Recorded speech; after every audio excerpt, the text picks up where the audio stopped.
2 Samuel 6. Again David gathered together all the chosen men of Israel, 30,000. And David arose and went with all the people that were with him from Baale of Judah, to bring up from thence the ark of God, whose name is called by the name of the Lord of hosts, that dwelleth between the cherubims. And they set the ark of God upon a new cart, and brought it out of the house of Abinadab that was in Gibeah. And Uzzah and Ahio, the sons of Abinadab, drave the new cart. And they brought it out of the house of Abinadab, which was at Gibeah, accompanying the ark of God, and Ahio went before the ark. And David and all the house of Israel played before the Lord in all manner of instruments made of fir wood, even on harps, and on psalteries, and on timbrels, and on cornets, and on cymbals.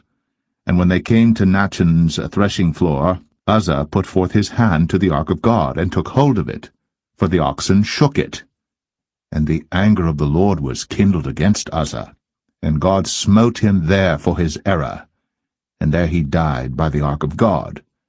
And David was displeased, because the Lord had made a breach upon Uzzah, and he called the name of the place Perez Uzzah to this day. And David was afraid of the Lord that day, and said, How shall the ark of the Lord come to me?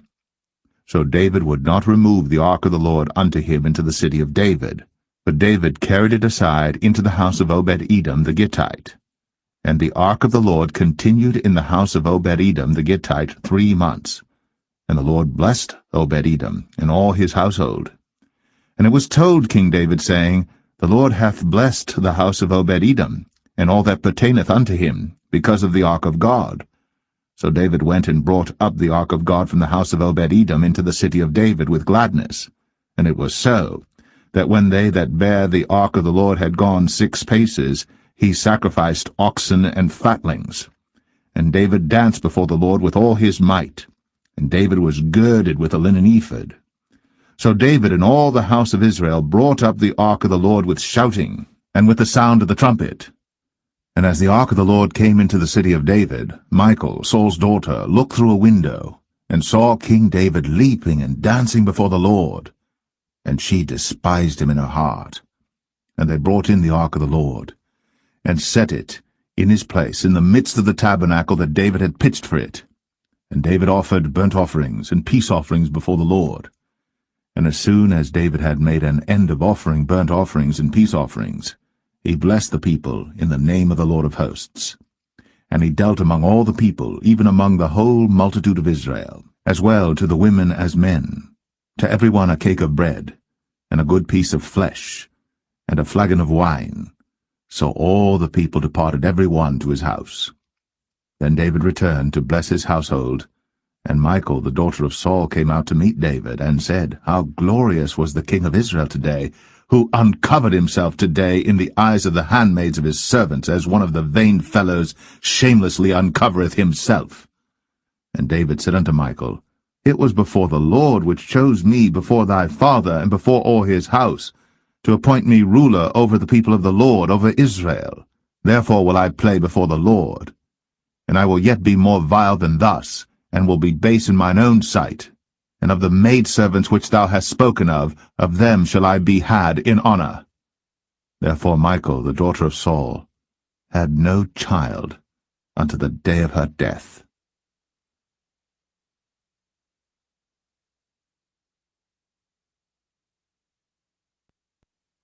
Second Samuel 7.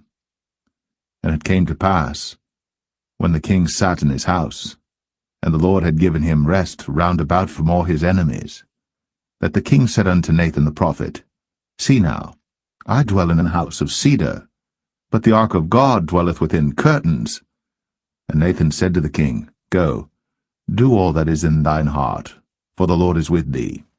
And it came to pass that night that the word of the Lord came unto Nathan, saying, Go and tell my servant David, Thus saith the Lord, Shalt thou build me an house for me to dwell in? Whereas I have not dwelt in any house since the time that I brought up the children of Israel out of Egypt, even to this day, but have walked in a tent and in a tabernacle. In all the places wherein I have walked with all the children of Israel spake I a word with any of the tribes of Israel, whom I commanded to feed my people Israel, saying, Why build ye not me an house of cedar? Now therefore, so shalt thou say unto my servant David, Thus saith the Lord of hosts, I took thee from the sheepcot, from following the sheep, to be ruler over my people, over Israel. And I was with thee whithersoever thou wentest, and have cut off all thine enemies out of thy sight, and have made thee a great name, like unto the name of the great men that are in the earth. Moreover, I will appoint a place for my people Israel, and will plant them, that they may dwell in a place of their own, and move no more, neither shall the children of wickedness afflict them any more as beforetime. And as since the time that I commanded judges to be over my people Israel, and have caused thee to rest from all thine enemies, also the Lord telleth thee, that he will make thee an house. And when thy days be fulfilled, and thou shalt sleep with thy fathers, I will set up thy seed after thee, which shall proceed out of thy bowels, and I will establish his kingdom. He shall build an house for my name, and I will establish the throne of his kingdom forever. I will be his father, and he shall be my son.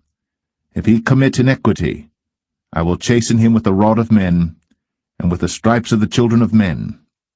But my mercy shall not depart away from him, as I took it from Saul, whom I put away before thee. And thine house, and thy kingdom shall be established for ever before thee. Thy throne shall be established for ever. According to all these words, and according to all this vision, so did Nathan speak unto David. Then went King David in, and sat before the Lord, and he said, Who am I, O Lord God? And what is my house that thou hast brought me hitherto? And this was yet a small thing in thy sight, O Lord God. But thou hast spoken also of thy servant's house for a great while to come. And is this the manner of man, O Lord God? And what can David say more unto thee? For thou, Lord God, knowest thy servant. For thy word's sake, and according to thine own heart, hast thou done all these great things, to make thy servant know them. Wherefore thou art great, O Lord God.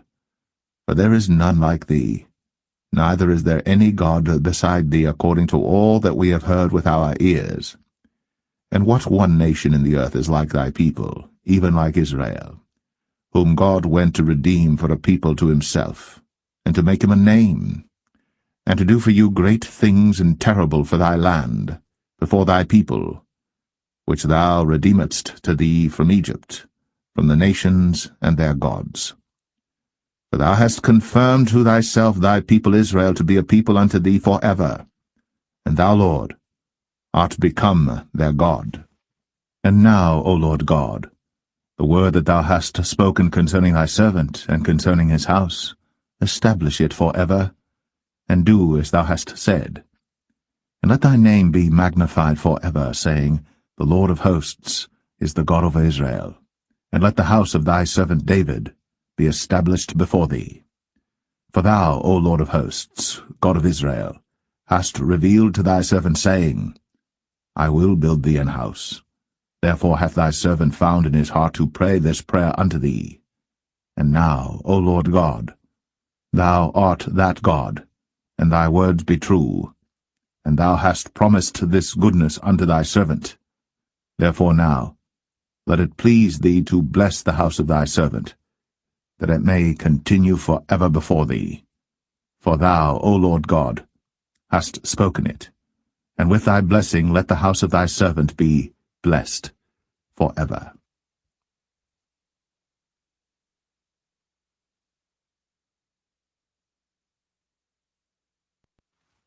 Second Samuel 8. And after this, it came to pass that David smote the Philistines, and subdued them. And David took Metheg Ammah out of the hand of the Philistines. And he smote Moab, and measured them with a line, casting them down to the ground. Even with 2 lines measured he, to put to death, and with 1 full line to keep alive. And so the Moabites became David's servants, and brought gifts.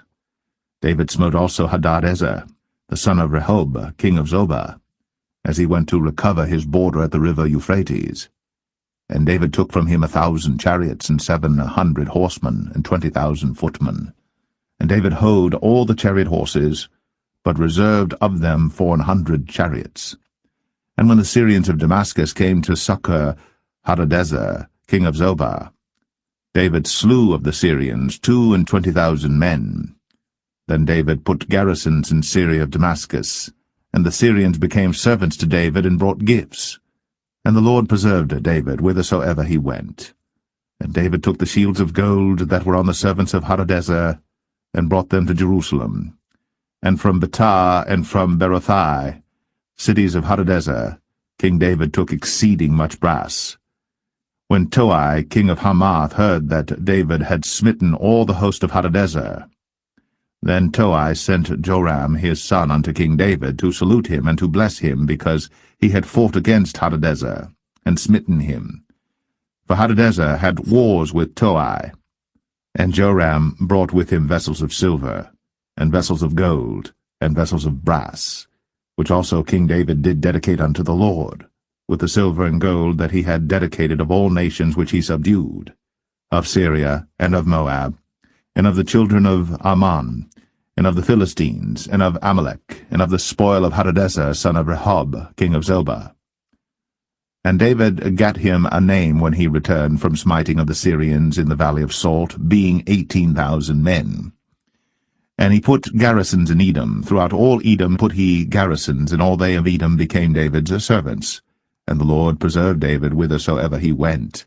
And David reigned over all Israel. And David executed judgment and justice unto all his people. And Joab the son of Zeruiah was over the host. And Jehoshaphat the son of Ahilud was recorder. And Zadok the son of Ahitub, and Ahimelech the son of Abiathar were the priests. And Seraiah was the scribe. And Benaniah the son of Jehoiada was over both the Cherethites and the Pelethites. And David's sons were chief rulers.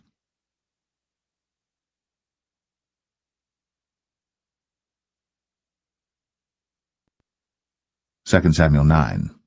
And David said, Is there yet any that is left of the house of Saul, that I may show him kindness for Jonathan's sake? And there was of the house of Saul a servant whose name was Ziba. And when they had called him unto David, the king said unto him, Art thou Ziba? And he said, Thy servant is he. And the king said, Is there not yet any of the house of Saul, that I may show the kindness of God unto him? And Ziba said unto the king, Jonathan hath yet a son which is lame on his feet. And the king said unto him, Where is he? And Ziba said unto the king, Behold, he is in the house of Machir, the son of Amiel, in Lo-debar. Then King David sent and fetched him out of the house of Machir, the son of Amiel, from Lo-debar. Now when Mephibosheth, the son of Jonathan, the son of Saul, was come unto David, he fell on his face and did reverence. And David said, Mephibosheth. And he answered, Behold, thy servant. And David said unto him, Fear not, for I will surely show thee kindness for Jonathan thy father's sake, and will restore thee all the land of Saul thy father, and thou shalt eat bread at my table continually. And he bowed himself and said, What is thy servant, that thou shouldst look upon such a dead dog as I am? Then the king called to Ziba, Saul's servant, and said unto him, I have given unto thy master's son all that pertained to Saul, and to all his house. Thou therefore, and thy sons and thy servants, shall till the land for him, and thou shalt bring in the fruits, that thy master's son may have food to eat. But Mephibosheth, thy master's son, shall eat bread always at my table. Now Ziba had 15 sons and 20 servants. Then said Ziba unto the king, According to all that my lord the king hath commanded his servant, so shall thy servant do.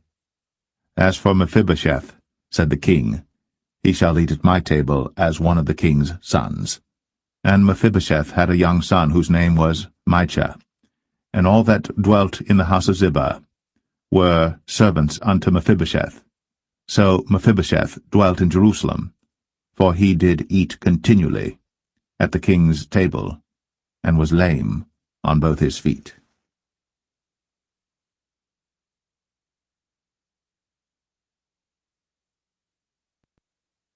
2 Samuel 10.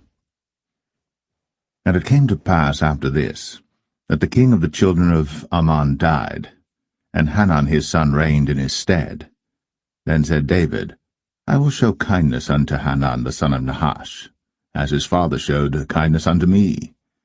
And David sent to comfort him by the hand of his servants for his father. And David's servants came into the land of the children of Ammon. And the princes of the children of Ammon said unto Hanun their lord, Thinkest thou that David doth honour thy father, that he hath sent comforters unto thee? Hath not David rather sent his servants unto thee to search the city, and to spy it out, and to overthrow it? Wherefore Hanun took David's servants, and shaved off the one half of their beards, and cut off their garments in the middle, even to their buttocks, and sent them away. When they told it unto David, he sent to meet them, because the men were greatly ashamed. And the king said, Tarry at Jericho until your beards be grown, and then return.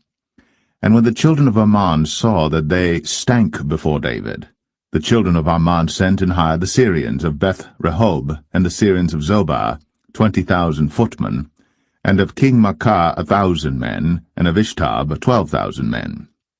And when David heard of it, he sent Joab and all the host of the mighty men. And the children of Ammon came out and put the battle in array at the entering in of the gate.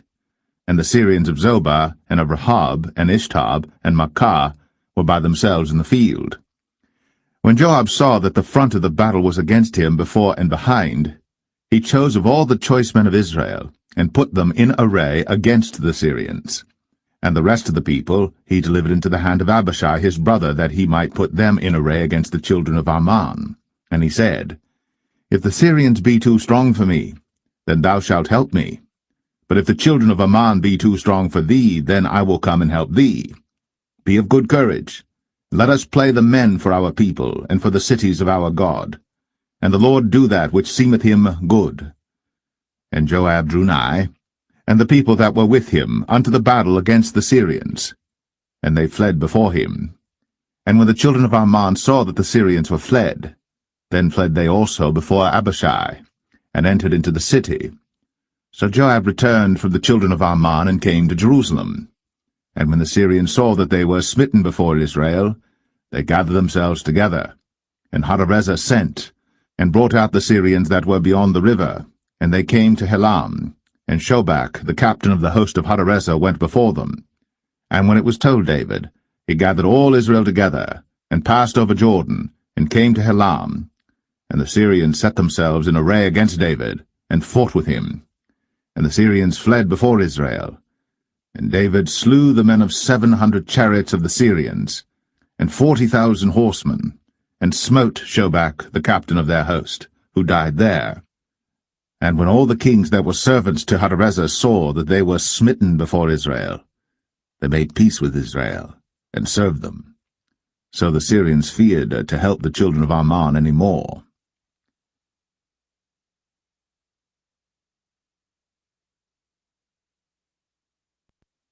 Second Samuel 11. And it came to pass, after the year was expired, at the time when kings go forth to battle, that David sent Joab and his servants with him, and all Israel. And they destroyed the children of Ammon, and besieged Rabbah. But David tarried still at Jerusalem. And it came to pass in an evening tide that David arose from off his bed, and walked upon the roof of the king's house. And from the roof he saw a woman washing herself, and the woman was very beautiful to look upon. And David sent and inquired after the woman. And one said, Is not this Bathsheba, the daughter of Eliam, the wife of Uriah the Hittite? And David sent messengers, and took her. And she came in unto him, and he lay with her. For she was purified from her uncleanness, and she returned unto her house. And the woman conceived, and sent and told David, and said, I am with child. And David sent to Joab, saying, Send me Uriah the Hittite. And Joab sent Uriah to David. And when Uriah was come unto him, David demanded of him how Joab did, and how the people did, and how the war prospered.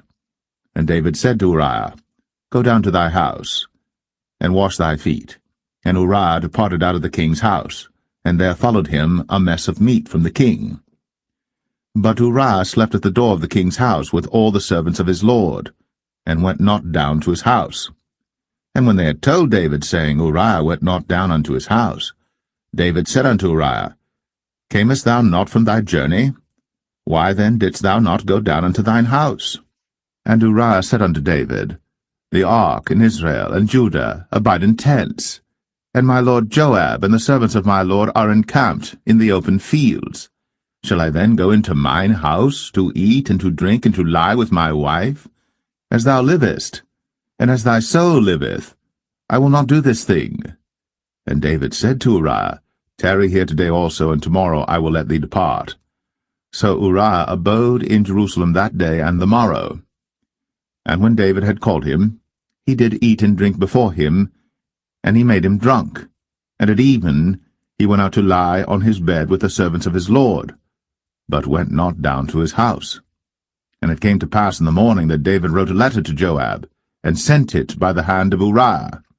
And he wrote in the letter, saying, Set ye Uriah in the forefront of the hottest battle, and retire ye from him, that he may be smitten and die. And it came to pass, when Joab observed the city, that he assigned Uriah unto a place where he knew that valiant men were. And the men of the city went out, and fought with Joab. And there fell some of the people of the servants of David, and Uriah the Hittite died also. Then Joab sent and told David all the things concerning the war, and charged the messenger, saying, When thou hast made an end of telling the matters of the war unto the king, and if so be that the king's wrath arise, and he say unto thee, Wherefore approached ye so nigh unto the city when ye did fight? Knew ye not that they would shoot from the wall? Who smote Abimelech, the son of Jerubbesheth? Did not a woman cast a piece of a millstone upon him from the wall, that he died in Thebez? Why went ye nigh the wall? Then say thou, Thy servant Uriah the Hittite is dead also.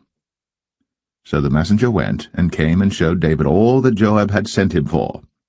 And the messenger said unto David, Surely the men prevailed against us, and came out unto us into the field, and we were upon them even unto the entering of the gate. And the shooters shot from off the wall upon thy servants, and some of the king's servants be dead, and thy servant Uriah the Hittite is dead also. Then David said unto the messenger, Thus shalt thou say unto Joab, Let not this thing displease thee, for the sword devoureth one as well as another. Make thy battle more strong against the city, and overthrow it, and encourage thou him. And when the wife of Uriah heard that Uriah her husband was dead, she mourned for her husband.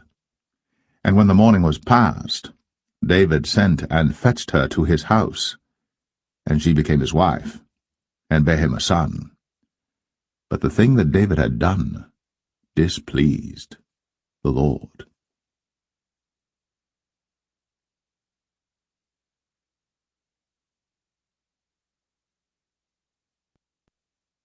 2 Samuel 12. And the Lord sent Nathan unto David. And he came unto him, and said unto him, There were 2 men in one city, the one rich and the other poor. The rich man had exceeding many flocks and herds, but the poor man had nothing save one little ewe lamb, which he had bought and nourished up. And it grew up together with him, and with his children. It did eat of his own meat, and drank of his own cup, and lay in his bosom, and was unto him as a daughter. And there came a traveller unto the rich man, and he spared to take of his own flock and of his own herd to dress for the wayfaring man that was come unto him, but took the poor man's lamb, and dressed it for the man that was come to him. And David's anger was greatly kindled against the man, and he said to Nathan, As the Lord liveth, the man that hath done this thing shall surely die, and he shall restore the lamb fourfold, because he did this thing, and because he had no pity. And Nathan said to David, Thou art the man. Thus saith the Lord God of Israel, I anointed thee king over Israel, and I delivered thee out of the hand of Saul. And I gave thee thy master's house, and thy master's wives into thy bosom, and gave thee the house of Israel and of Judah. And if that had been too little, I would moreover have given unto thee such and such things. Wherefore hast thou despised the commandment of the Lord to do evil in his sight? Thou hast killed Uriah the Hittite with the sword, and hast taken his wife to be thy wife, and hast slain him with the sword of the children of Ammon. Now, therefore, the sword shall never depart from thine house, because thou hast despised me, and hast taken the wife of Uriah the Hittite to be thy wife. Thus saith the Lord, Behold, I will raise up evil against thee out of thine own house, and I will take thy wives before thine eyes, and give them unto thy neighbor, and he shall lie with thy wives in the sight of this sun. For thou didst it secretly, but I will do this thing before all Israel, and before the sun. And David said unto Nathan, I have sinned against the Lord. And Nathan said unto David, The Lord also hath put away thy sin. Thou shalt not die. Howbeit, because by this deed thou hast given great occasion to the enemies of the Lord to blaspheme, the child also that is born unto thee shall surely die. And Nathan departed unto his house. And the Lord struck the child that Uriah's wife bare unto David, and it was very sick. David therefore besought God for the child. And David fasted and went in, and lay all night upon the earth. And the elders of his house arose and went to him, to raise him up from the earth.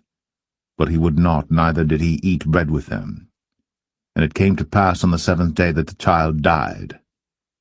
And the servants of David feared to tell him that the child was dead, for they said, Behold, while the child was yet alive, we spake unto him, and he would not hearken unto our voice. How will he then vex himself, if we tell him that the child is dead? But when David saw that his servants whispered, David perceived that the child was dead. Therefore David said unto his servants, Is the child dead? And they said, He is dead. Then David arose from the earth, and washed, and anointed himself, and changed his apparel, and came into the house of the Lord, and worshipped. Then he came to his own house, and when he required, they set bread before him, and he did eat.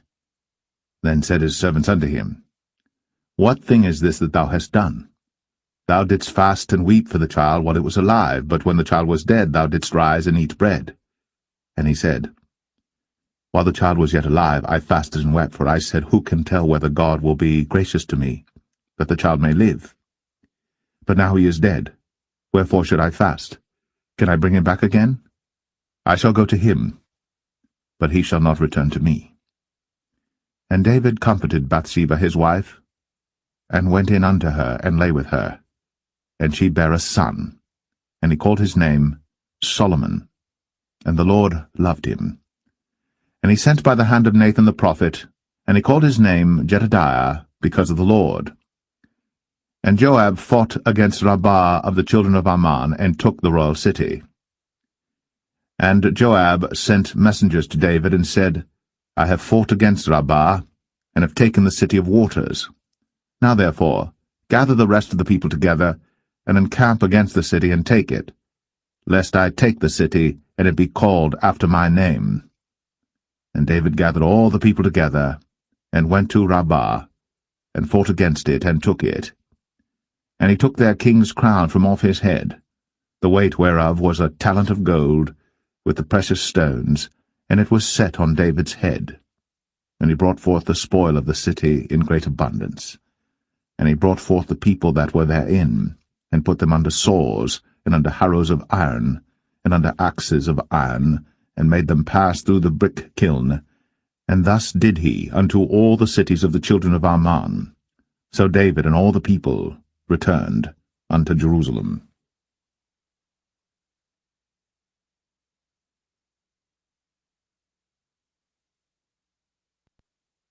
2 Samuel 13. And it came to pass after this, that Absalom the son of David had a fair sister whose name was Tamar, and Amnon the son of David loved her. And Amnon was so vexed that he felt sick for his sister Tamar, for she was a virgin, and Amnon thought it hard for him to do anything to her. But Amnon had a friend whose name was Jonadab, the son of Shimea, David's brother. And Jonadab was a very subtle man. And he said unto him, Why art thou, being the king's son, lean from day to day? Wilt thou not tell me? And Amnon said unto him, I love Tamar, my brother Absalom's sister.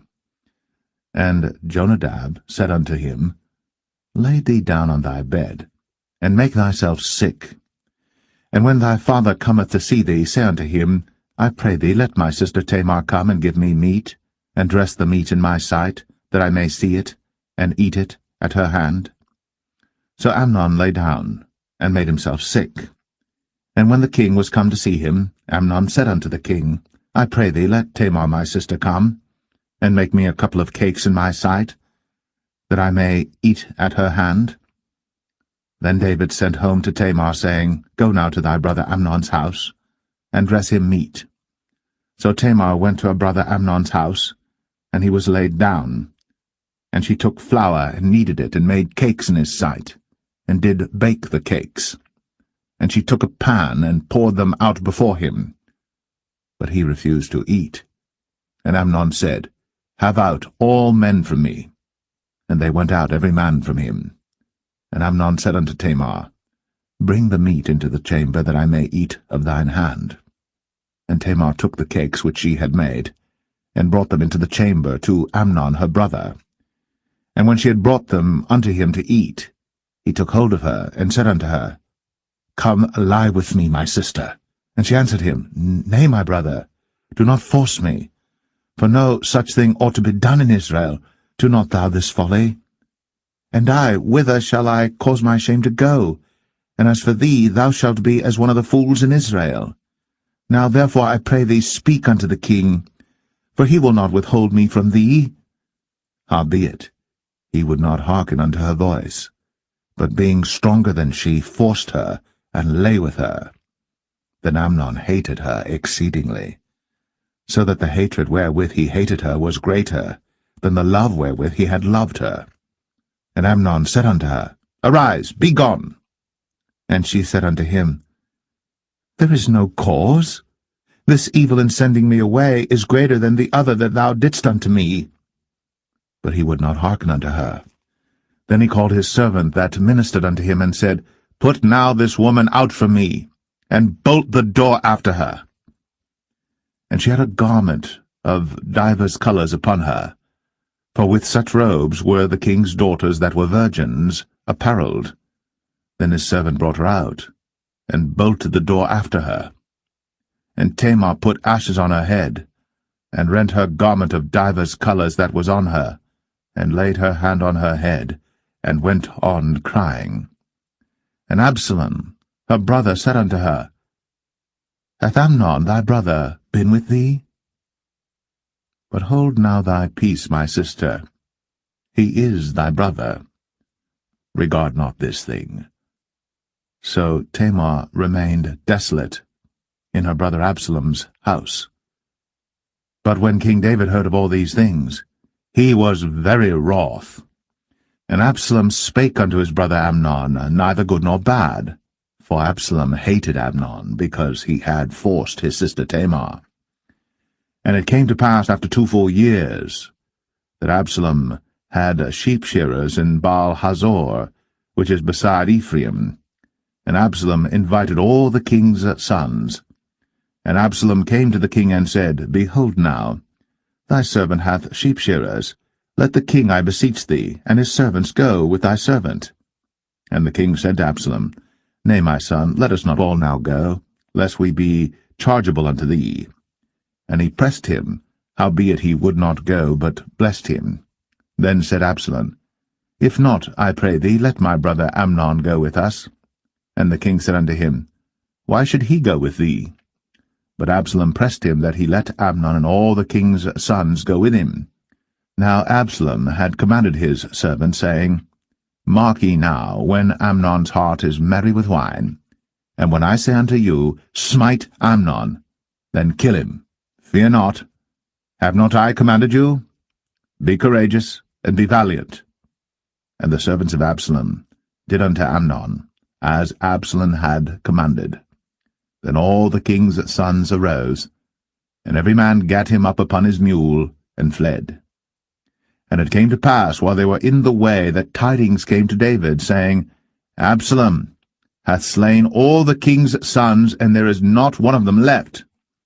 Then the king arose, and tare his garments, and lay on the earth, and all his servants stood by with their clothes rent. And Jonadab, the son of Shemaiah, David's brother, answered and said, Let not my lord suppose that they have slain all the young men, the king's sons, for Amnon only is dead. For by the appointment of Absalom this hath been determined from the day that he forced his sister Tamar. Now therefore, let not my lord the king take the thing to his heart, to think that all the king's sons are dead, for Amnon only is dead. But Absalom fled. And the young man that kept the watch lifted up his eyes, and looked, and behold, there came much people by the way of the hillside behind him. And Jonadab said unto the king, Behold, the king's sons come, as thy servant said, so it is. And it came to pass, as soon as he had made an end of speaking, that, behold, the king's sons came, and lifted up their voice, and wept. And the king also and all his servants wept very sore. But Absalom fled and went to Talmai, the son of Ammihud, king of Geshur. And David mourned for his son every day. So Absalom fled, and went to Geshur, and was there 3 years.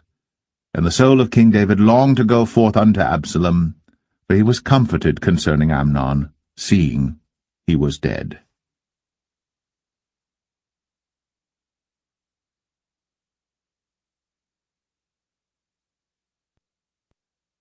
2 Samuel 14. Now Joab the son of Zeruiah perceived that the king's heart was toward Absalom. And Joab sent to Tekoa, and fetched thence a wise woman, and said unto her, I pray thee, feign thyself to be a mourner, and put on now mourning apparel, and anoint not thyself with oil, but be as a woman that had a long time mourned for the dead. And come to the king, and speak on this manner unto him. So Joab put the words in her mouth. And when the woman of Tekoa spake to the king, she fell on her face to the ground, and did obeisance, and said, Help, O king. And the king said unto her, What aileth thee? And she answered, I am indeed a widow woman, and mine husband is dead. And thy handmaid had 2 sons, and they 2 strove together in the field, and there was none to part them. But the one smote the other, and slew him. And behold, the whole family is risen against thine handmaid. And they said, Deliver him that smote his brother, that we may kill him for the life of his brother whom he slew. And we will destroy the heir also. And so they shall quench my coal which is left, and shall not leave to my husband neither name nor remainder upon the earth. And the king said unto the woman, Go to thine house, and I will give charge concerning thee. And the woman of Tekoa said unto the king, My lord, O king, the iniquity be on me, and on my father's house, and the king and his throne be guiltless. And the king said, Whosoever saith aught unto thee, bring him to me, and he shall not touch thee any more. Then said she, I pray thee, let the king remember the Lord thy God, that thou wouldst not suffer the revengers of blood to destroy any more, lest they destroy my son. And he said, As the Lord liveth, there shall not one hair of thy son fall to the earth. Then the woman said, Let thine handmaid, I pray thee, speak one word unto my lord the king. And he said, Say on.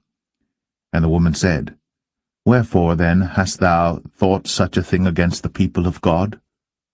For the king doth speak this thing as one which is faulty, in that the king doth not fetch home again his banished. For we must needs die, and are as water spilt on the ground, which cannot be gathered up again. Neither doth God respect any person, yet doth he devise means that his banished be not expelled from him. Now therefore that I am come to speak of this thing unto my lord the king, it is because the people have made me afraid. And thy handmaid said, I will now speak unto the king. It may be that the king will perform the request of his handmaid. For the king will hear to deliver his handmaid out of the hand of the man that would destroy me and my son together out of the inheritance of God.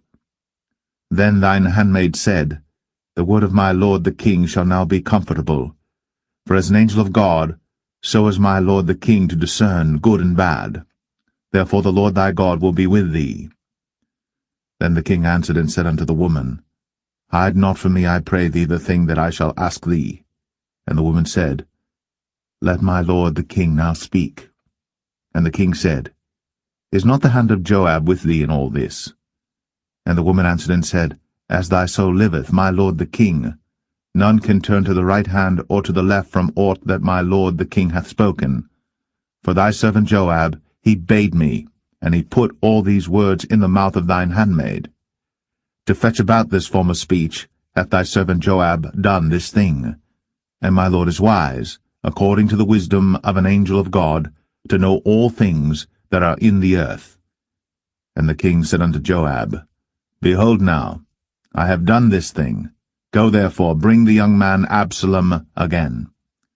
And Joab fell to the ground on his face, and bowed himself, and thanked the king. And Joab said, Today thy servant knoweth that I have found grace in thy sight, my lord, O king, in that the king hath fulfilled the request of his servant.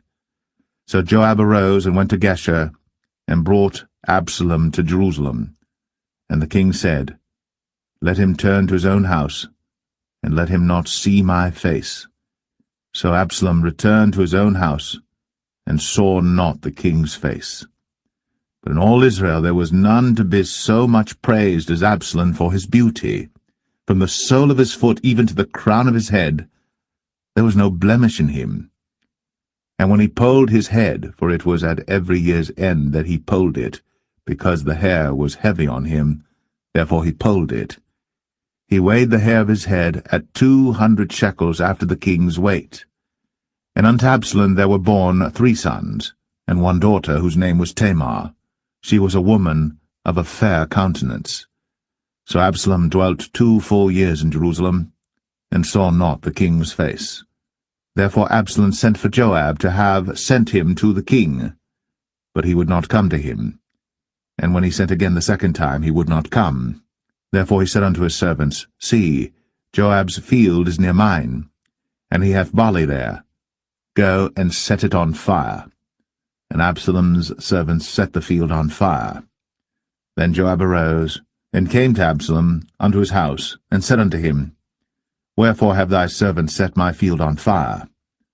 And Absalom answered Joab, Behold, I sent unto thee, saying, Come hither, that I may send thee to the king, to say, Wherefore am I come from Geshur? It had been good for me to have been there still. Now therefore let me see the king's face, and if there be any iniquity in me, let him kill me. So Joab came to the king, and told him. And when he had called for Absalom, he came to the king, and bowed himself on his face to the ground before the king. And the king kissed Absalom.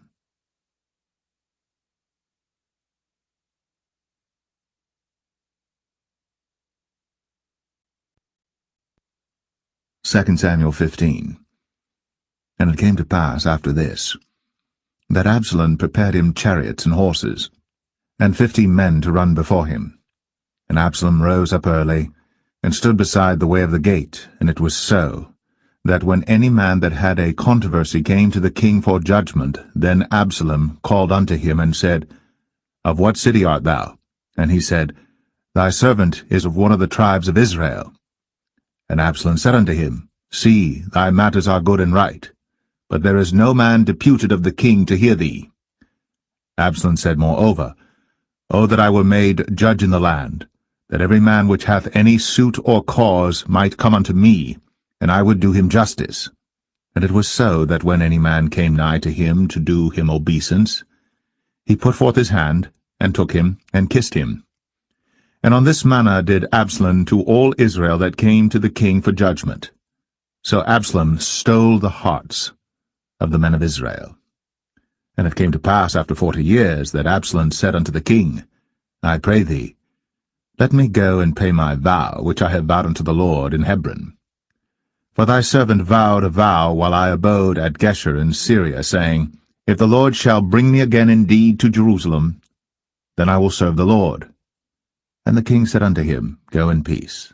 So he arose, and went to Hebron. But Absalom sent spies throughout all the tribes of Israel, saying, As soon as ye hear the sound of the trumpet, then ye shall say, Absalom reigneth in Hebron. And with Absalom went 200 men out of Jerusalem, that were called, and they went in their simplicity, and they knew not anything. And Absalom sent for Ahithophel the Gilonite, David's counselor, from his city, even from Gilo, while he offered sacrifices. And the conspiracy was strong, for the people increased continually with Absalom. And there came a messenger to David, saying, The hearts of the men of Israel are after Absalom. And David said unto all his servants that were with him at Jerusalem, Arise, and let us flee. For we shall not else escape from Absalom. Make speed to depart, lest he overtake us suddenly, and bring evil upon us, and smite the city with the edge of the sword. And the king's servant said unto the king, Behold, thy servants are ready to do whatsoever my lord the king shall appoint. And the king went forth, and all his household after him. And the king left 10 women which were concubines to keep the house. And the king went forth, and all the people after him, and tarried in a place that was far off. And all his servants passed on beside him, and all the Cherethites, and all the Pelethites, and all the Gittites, 600 men which came after him from Gath, passed on before the king. Then said the king to Ittai the Gittite, Wherefore goest thou also with us? Return to thy place, and abide with the king, for thou art a stranger, and also an exile.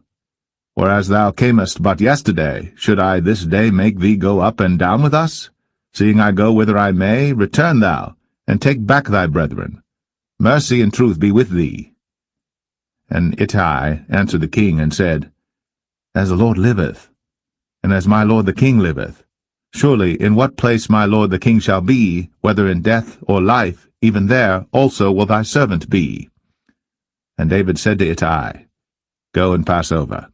And Ittai the Gittite passed over, and all his men, and all the little ones that were with him. And all the country wept with a loud voice.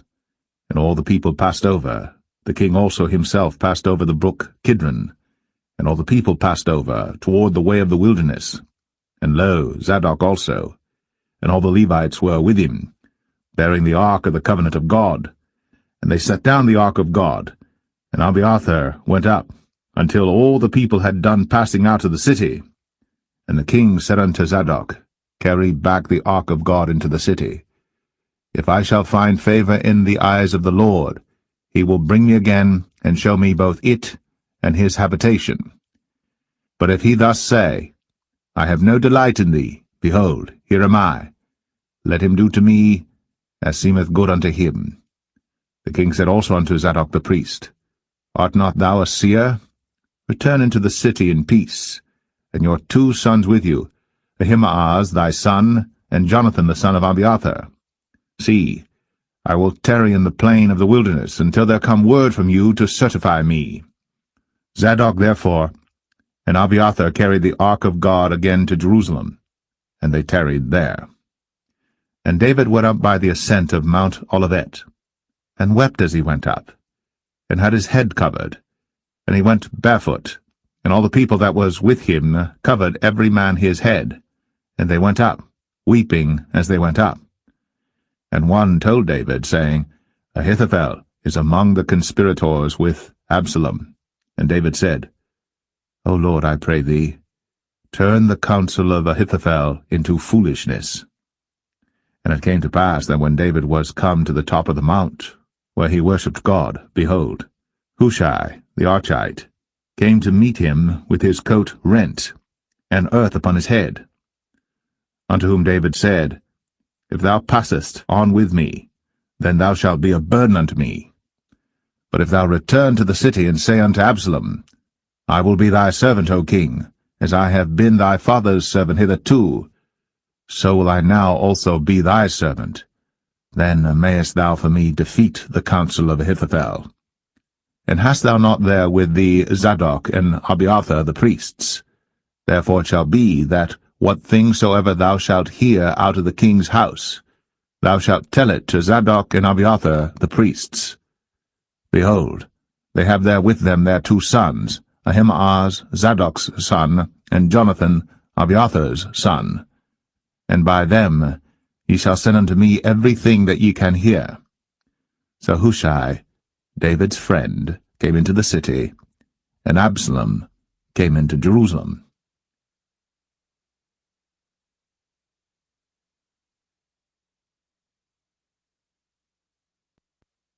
2 Samuel 16. And when David was a little past the top of the hill, behold, Ziba, the servant of Mephibosheth, met him with a couple of asses saddled, and upon them 200 loaves of bread, and 100 bunches of raisins, and 100 of summer fruits, and a bottle of wine. And the king said unto Ziba, What meanest thou by these? And Ziba said, The asses be for the king's household to ride on, and the bread and summer fruit for the young men to eat, and the wine, that such as be faint in the wilderness may drink. And the king said, And where is thy master's son? And Ziba said unto the king, Behold, he abideth at Jerusalem, for he said, Today shall the house of Israel restore me the kingdom of my father. Then said the king to Ziba, Behold, thine are all that pertained unto Mephibosheth. And Ziba said, I humbly beseech thee that I may find grace in thy sight, my lord, O king. And when King David came to Bahurim, behold, thence came out a man of the family of the house of Saul, whose name was Shimei, the son of Gera. He came forth, and cursed still as he came. And he cast stones at David, and at all the servants of King David. And all the people and all the mighty men were on his right hand and on his left. And thus said Shimei, when he cursed, Come out, thou bloody man, and thou man of Belial. The Lord hath returned upon thee all the blood of the house of Saul, in whose stead thou hast reigned. And the Lord hath delivered the kingdom into the hand of Absalom thy son, and behold, thou art taken in thy mischief, because thou art a bloody man. Then said Abishai the son of Zeruiah unto the king, Why should this dead dog curse my lord the king? Let me go over, I pray thee, and take off his head. And the king said, What have I to do with you, ye sons of Zeruiah? So let him curse, because the Lord hath said unto him, Curse David. Who shall then say, Wherefore hast thou done so? And David said to Abishai and to all his servants, Behold, my son, which came forth of my bowels, seeketh my life. How much more now may this Benjamite do it? Let him alone, and let him curse. For the Lord hath bidden him. It may be that the Lord will look on mine affliction, and that the Lord will requite me good for his cursing this day. And as David and his men went by the way, Shimei went along on the hills side over against him, and cursed as he went, and threw stones at him, and cast dust. And the king and all the people that were with him came weary, and refreshed themselves there. And Absalom and all the people, the men of Israel, came to Jerusalem, and Ahithophel with him. And it came to pass, when Hushai the Archite, David's friend, was come unto Absalom, that Hushai said unto Absalom, God save the king, God save the king. And Absalom said to Hushai, Is this thy kindness to thy friend? Why wentest thou not with thy friend? And Hushai said unto Absalom, Nay, but whom the Lord and this people, and all the men of Israel choose, his will I be, and with him will I abide. And again, whom should I serve? Should I not serve in the presence of his son? As I have served in thy father's presence, so will I be in thy presence. Then said Absalom to Ahithophel, Give counsel among you what we shall do. And Ahithophel said unto Absalom, Go in unto thy father's concubines, which he hath left to keep the house. And all Israel shall hear that thou art abhorred of thy father. Then shall the hands of all that are with thee be strong. So they spread Absalom a tent upon the top of the house. And Absalom went in unto his father's concubines in the sight of all Israel. And the counsel of Ahithophel, which he counselled in those days, was as if a man had inquired at the oracle of God. So was all the counsel of Ahithophel, both with David and with Absalom.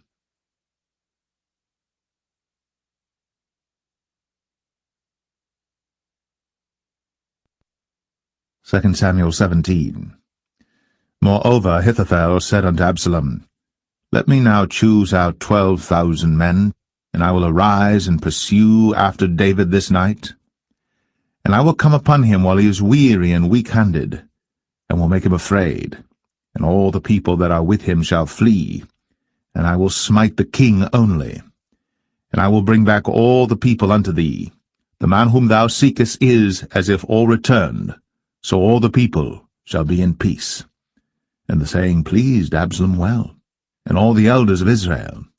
Then said Absalom, Call now Hushai the Archite also, and let us hear likewise what he saith. And when Hushai was come to Absalom, Absalom spake unto him, saying, Ahithophel hath spoken after this manner. Shall we do after his saying? If not, speak thou. And Hushai said unto Absalom, The counsel that Ahithophel hath given is not good at this time. For, said Hushai, Thou knowest thy father and his men, that they be mighty men, and they be chafed in their minds, as a bear robbed of her whelps in the field. And thy father is a man of war, and will not lodge with the people. Behold, he is hid now in some pit, or in some other place, and it will come to pass, when some of them be overthrown at the first, that whosoever heareth it will say, There is a slaughter among the people that follow Absalom. And he also that is valiant, whose heart is as the heart of a lion, shall utterly melt. For all Israel knoweth that thy father is a mighty man, and they which be with him are valiant men. Therefore I counsel that all Israel be generally gathered unto thee, from Dan even to Beersheba, as the sand that is by the sea for multitude, and that thou go to battle in thine own person. So shall we come upon him in some place where he shall be found, and we will light upon him as the dew falleth on the ground, and of him, and of all the men that are with him, there shall not be left so much as one. Moreover, if he be gotten into a city, then shall all Israel bring ropes to that city, and we will draw it into the river, until there be not one small stone found there. And Absalom and all the men of Israel said, The counsel of Hushai the Archite is better than the counsel of Ahithophel. For the Lord had appointed to defeat the good counsel of Ahithophel, to the intent that the Lord might bring evil upon Absalom. Then said Hushai unto Zadok, and to Abiathar the priests, Thus and thus did Ahithophel counsel Absalom and the elders of Israel, and thus have I counselled. Now therefore send quickly, and tell David, saying, Lodge not this night in the plains of the wilderness, but speedily pass over, lest the king be swallowed up, and all the people that are with him. Now Jonathan and Ahimaaz stayed by En-Rogel, for they might not be seen to come into the city. And a wench went and told them, and they went and told King David. Nevertheless a lad saw them and told Absalom. But they went both of them away quickly, and came to a man's house in Bahurim, which had a well in his court, whither they went down. And the woman took and spread a covering over the well's mouth, and spread ground corn thereon, and the thing was not known. And when Absalom's servants came to the woman to the house, they said, Where is Ahimaaz and Jonathan? And the woman said unto them, They be gone over the brook of water. And when they had sought and could not find them, they returned to Jerusalem. And it came to pass, after they were departed, that they came up out of the well, and went and told to King David, and said unto David, Arise, and pass quickly over the water, for thus hath Ahithophel counselled against you. Then David arose, and all the people that were with him, and they passed over Jordan. By the morning light there lacked not one of them that was not gone over Jordan. And when Ahithophel saw that his counsel was not followed, he saddled his ass, and arose, and gat him home to his house, to his city, and put his household in order. and hanged himself, and died, and was buried in the sepulchre of his father. Then David came to Mahanaim, and Absalom passed over Jordan, he and all the men of Israel with him. And Absalom made Amasa captain of the hosts instead of Joab, which Amasa was a man's son, whose name was Ithra, an Israelite, that went in to Abigail, the daughter of Nahash, sister to Zeruiah, Joab's mother. So Israel and Absalom pitched in the land of Gilead. And it came to pass, when David was come to Mahanaim, that Shobai the son of Nahash of Rabbah, of the children of Ammon, and Machir, the son of Amiel of Lo-debar, and Barzillai the Gileadite of Rogelim, brought beds and basins and earthen vessels, and wheat and barley and flour, and parched corn and beans and lentils and parched pulse, and honey and butter and sheep and cheese of kine for David and for the people that were with him to eat.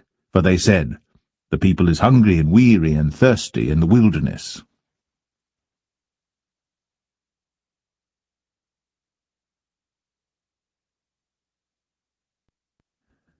Second Samuel 18. And David numbered the people that were with him, and set captains of thousands and captains of hundreds over them. And David sent forth a third part of the people under the hand of Joab, and a third part under the hand of Abishai the son of Zeruiah, Joab's brother, and a third part under the hand of Ittai the Gittite. And the king said unto the people, I will surely go forth with you myself also. But the people answered, Thou shalt not go forth, for if we flee away, they will not care for us, neither, if half of us die, will they care for us. But now thou art worth 10,000 of us. Therefore now it is better that thou succour us out of the city. And the king said unto them, What seemeth you best, I will do. And the king stood by the gate side, and all the people came out by hundreds and by thousands. And the king commanded Joab and Abishai and Ittai, saying, Deal gently for my sake with the young man, even with Absalom. And all the people heard when the king gave all the captains charge concerning Absalom. So the people went out into the field against Israel, and the battle was in the wood of Ephraim, where the people of Israel were slain before the servants of David, and there was there a great slaughter that day of 20,000 men. For the battle was there scattered over the face of all the country, and the wood devoured more people that day than the sword devoured. And Absalom met the servants of David, and Absalom rode upon a mule, and the mule went under the thick boughs of a great oak, and his head caught hold of the oak, and he was taken up between the heaven and the earth, and the mule that was under him went away. And a certain man saw it, and told Joab, and said, Behold, I saw Absalom hanged in an oak. And Joab said unto the man that told him, And behold, thou sawest him, and why didst thou not smite him there to the ground? And I would have given thee 10 shekels of silver and a girdle. And the man said unto Joab, Though I should receive 1,000 shekels of silver in mine hand, yet would I not put forth mine hand against the king's son. For in our hearing the king charged thee and Abishai and Ittai, saying, Beware that none touch the young man Absalom. Otherwise I should have wrought falsehood against mine own life. For there is no matter hid from the king, and thou thyself wouldest have set thyself against me. Then said Joab, I may not tarry thus with thee. And he took 3 darts in his hand, and thrust them through the heart of Absalom, while he was yet alive, in the midst of the oak. And 10 young men that bare Joab's armor compassed about, and smote Absalom, and slew him. And Joab blew the trumpet, and the people returned from pursuing after Israel. For Joab held back the people. And they took Absalom, and cast him into a great pit in the wood, and laid a very great heap of stones upon him. And all Israel fled, every one to his tent. Now Absalom, in his lifetime, had taken and reared up for himself a pillar which is in the king's dale, for he said, I have no son to keep my name in remembrance. And he called the pillar after his own name, and it is called unto this day Absalom's place. Then said Ahimaaz, the son of Zadok, Let me now run, and bear the king tidings, how that the Lord hath avenged him of his enemies. And Joab said unto him, Thou shalt not bear tidings this day, but thou shalt bear tidings another day. But this day thou shalt bear no tidings, because the king's son is dead.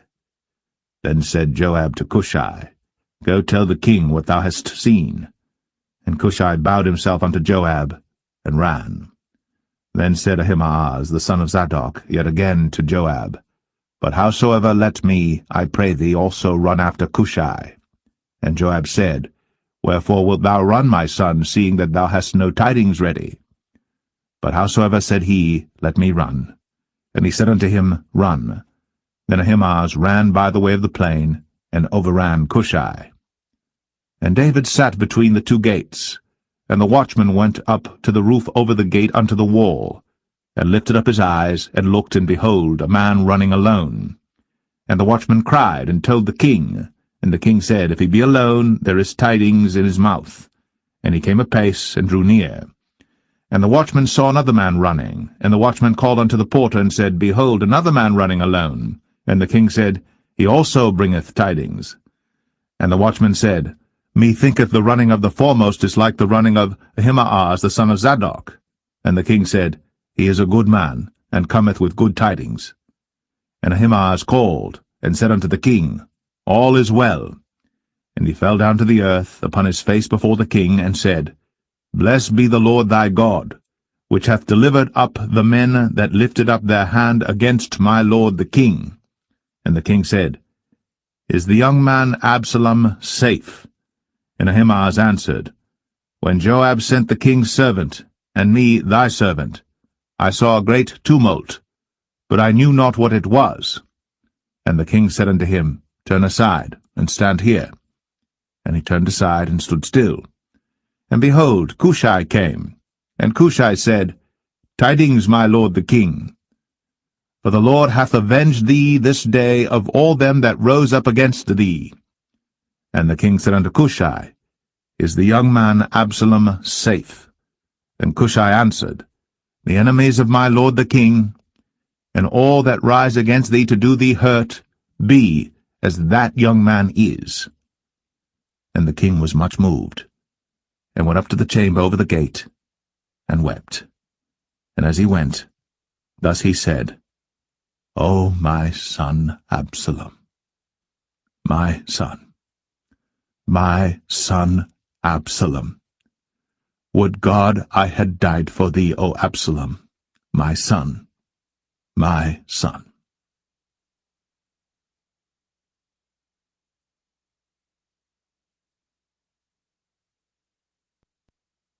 2 Samuel 19.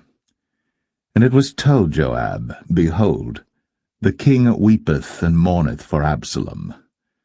And the victory that day was turned into mourning unto all the people, for the people heard say that day how the king was grieved for his son. And the people gat them by stealth that day into the city, as people being ashamed steal away when they flee in battle. But the king covered his face.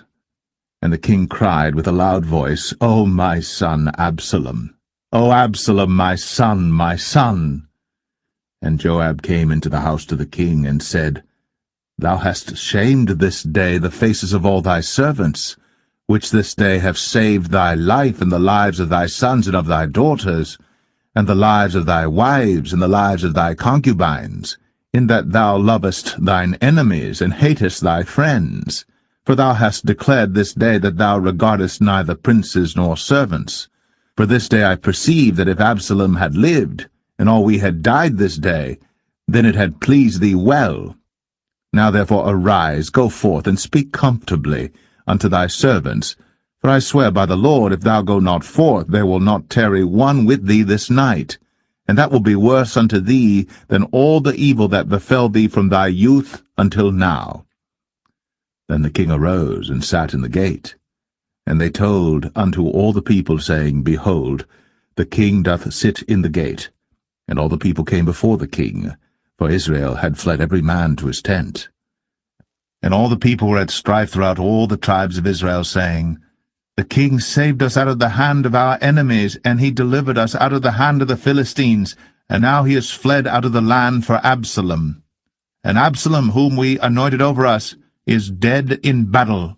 Now therefore why speak ye not a word of bringing the king back? And King David sent to Zadok and to Abiathar the priests, saying, Speak unto the elders of Judah, saying, Why are ye the last to bring the king back to his house, seeing the speech of all Israel is come to the king, even to his house? Ye are my brethren, ye are my bones and my flesh, wherefore then are ye the last to bring back the king? And say ye to Amasa, Art thou not of my bone and of my flesh? God do so to me, and more also, if thou be not captain of the host before me continually in the room of Joab. And he bowed the heart of all the men of Judah, even as the heart of one man, so that they sent this word unto the king, Return thou, and all thy servants. So the king returned, and came to Jordan, and Judah came to Gilgal, to go to meet the king, to conduct the king over Jordan. And Shimei the son of Gera, a Benjamite, which was of Bahurim, hasted and came down with the men of Judah to meet King David. And there were 1,000 men of Benjamin with him, and Ziba the servant of the house of Saul, and his 15 sons and his 20 servants with him. And they went over Jordan before the king. And there went over a ferry boat to carry over the king's household, and to do what he thought good. And Shimei the son of Gera fell down before the king, as he was come over Jordan, and said unto the king, Let not my lord impute iniquity unto me, neither do thou remember that which thy servant did perversely the day that my lord the king went out of Jerusalem, that the king should take it to his heart. For thy servant doth know that I have sinned, therefore behold, I am come the first this day of all the house of Joseph, to go down to meet my lord the king. But Abishai the son of Zeruiah answered and said, Shall not Shimei be put to death for this, because he cursed the Lord's anointed? And David said, What have I to do with you, ye sons of Zeruiah, that ye should this day be adversaries unto me? Shall there any man be put to death this day in Israel? For do not I know that I am this day king over Israel? Therefore the king said unto Shimei, Thou shalt not die. And the king sware unto him. And Mephibosheth, the son of Saul, came down to meet the king, and had neither dressed his feet, nor trimmed his beard, nor washed his clothes, from the day the king departed until the day he came again in peace. And it came to pass, when he was come to Jerusalem to meet the king, that the king said unto him, Wherefore wentest not thou with me, Mephibosheth? And he answered, My lord, O king, my servant deceived me, for thy servant said, I will saddle me an ass, that I may ride thereon, and go to the king, because thy servant is lame. And he hath slandered thy servant unto my lord the king. But my lord the king is as an angel of God. Do therefore what is good in thine eyes. For all of my father's house were but dead men before my lord the king. Yet didst thou set thy servant among them that did eat at thine own table? What right therefore have I yet to cry any more unto the king? And the king said unto him, Why speakest thou any more of thy matters? I have said, Thou and Ziba divide the land. And Mephibosheth said unto the king, Yea, let him take all, for as much as my lord the king is come again in peace unto his own house. And Barzillai the Gileadite came down from Rogelim, and went over Jordan with the king to conduct him over Jordan. Now Barzillai was a very aged man, even 80 years old, and he had provided the king of sustenance while he lay at Mahanaim, for he was a very great man. And the king said unto Barzillai, Come thou over with me, and I will feed thee with me in Jerusalem. And Barzillai said unto the king, How long have I to live, that I should go up with the king unto Jerusalem? I am this day 80 years old, and can I discern between good and evil? Can thy servant taste what I eat or what I drink? Can I hear any more the voice of singing men and singing women? Wherefore then should thy servant be yet a burden unto my lord the king?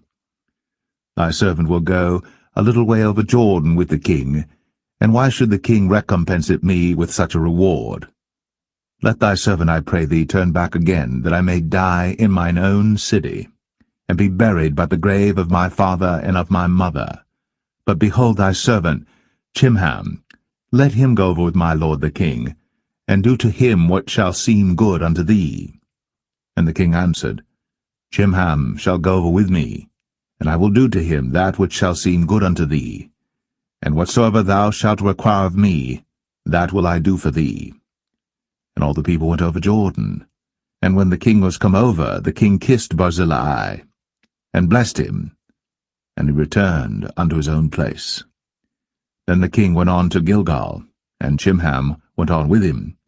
And all the people of Judah conducted the king, and also half the people of Israel. And behold, all the men of Israel came to the king, and said unto the king, Why have our brethren the men of Judah stolen thee away, and have brought the king and his household and all David's men with him over Jordan? And all the men of Judah answered the men of Israel, Because the king is near of kin to us, wherefore then be ye angry for this matter? Have we eaten at all of the king's cost, or hath he given us any gift? And the men of Israel answered the men of Judah, and said, We have 10 parts in the king, and we have also more right in David than ye. Why then did ye despise us, that our advice should not be first had in bringing back our king? And the words of the men of Judah were fiercer than the words of the men of Israel.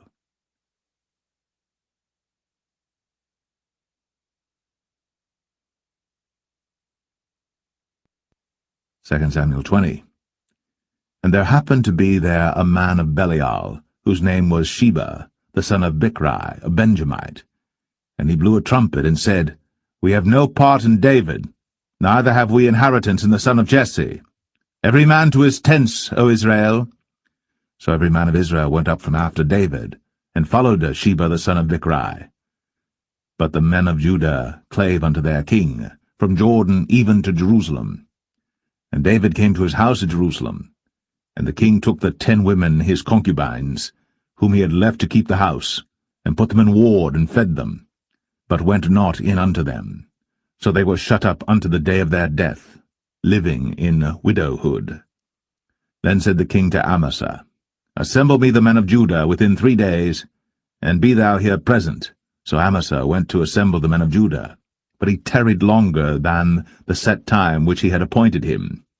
And David said to Abishai, Now shall Sheba the son of Bichri do us more harm than did Absalom. Take thou thy lord's servants, and pursue after him, lest he get him fenced cities and escape us. And there went out after him Joab's men, and the Cherethites and the Pelethites, and all the mighty men, and they went out of Jerusalem, to pursue after Sheba the son of Bichri.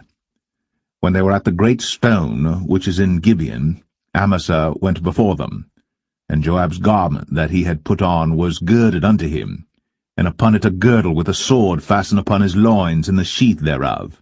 And as he went forth it fell out. And Joab said to Amasa, Art thou in health, my brother? And Joab took Amasa by the beard with the right hand to kiss him. But Amasa took no heed to the sword that was in Joab's hand. So he smote him therewith in the 5th rib, and shed out his bowels to the ground, and struck him not again, and he died. So Joab and Abishai his brother pursued after Sheba the son of Bichri. And one of Joab's men stood by him, and said, He that favoureth Joab, and he that is for David, let him go after Joab. And Amasa wallowed in blood in the midst of the highway. And when the man saw that all the people stood still, he removed Amasa out of the highway into the field, and cast a cloth upon him when he saw that every one that came by him stood still. When he was removed out of the highway, all the people went on after Joab, to pursue after Sheba the son of Bichri. And he went through all the tribes of Israel unto Abel, and to Bethmachah, and all the Berites, and they were gathered together, and went also after him. And they came and besieged him in Abel of Bethmachah. And they cast up a bank against the city, and it stood in the trench, and all the people that were with Joab battered the wall to throw it down. Then cried a wise woman out of the city, Hear, hear, say, I pray you, unto Joab, Come near hither, that I may speak with thee. And when he was come near unto her, the woman said, Art thou Joab? And he answered, I am he. Then she said unto him, Hear the words of thine handmaid. And he answered, I do hear. Then she spake, saying, They were wont to speak in old times, saying, They shall surely ask counsel at Abel. And so they ended the matter. I am one of them that are peaceable and faithful in Israel. Thou seekest to destroy a city and a mother in Israel. Why wilt thou swallow up the inheritance of the Lord? And Joab answered and said, far be it from me that I should swallow up or destroy. The matter is not so. But a man of Mount Ephraim, Sheba, the son of Bichri by name, hath lifted up his hand against the king, even against David. Deliver him only, and I will depart from the city. And the woman said unto Joab, Behold, his head shall be thrown to thee over the wall. Then the woman went unto all the people in her wisdom, and they cut off the head of Sheba the son of Bichri, and cast it out to Joab. And he blew a trumpet, and they retired from the city, every man to his tent. And Joab returned to Jerusalem unto the king. Now Joab was over all the host of Israel, and Benaiah the son of Jehoiada was over the Cherethites and over the Pelethites, and Adoram was over the tribute, and Jehoshaphat the son of Ahilud was recorder, and Sheva was scribe, and Zadok and Abiathar were priests, and Ira also the Jerite was a chief ruler about David.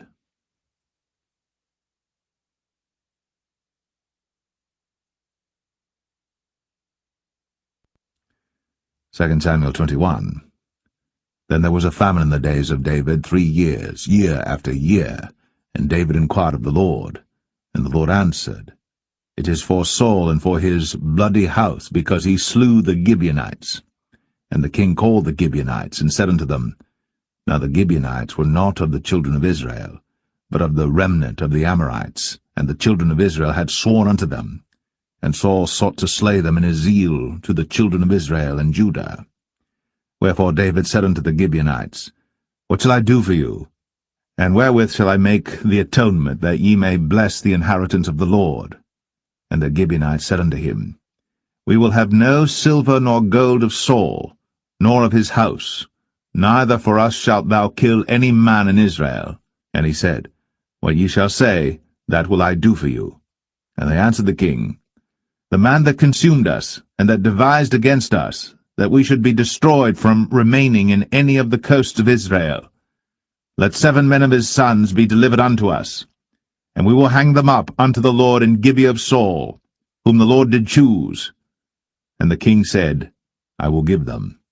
But the king spared Mephibosheth, the son of Jonathan the son of Saul, because of the Lord's oath that was between them, between David and Jonathan the son of Saul. But the king took the 2 sons of Rizpah, the daughter of Aiah, whom she bare unto Saul, Armoni and Mephibosheth, and the 5 sons of Michal, the daughter of Saul, whom she brought up for Adriel, the son of Barzillai, the Maholathite. And he delivered them into the hands of the Gibeonites, and they hanged them in the hill before the Lord. And they fell all 7 together, and were put to death in the days of harvest, in the first days, in the beginning of barley harvest. And Rizpah, the daughter of Aiah, took sackcloth, and spread it for her upon the rock, from the beginning of harvest until water dropped upon them out of heaven, and suffered neither the birds of the air to rest on them by day, nor the beast of the field by night. And it was told David what Rizpah, the daughter of Aiah, the concubine of Saul, had done. And David went and took the bones of Saul, and the bones of Jonathan his son, from the men of Jabesh-Gilead, which had stolen them from the street of Bethshan, where the Philistines had hanged them, when the Philistines had slain Saul in Gilboa. And he brought up from thence the bones of Saul, and the bones of Jonathan his son, and they gathered the bones of them that were hanged. And the bones of Saul and Jonathan his son buried they in the country of Benjamin in Zelle, in the sepulchre of Kish his father, and they performed all that the king commanded, and after that God was entreated for the land. Moreover, the Philistines had yet war again with Israel, and David went down, and his servants with him, and fought against the Philistines, and David waxed faint. And Ishbi-Benob, which was of the sons of the giant, the weight of whose spear weighed 300 shekels of brass in weight, he being girded with a new sword, thought to have slain David. But Abishai the son of Zeruiah succored him, and smote the Philistine, and killed him. Then the men of David sware unto him, saying, Thou shalt go no more out with us to battle, that thou quench not the light of Israel. And it came to pass after this, that there was again a battle with the Philistines at Gob. Then Sibbechai the Hushathite slew Saph, which was of the sons of the giant. And there was again a battle in Gob with the Philistines, where Elhanan the son of Jaare-Oregim, a Bethlehemite, slew the brother of Goliath the Gittite, the staff of whose spear was like a weaver's beam. And there was yet a battle in Gath, where was a man of great stature, that had on every hand 6 fingers, and on every foot 6 toes, 24 in number. And he also was born to the giant. And when he defied Israel, Jonathan the son of Shemaiah, the brother of David, slew him.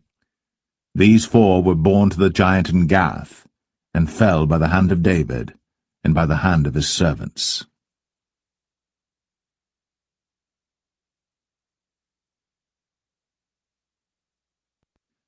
Samuel 22. And David spake unto the Lord the words of this song in the day that the Lord had delivered him out of the hand of all his enemies, and out of the hand of Saul. And he said, The Lord is my rock, and my fortress, and my deliverer. The God of my rock, in him will I trust. He is my shield, and the horn of my salvation, my high tower, and my refuge, my Saviour. Thou savest me from violence.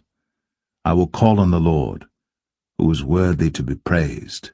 So shall I be saved from mine enemies. When the waves of death compassed me, the floods of ungodly men made me afraid. The sorrows of hell compassed me about, the snares of death prevented me. In my distress I called upon the Lord, and cried to my God, and he did hear my voice out of his temple, and my cry did enter into his ears. Then the earth shook and trembled, the foundations of heaven moved and shook, because he was wroth. There went up a smoke out of his nostrils, and fire out of his mouth devoured. Coals were kindled by it. He bowed the heavens also, and came down, and darkness was under his feet. And he rode upon a cherub, and did fly, and he was seen upon the wings of the wind. And he made darkness pavilions round about him, dark waters, and thick clouds of the skies. Through the brightness before him were coals of fire kindled. The Lord thundered from heaven, and the Most High uttered his voice. And he sent out arrows, and scattered them, lightning, and discomfited them. And the channels of the sea appeared. The foundations of the world were discovered, at the rebuking of the Lord, at the blast of the breath of his nostrils. He sent from above, he took me, he drew me out of many waters. He delivered me from my strong enemy, and from them that hated me, for they were too strong for me. They prevented me in the day of my calamity. But the Lord was my stay. He brought me forth also into a large place. He delivered me because he delighted in me. The Lord rewarded me according to my righteousness, according to the cleanness of my hands hath he recompensed me. For I have kept the ways of the Lord, and have not wickedly departed from my God. For his judgments were before me, and as for his statutes, I did not depart from them. I was also upright before him, and have kept myself from mine iniquity. Therefore the Lord hath recompensed me according to my righteousness, according to my cleanness in his eyesight. With the merciful thou wilt show thyself merciful, and with the upright man thou wilt show thyself upright. With the pure thou wilt show thyself pure, and with the froward thou wilt show thyself unsavoury. And the afflicted people thou wilt save, but thine eyes are upon the haughty, that thou mayest bring them down. For thou art my lamp, O Lord, and the Lord will lighten my darkness. For by thee I have run through a troop, by my God have I leaped over a wall. As for God, his way is perfect. The word of the Lord is tried. He is a buckler to all them that trust in him. For who is God save the Lord? And who is a rock save our God? God is my strength and power, and he maketh my way perfect. He maketh my feet like hinds' feet, and setteth me upon my high places. He teacheth my hands to war, so that a bow of steel is broken by mine arms. Thou hast also given me the shield of thy salvation, and thy gentleness hath made me great. Thou hast enlarged my steps under me, so that my feet did not slip. I have pursued mine enemies, and destroyed them, and turned not again until I had consumed them. And I have consumed them and wounded them, that they could not arise, yea, they are fallen under my feet. For thou hast girded me with strength to battle. Them that rose up against me hast thou subdued under me.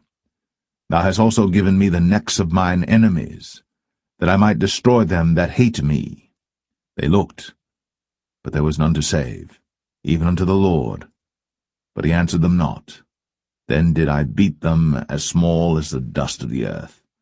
I did stamp them as the mire of the street, and did spread them abroad. Thou also hast delivered me from the strivings of my people. Thou hast kept me to be head of the heathen. A people which I knew not shall serve me. Strangers shall submit themselves unto me. As soon as they hear, they shall be obedient unto me. Strangers shall fade away, and they shall be afraid out of their close places. The Lord liveth, and blessed be my rock, and exalted be the God of the rock of my salvation. It is God that avengeth me, and that bringeth down the people unto me, and that bringeth me forth from mine enemies. Thou also hast lifted me up on high above them that rose up against me. Thou hast delivered me from the violent man. Therefore I will give thanks unto thee, O Lord, among the heathen, and I will sing praises unto thy name. He is the tower of salvation for his king, and showeth mercy to his anointed, unto David, and to his seed for evermore.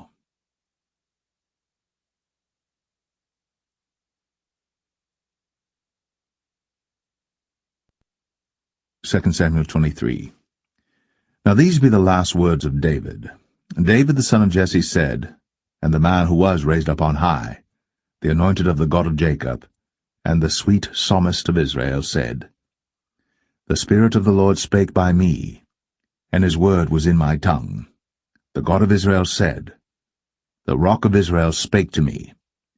He that ruleth over men must be just, ruling in the fear of God. And he shall be as the light of the morning, when the sun riseth, even a morning without clouds, as the tender grass springing out of the earth by clear shining after rain. Although my house be not so with God, yet he hath made with me an everlasting covenant, ordered in all things and sure. For this is all my salvation and all my desire, although he make it not to grow. But the sons of Belial shall be all of them as thorns thrust away, because they cannot be taken with hands. But the man that shall touch them must be fenced with iron, and the staff of a spear, and they shall be utterly burned with fire in the same place. These be the names of the mighty men whom David had. The Tachmonite, that sat in the seat, chief among the captains. The same was Adino, the Esnite. He lift up his spear against 800, whom he slew at one time. And after him was Eleazar the son of Dodo the Ahohite, one of the 3 mighty men with David, when they defied the Philistines that were there gathered together to battle, and the men of Israel were gone away. He arose, and smote the Philistines until his hand was weary, and his hand clave unto the sword. And the Lord wrought a great victory that day, and the people returned after him only to spoil. And after him was Shammah the son of Agi, the Harahite. And the Philistines were gathered together into a troop, where was a piece of ground full of lentils, and the people fled from the Philistines. But he stood in the midst of the ground, and defended it, and slew the Philistines, and the Lord wrought a great victory.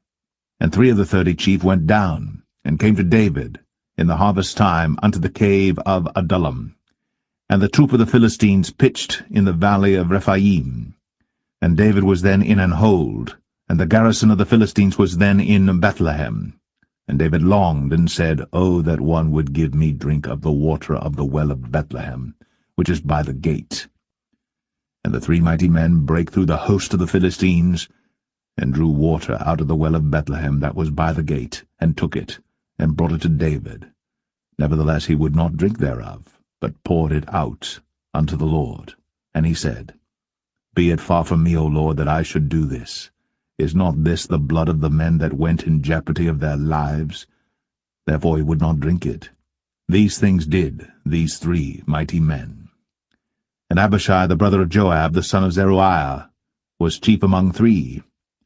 And he lifted up his spear against 300, and slew them, and had the name among 3. Was he not most honorable of 3? Therefore he was their captain, howbeit he attained not unto the first 3. And Benaiah the son of Jehoiada, the son of a valiant man of Kabzeel, who had done many acts, he slew 2 lion-like men of Moab. He went down also and slew a lion in the midst of a pit in time of snow. And he slew an Egyptian, a goodly man. And the Egyptian had a spear in his hand. But he went down to him with a staff, and plucked the spear out of the Egyptian's hand, and slew him with his own spear. These things did Benaiah the son of Jehoiada, and had the name among 3 mighty men. He was more honorable than the 30, but he attained not to the first 3. And David set him over his guard.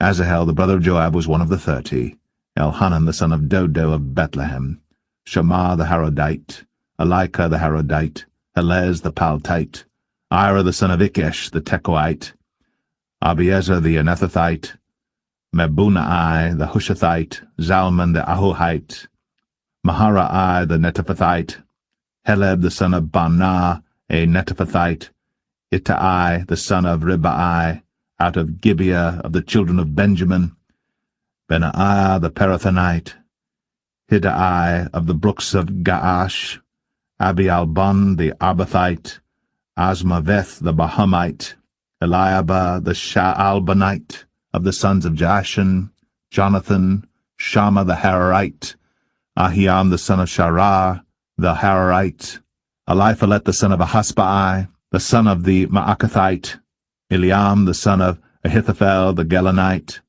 Hezrai the Carmelite, Parai the Arbite, Igal the son of Nathan of Zobah, Bani the Gadite, Zelek the Ammonite, Naharai the Barathite, Armah-bearer to Joab the son of Zeruiah, Ira and Ithrite, Gareb and Ithrite, Uriah the Hittite, 37 in all.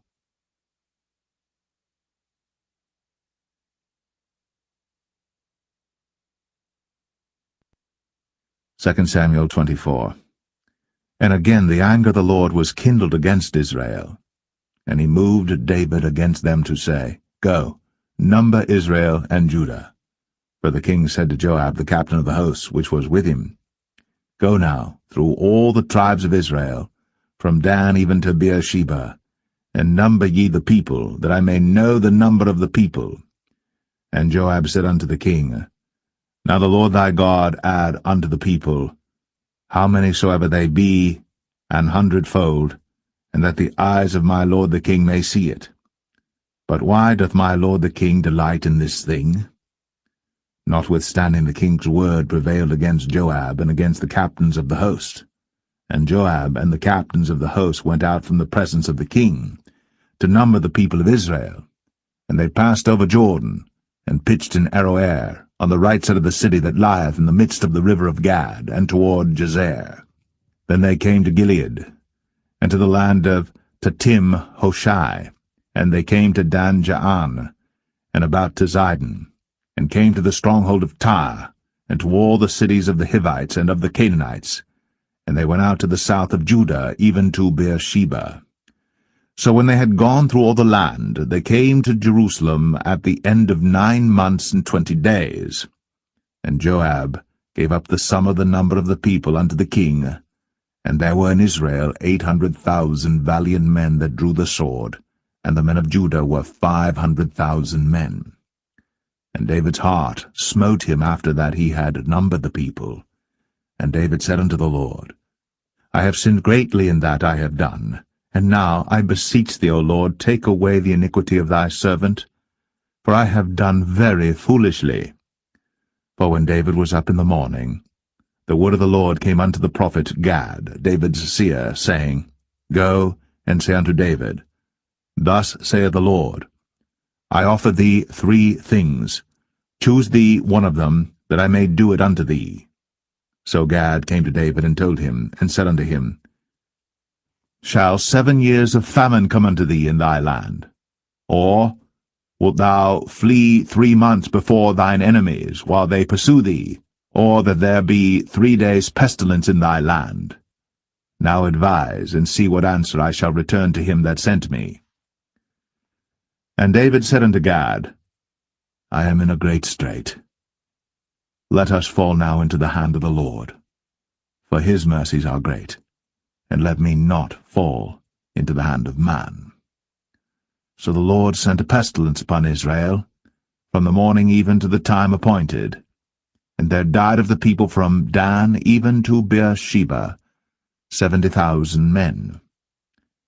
And when the angel stretched out his hand upon Jerusalem to destroy it, the Lord repented him of the evil, and said to the angel that destroyed the people, It is enough.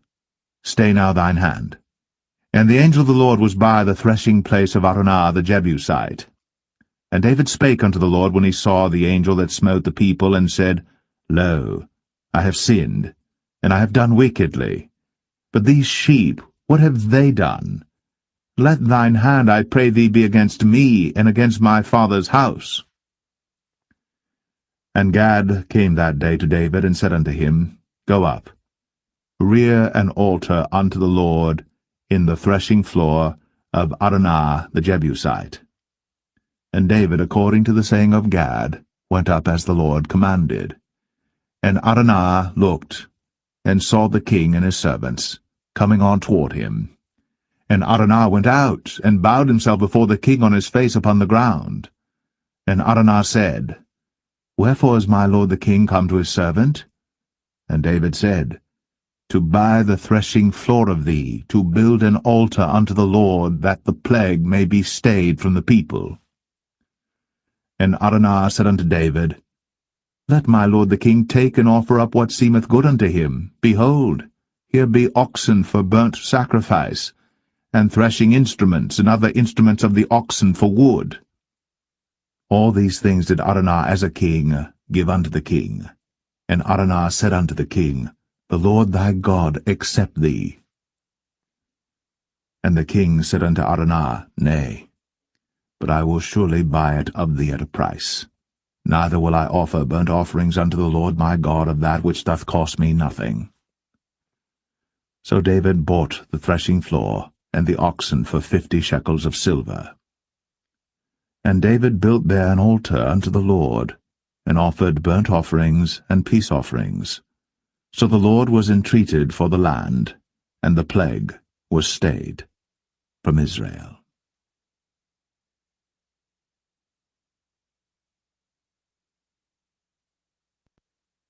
The first book of Kings, chapter 1. Now King David was old, and stricken in years, and they covered him with clothes, but he gat no heat. Wherefore his servant said unto him, Let there be sought for my lord the king a young virgin, and let her stand before the king, and let her cherish him, and let her lie in thy bosom, that my lord the king may get heat. So they sought for a fair damsel throughout all the coasts of Israel, and found Abishag, a Shunammite, and brought her to the king. And the damsel was very fair, and cherished the king, and ministered to him. But the king knew her not. Then Adonijah the son of Haggith exalted himself, saying, I will be king. And he prepared him chariots and horsemen, and 50 men to run for him. And his father had not displeased him at any time in saying, Why hast thou done so? And he also was a very goodly man. And his mother bare him after Absalom. And he conferred with Joab the son of Zeruiah, and with Abiathar the priest, And they, following Adonijah, helped him. But Zadok the priest, and Benaiah the son of Jehoiada, and Nathan the prophet, and Shimei, and Rei, and the mighty men which belonged to David, were not with Adonijah. And Adonijah slew sheep and oxen and fat cattle by the stone of Zoheleth, which is by En-rogel, and called all his brethren the king's sons, and all the men of Judah the king's servants. But Nathan the prophet, and Benaiah, and the mighty men, and Solomon his brother, he called not. Wherefore Nathan spake unto Bathsheba, the mother of Solomon, saying, Hast thou not heard that Adonijah the son of Haggith doth reign, and David our Lord knoweth it not? Now therefore come, let me, I pray thee, give thee counsel, that thou mayest save thine own life, and the life of thy son Solomon. Go and get thee in unto King David, and say unto him, Didst not thou, my lord, O king, swear unto thine handmaid, saying, Assuredly Solomon thy son shall reign after me, and he shall sit upon my throne. Why then doth Adonijah reign? Behold, while thou yet talkest there with the king, I also will come in after thee, and confirm thy words. And Bathsheba went in unto the king into the chamber. And the king was very old, and Abishag the Shunammite ministered unto the king. And Bathsheba bowed, and did obeisance unto the king. And the king said, What wouldst thou? And she said unto him, My lord, thou swearest by the Lord thy God unto thine handmaid, saying, Assuredly Solomon thy son shall reign after me, and he shall sit upon my throne. And now, behold, Adonijah reigneth. And now, my lord the king, thou knowest it not. And he hath slain oxen and fat cattle, and sheep in abundance, and hath called all the sons of the king, and Abiathar the priest, and Joab the captain of the host. But Solomon thy servant hath he not called. And thou, my lord, O king, the eyes of all Israel are upon thee, that thou shouldst tell them who shall sit on the throne of my lord the king after him. Otherwise it shall come to pass, when my lord the king shall sleep with his fathers, that I and my son Solomon shall be counted offenders. And lo, while she yet talked with the king, Nathan the prophet also came in. And they told the king, saying, Behold, Nathan the prophet. And when he was come in before the king, he bowed himself before the king with his face to the ground. And Nathan said, My lord, O king, hast thou said, Adonijah shall reign after me, and he shall sit upon my throne? For he is gone down this day, and hath slain oxen and fat cattle and sheep in abundance, and hath called all the king's sons, and the captains of the host, and Abiathar the priest, and behold, they eat and drink before him, and say, God save King Adonijah. But me, even me thy servant, and Zadok the priest, and Benaiah the son of Jehoiada, and thy servant Solomon hath he not called. Is this thing done by my lord the king, and thou hast not showed it unto thy servant, who should sit on the throne of my lord the king after him? Then King David answered and said, Call me Bathsheba. And she came into the king's presence, and stood before the king. And the king sware, and said, As the Lord liveth, that hath redeemed my soul out of all distress, even as I swear unto thee by the Lord God of Israel, saying, Assuredly Solomon thy son shall reign after me, and he shall sit upon my throne in my stead, even so will I certainly do this day. Then Bathsheba bowed with her face to the earth, and did reverence to the king, and said, Let my lord King David live for ever. And King David said, Call me Zadok the priest, and Nathan the prophet, and Benaiah the son of Jehoiada. And they came before the king. The king also said unto them, Take with you the servants of your lord, and cause Solomon my son to ride upon mine own mule, and bring him down to Gin. And let Zadok the priest, and Nathan the prophet, anoint him there king over Israel. And blow ye with the trumpet, and say, God save King Solomon. Then ye shall come up after him, that he may come and sit upon my throne, for he shall be king in my stead. And I have appointed him to be ruler over Israel and over Judah. And Benaiah the son of Jehoiada answered the king, and said, Amen. The Lord God of my lord the king say so too. As the Lord hath been with my lord the king, even so be he with Solomon, and make his throne greater than the throne of my lord, King David.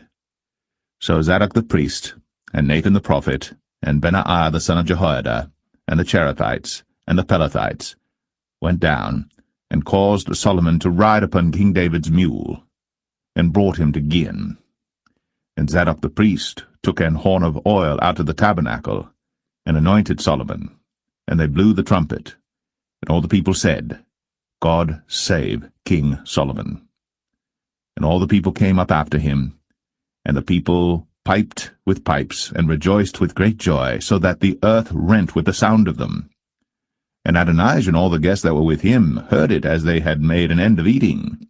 And when Joab heard the sound of the trumpet, he said, Wherefore is this noise of the city being in an uproar? And while he yet spake, behold, Jonathan the son of Abiathar the priest came. And Adonijah said unto him, Come in, for thou art a valiant man, and bringest good tidings. And Jonathan answered and said to Adonijah, Verily, our lord King David hath made Solomon king. And the king hath sent with him Zadok the priest, and Nathan the prophet, and Benaiah the son of Jehoiada, and the Cherethites and the Pelethites, and they have caused him to ride upon the king's mule. And Zadok the priest, and Nathan the prophet, have anointed him king in Gihon, and they are come up from thence, rejoicing, so that the city rang again. This is the noise that ye have heard. And also Solomon sitteth on the throne of the kingdom. And moreover, the king's servants came to bless our lord King David, saying, God make the name of Solomon better than thy name, and make his throne greater than thy throne. And the king bowed himself upon the bed. And also thus said the king, Blessed be the Lord God of Israel, which hath given one to sit on my throne this day, mine eyes even seeing it. And all the guests that were with Adonijah were afraid, and rose up, and went every man his way. And Adonijah feared because of Solomon, and arose, and went, and caught hold on the horns of the altar. And it was told Solomon, saying, Behold, Adonijah feareth King Solomon, for lo, he hath caught hold on the horns of the altar, saying, Let King Solomon swear unto me today, that he will not slay his servant with the sword. And Solomon said, If he will show himself a worthy man, there shall not an hair of him fall to the earth.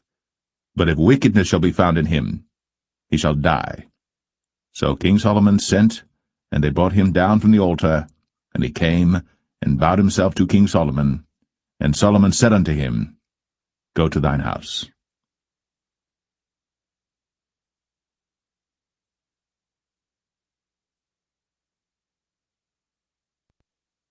1 Kings 2.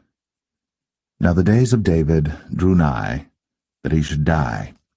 And he charged Solomon his son, saying, I go the way of all the earth.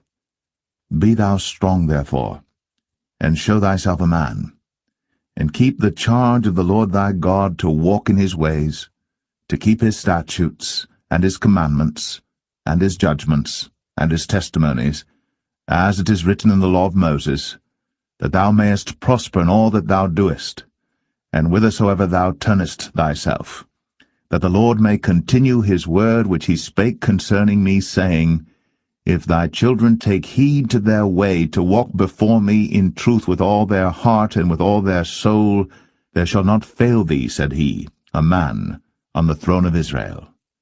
Moreover, thou knowest also what Joab the son of Zeruiah did to me, and what he did to the two captains of the host of Israel, unto Abner the son of Ner, and unto Amasa the son of Jether, whom he slew, and shed the blood of war in peace, and put the blood of war upon his girdle that was about his loins, and in his shoes that were on his feet.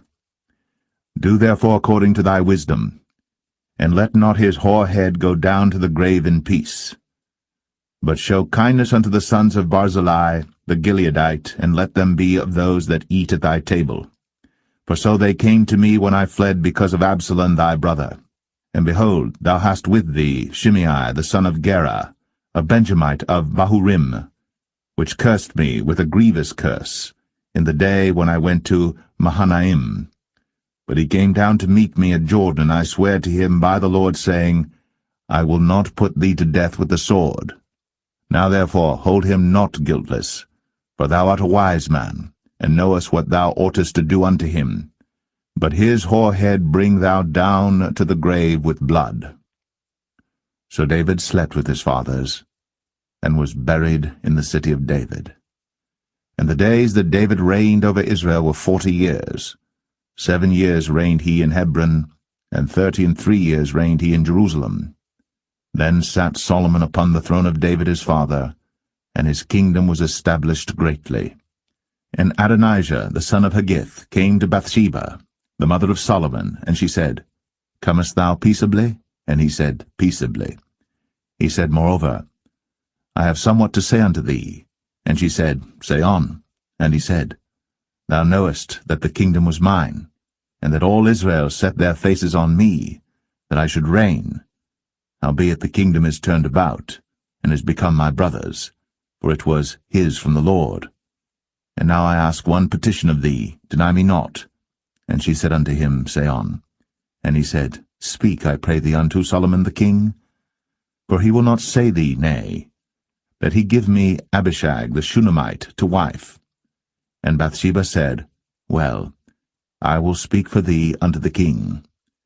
Bathsheba therefore went unto King Solomon, to speak unto him for Adonijah. And the king rose up to meet her, and bowed himself unto her, and sat down on his throne, and caused a seat to be set for the king's mother. And she sat on his right hand. Then she said, I desire one small petition of thee. I pray thee, say me not nay. And the king said unto her, Ask on, my mother, for I will not say thee nay. And she said, Let Abishag the Shunammite be given to Adonijah thy brother to wife. And King Solomon answered and said unto his mother, And why dost thou ask Abishag the Shunammite for Adonijah? Ask for him the kingdom also? For he is mine elder brother, even for him, and for Abiathar the priest, and for Joab the son of Zeruiah. Then King Solomon sware by the Lord, saying, God do so to me, and more also, if Adonijah have not spoken this word against his own life. Now therefore, as the Lord liveth, which hath established me, and set me on the throne of David my father, and who hath made me an house, as he promised, Adonijah shall be put to death this day. And King Solomon sent by the hand of Benaiah the son of Jehoiada, and he fell upon him, that he died. And unto Abiathar the priest said the king, Get thee to Anathoth, unto thine own fields, for thou art worthy of death. But I will not at this time put thee to death, because thou bearest the ark of the Lord God before David my father, and because thou hast been afflicted in all wherein my father was afflicted. So Solomon thrust out Abiathar from being priest unto the Lord, that he might fulfill the word of the Lord, which he spake concerning the house of Eli and Shiloh. Then tidings came to Joab. For Joab had turned after Adonijah, though he turned not after Absalom. And Joab fled unto the tabernacle of the Lord, and caught hold on the horns of the altar. And it was told King Solomon that Joab was fled unto the tabernacle of the Lord, and behold, he is by the altar. Then Solomon sent Benaiah the son of Jehoiada, saying, Go, fall upon him. And Benaiah came to the tabernacle of the Lord, and said unto him, Thus saith the king, Come forth. And he said, Nay, but I will die here. And Benaiah brought the king word again, saying, Thus said Joab. And thus he answered me. And the king said unto him, Do as he hath said, and fall upon him, and bury him, that thou mayest take away the innocent blood, which Joab shed from me, and from the house of my father. And the Lord shall return his blood upon his own head, who fell upon 2 men more righteous and better than he, and slew them with the sword. My father David, not knowing thereof, to wit, Abner the son of Ner, captain of the host of Israel, and Amasa the son of Jether, captain of the host of Judah. Their blood shall therefore return upon the head of Joab, and upon the head of his seed forever. But upon David, and upon his seed, and upon his house, and upon his throne, shall there be peace forever from the Lord. So Benaiah the son of Jehoiada went up, and fell upon him, and slew him. And he was buried in his own house, in the wilderness. And the king put Benaiah the son of Jehoiada in his room over the host, and Zadok the priest did the king put in the room of Abiathar. And the king sent and called for Shimei, and said unto him, Build thee an house in Jerusalem, and dwell there, and go not forth thence any whither. For it shall be, that on the day thou goest out, and passest over the brook Kidron, thou shalt know for certain that thou shalt surely die. Thy blood shall be upon thine own head. And Shimei said unto the king, The saying is good. As my lord the king hath said, so will thy servant do. And Shimei dwelt in Jerusalem many days. And it came to pass at the end of 3 years, that 2 of the servants of Shimei ran away unto Achish, son of Maachah, king of Gath. And they told Shimei, saying, Behold, thy servants be in Gath. And Shimei arose, and saddled his ass, and went to Gath to Achish to seek his servants. And Shimei went, and brought his servants from Gath. And it was told Solomon that Shimei had gone from Jerusalem to Gath, and was come again. And the king sent and called for Shimei, and said unto him, Did I not make thee to swear by the Lord, and protested unto thee, saying, Know for a certain, on the day thou goest out, and walkest abroad any whither, that thou shalt surely die? And thou saidst unto me, The word that I have heard is good. Why then hast thou not kept the oath of the Lord, and the commandment that I have charged thee with? The king said moreover to Shimei, Thou knowest all the wickedness which thine heart is privy to, that thou didst to David my father. Therefore the Lord shall return thy wickedness upon thine own head. And King Solomon shall be blessed, and the throne of David shall be established before the Lord for ever. So the king commanded Benaiah the son of Jehoiada, which went out, and fell upon him that he died. And the kingdom was established in the hand of Solomon.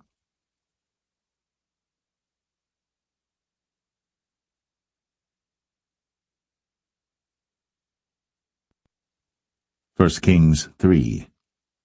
And Solomon made affinity with Pharaoh king of Egypt, and took Pharaoh's daughter, and brought her into the city of David, until he had made an end of building his own house, and the house of the Lord, and the wall of Jerusalem round about. Only the people sacrificed in high places, because there was no house built unto the name of the Lord, until those days.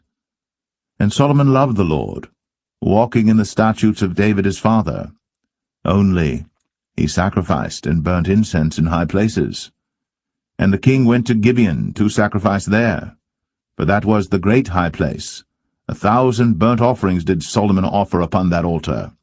In Gibeon the Lord appeared to Solomon in a dream by night, and God said, Ask what I shall give thee. And Solomon said, Thou hast shown unto thy servant David my father great mercy, according as he walked before thee in truth, and in righteousness, and in uprightness of heart with thee. And thou hast kept for him this great kindness, that thou hast given him a son, to sit on his throne, as it is this day.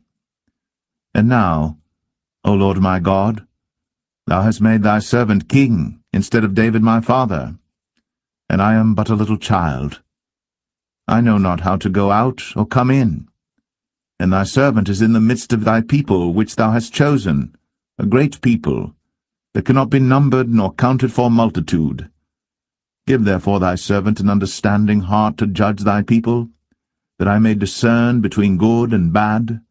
For who is able to judge this, thy so great a people? And the speech pleased the Lord, that Solomon had asked this thing. And God said unto him, Because thou hast asked this thing, and hast not asked for thyself long life, neither hast asked riches for thyself, nor hast asked the life of thine enemies, but hast asked for thyself understanding, to discern judgment. Behold, I have done according to thy words. Lo, I have given thee a wise and an understanding heart, so that there was none like thee before thee, neither after thee shall any arise like unto thee. And I have also given thee that which thou hast not asked, both riches and honour, so that there shall not be any among the kings like unto thee all thy days. and if thou wilt walk in my ways, to keep my statutes and my commandments, as thy father David did walk, then I will lengthen thy days. And Solomon awoke, and behold, it was a dream. And he came to Jerusalem, and stood before the ark of the covenant of the Lord, and offered up burnt offerings, and offered peace offerings, and made a feast to all his servants. Then came there 2 women that were harlots unto the king, and stood before him. And the one woman said, O my lord, I and this woman dwell in one house, and I was delivered of a child with her in the house. And it came to pass, the 3rd day after that I was delivered, that this woman was delivered also, and we were together. There was no stranger with us in the house, save we 2 in the house. And this woman's child died in the night, because she overlaid it. And she arose at midnight, and took my son from beside me while thine handmaid slept, and laid it in her bosom, and laid her dead child in my bosom. And when I rose in the morning to give my child suck, behold, it was dead. But when I had considered it in the morning, behold, it was not my son which I did bear. And the other woman said, Nay, but the living is my son, and the dead is thy son. And this said, No, but the dead is thy son, and the living is my son. Thus they spake before the king. Then said the king, The one saith, This is my son that liveth, and thy son is the dead. And the other saith, Nay, but thy son is the dead, and my son is the living. And the king said, Bring me a sword. And they brought a sword before the king.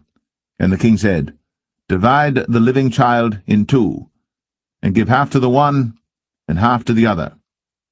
Then spake the woman, whose the living child was, unto the king, for her bowels yearned upon her son, and she said, O my lord, give her the living child, and in no wise slay it. But the other said, Let it be neither mine nor thine, but divide it. Then the king answered and said, Give her the living child, and in no wise slay it. She is the mother thereof. And all Israel heard of the judgment which the king had judged. And they feared the king, for they saw that the wisdom of God was in him, to do judgment.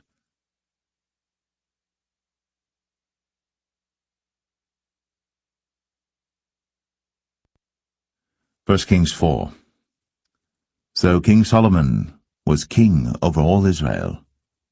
And these were the princes which he had: Azariah the son of Zadok the priest, Elihoreph and Ahiah the sons of Shishah, scribes, Jehoshaphat the son of Ahilud, the recorder, and Benaiah the son of Jehoiada was over the host, and Zadok and Abiathar were the priests. And Azariah the son of Nathan was over the officers, and Zabud the son of Nathan was principal officer, and the king's friend. And Ahishah was over the household, and Adoniram the son of Abda was over the tribute. And Solomon had 12 officers over all Israel, which provided victuals for the king and his household. Each man his month in a year made provision. And these are their names: the son of Hur, in Mount Ephraim, the son of Dekar, in Makaz, and in Shaalbim, and in Beth-Shemesh, and Elon Bethanan, the son of Hesed, in Arabath. To him pertained Socho, in all the land of Hepher, the son of Abinadab, in all the region of Dor, which had Taphath, the daughter of Solomon, to wife. Baanah, the son of Ahilud, to him pertained Tanakh and Megiddo, and all Bethshan, which is by Zartanah beneath Jezreel, from Bethshan to Abel-Meholah, even unto the place that is beyond Jokneam. The son of Geber, in Ramoth-Gilead, to him pertain the towns of Jair the son of Manasseh, which are in Gilead. To him also pertain the region of Argob, which is in Bashan, 80 great cities with walls and brazen bars. Ahinadab the son of Edo had Mahanaim. Ahimaaz was in Naphtali. He also took Basmath, the daughter of Solomon, to wife. Baanah the son of Hushai was in Asher and in Aloth. Jehoshaphat the son of Paruah in Issachar. Shimei the son of Elah in Benjamin. Geber the son of Uri was in the country of Gilead, in the country of Sihon the king of the Amorites, and of Og the king of Bashan, and he was the only officer which was in the land. Judah and Israel were many as the sand which is by the sea in multitude, eating and drinking and making merry. And Solomon reigned over all kingdoms from the river unto the land of the Philistines, and unto the border of Egypt. They brought presents, and served Solomon all the days of his life. And Solomon's provisions for one day was 30 measures of fine flour, and 80 measures of meal, 10 fat oxen, and 20 oxen out of the pastures, and 100 sheep beside harts and roebucks, and fallow deer and fatted fowl. For he had dominion over all the region on this side the river, from Tiphsah even to Azar, over all the kings on this side the river, and he had peace on all sides round about him. And Judah and Israel dwelt safely, every man under his vine and under his fig tree, from Dan even to Beersheba, all the days of Solomon. And Solomon had 40,000 stalls of horses for his chariots, and 12,000 horsemen. And those officers provided victual for King Solomon, and for all that came unto King Solomon's table every man in his month, they lacked nothing. Barley also, and straw for the horses, and dromedaries brought they unto the place where the officers were, every man according to his charge. And God gave Solomon wisdom and understanding exceeding much, and largeness of heart, even as the sand that is on the seashore. And Solomon's wisdom excelled the wisdom of all the children of the east country, and all the wisdom of Egypt. For he was wiser than all men, than Ethan the Ezrahite, and Heman, and Chalcol, and Darda, the sons of Mahol, and his fame was in all nations round about. And he spake 3,000 proverbs, and his songs were 1,005. And he spake of trees, from the cedar tree that is in Lebanon even unto the hyssop that springeth out of the wall. He spake also of beasts, and of fowl, and of creeping things, and of fishes. And there came of all people to hear the wisdom of Solomon, from all kings of the earth, which had heard of his wisdom.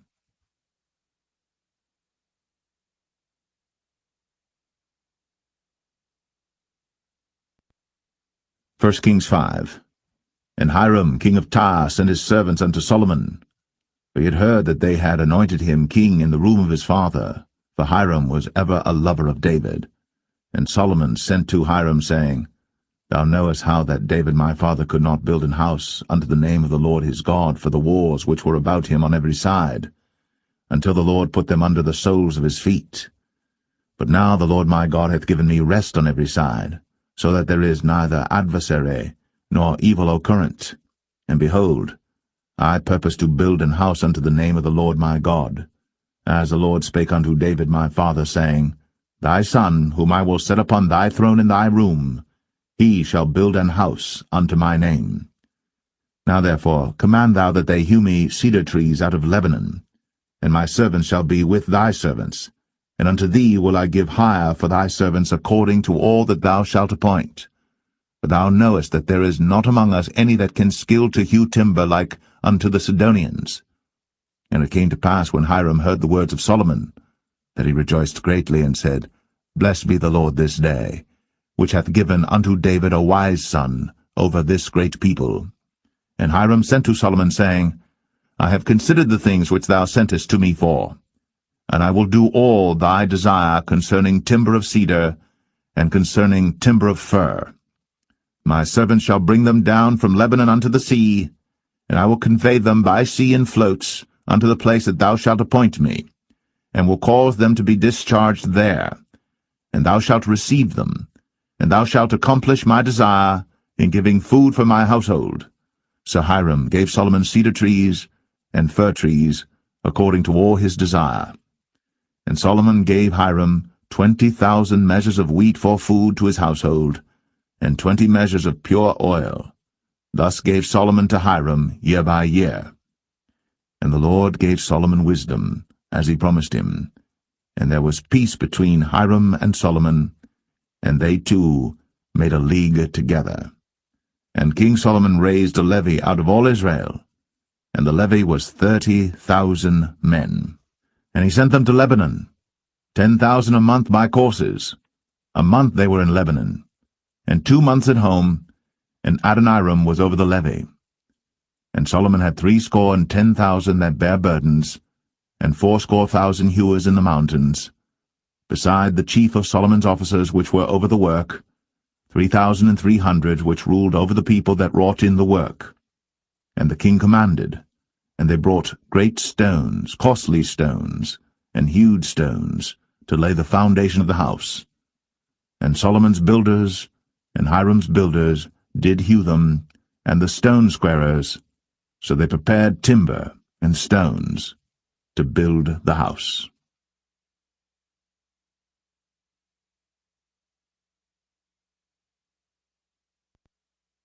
1 Kings 6. And it came to pass in the 480th year, after the children of Israel were come out of the land of Egypt, in the 4th year of Solomon's reign over Israel, in the month Ziph, which is the 2nd month, that he began to build the house of the Lord. And the house which King Solomon built for the Lord, the length thereof was 80 cubits, and the breadth thereof 20 cubits, and the height thereof 30 cubits. And the porch before the temple of the house 20 cubits was the length thereof, according to the breadth of the house, and 10 cubits was the breadth thereof before the house. And for the house he made windows of narrow lights. And against the wall of the house he built chambers round about, against the walls of the house round about, both of the temple and of the oracle, and he made chambers round about. The nethermost chamber was 5 cubits broad, and the middle was 6 cubits broad, and the third was 7 cubits broad. For without, in the wall of the house, he made narrowed rests round about, that the beams should not be fastened in the walls of the house. And the house, when it was in building, was built of stone made ready before it was brought thither, so that there was neither hammer nor axe nor any tool of iron heard in the house, while it was in building. The door for the middle chamber was in the right side of the house, and they went up with winding stairs into the middle chamber, and out of the middle into the third. So he built the house, and finished it, and covered the house with beams and boards of cedar. And then he built chambers against all the house, 5 cubits high, and they rested on the house with timber of cedar. And the word of the Lord came to Solomon, saying, Concerning this house, which thou art in building, if thou wilt walk in my statutes, and execute my judgments, and keep all my commandments to walk in them, then will I perform my word with thee, which I spake unto David thy father, and I will dwell among the children of Israel, and will not forsake my people Israel. So Solomon built the house, and finished it. And he built the walls of the house within with boards of cedar, both the floor of the house and the walls of the ceiling, and he covered them on the inside with wood, and covered the floor of the house with planks of fir.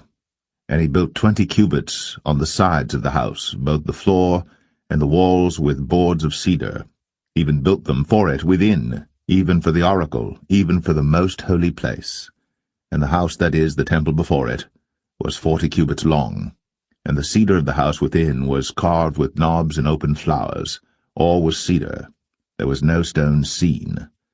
And the oracle he prepared in the house within, to set there the ark of the covenant of the Lord. And the oracle in the forepart was 20 cubits in length, and 20 cubits in breadth, and 20 cubits in the height thereof.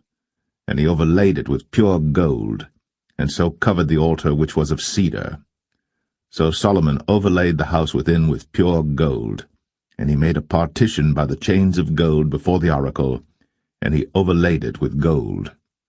And the whole house he overlaid with gold until he had finished all the house. Also the whole altar that was by the oracle he overlaid with gold. And within the oracle he made 2 cherubims of olive tree, each 10 cubits high, and 5 cubits was the one wing of the cherub, and 5 cubits the other wing of the cherub. From the uttermost part of the one wing unto the uttermost part of the other were 10 cubits, and the other cherub was 10 cubits. Both the cherubims were of one measure and one size. The height of the one cherub was 10 cubits, and so was it of the other cherub.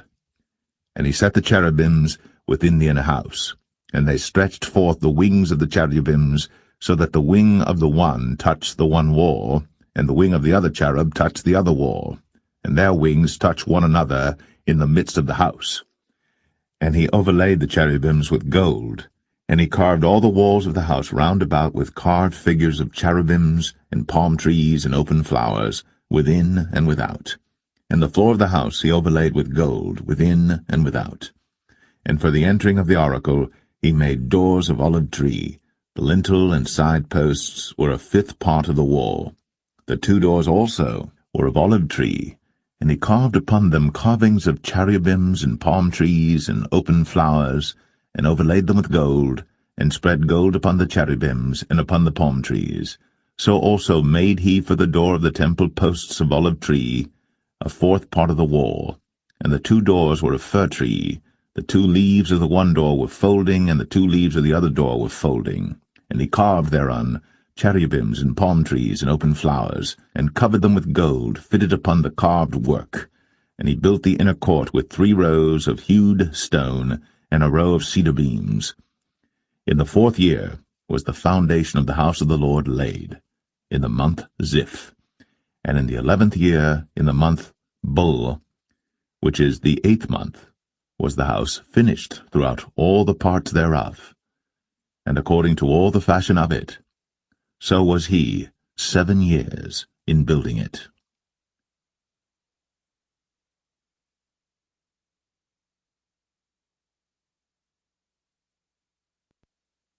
1 Kings 7. But Solomon was building his own house 13 years, and he finished all his house. He built also the house of the forest of Lebanon. The length thereof was 100 cubits, and the breadth thereof 50 cubits, and the height thereof 30 cubits, upon 4 rows of cedar pillars, with cedar beams upon the pillars. And it was covered with cedar above, upon the beams, that lay on 45 pillars, 15 in a row. And there were windows in 3 rows, and light was against light in 3 ranks. And all the doors and posts were square, with the windows, and light was against light in 3 ranks. And he made a porch of pillars. The length thereof was 50 cubits, and the breadth thereof 30 cubits, and the porch was before them. And the other pillars and the thick beam were before them. Then he made a porch for the throne where he might judge, even the porch of judgment, and it was covered with cedar from one side of the floor to the other. And his house where he dwelt had another court within the porch, which was of the like work.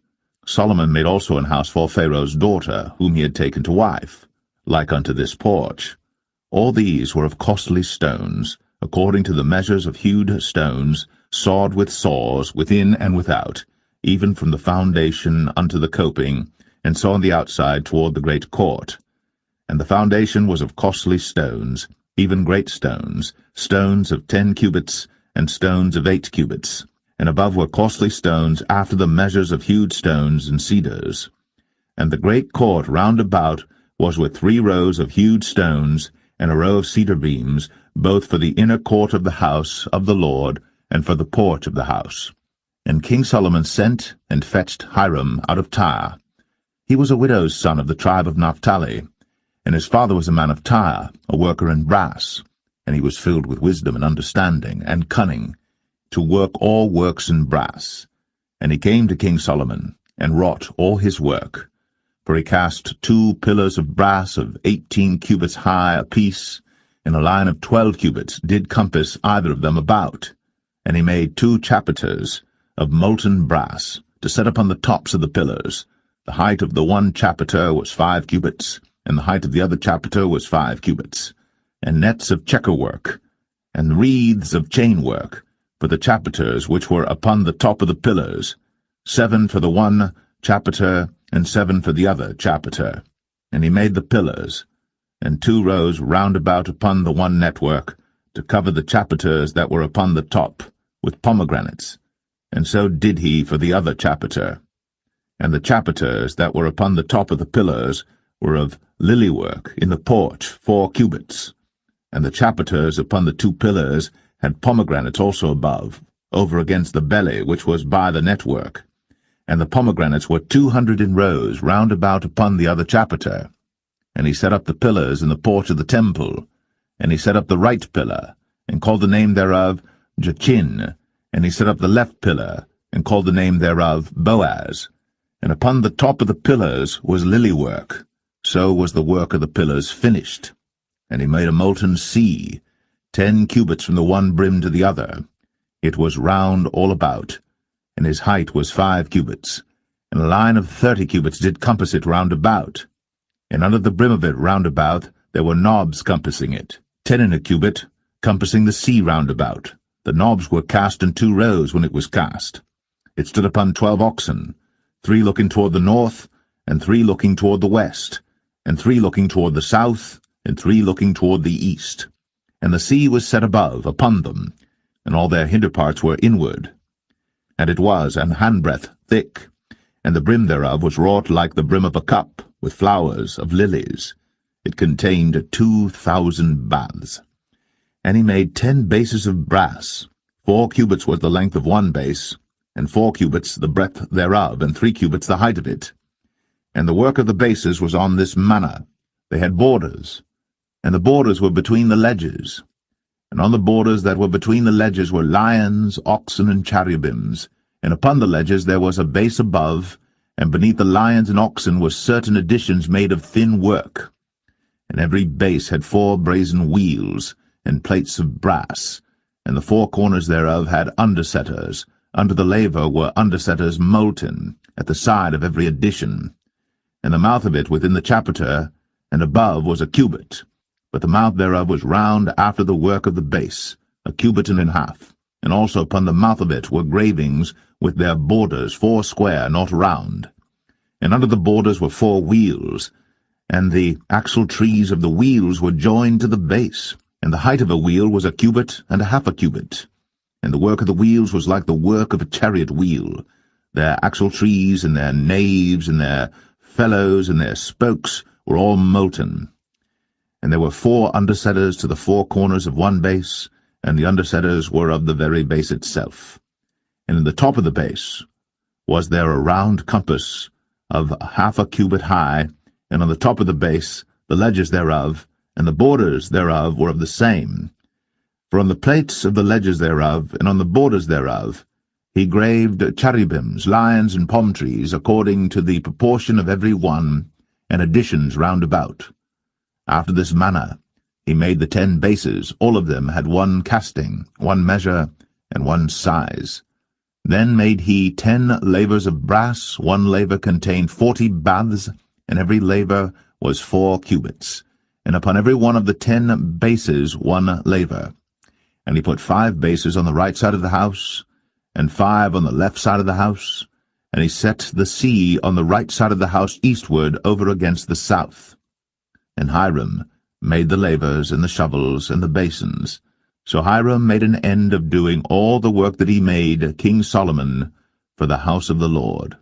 The 2 pillars and the 2 bowls of the chapiters that were on the top of the 2 pillars, and the 2 networks to cover the 2 bowls of the chapiters, which were upon the top of the pillars, and 400 pomegranates for the 2 networks, even 2 rows of pomegranates for 1 network, to cover the 2 bowls of the chapiters that were upon the pillars, and the 10 bases, and 10 lavers on the bases, and 1 sea, and 12 oxen under the sea, and the pots, and the shovels, and the basins, and all these vessels which Hiram made to King Solomon for the house of the Lord, were of bright brass. In the plain of Jordan did the king cast them, in the clay ground between Succoth and Zarthan. And Solomon left all the vessels unweighed, because they were exceeding many, neither was the weight of the brass found out.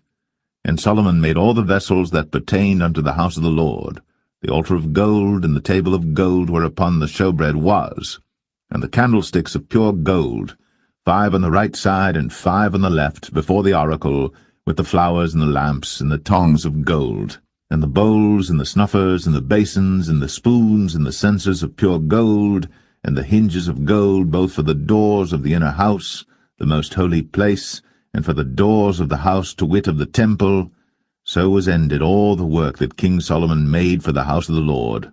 And Solomon brought in the things which David his father had dedicated, even the silver, and the gold, and the vessels, did he put among the treasures of the house of the Lord.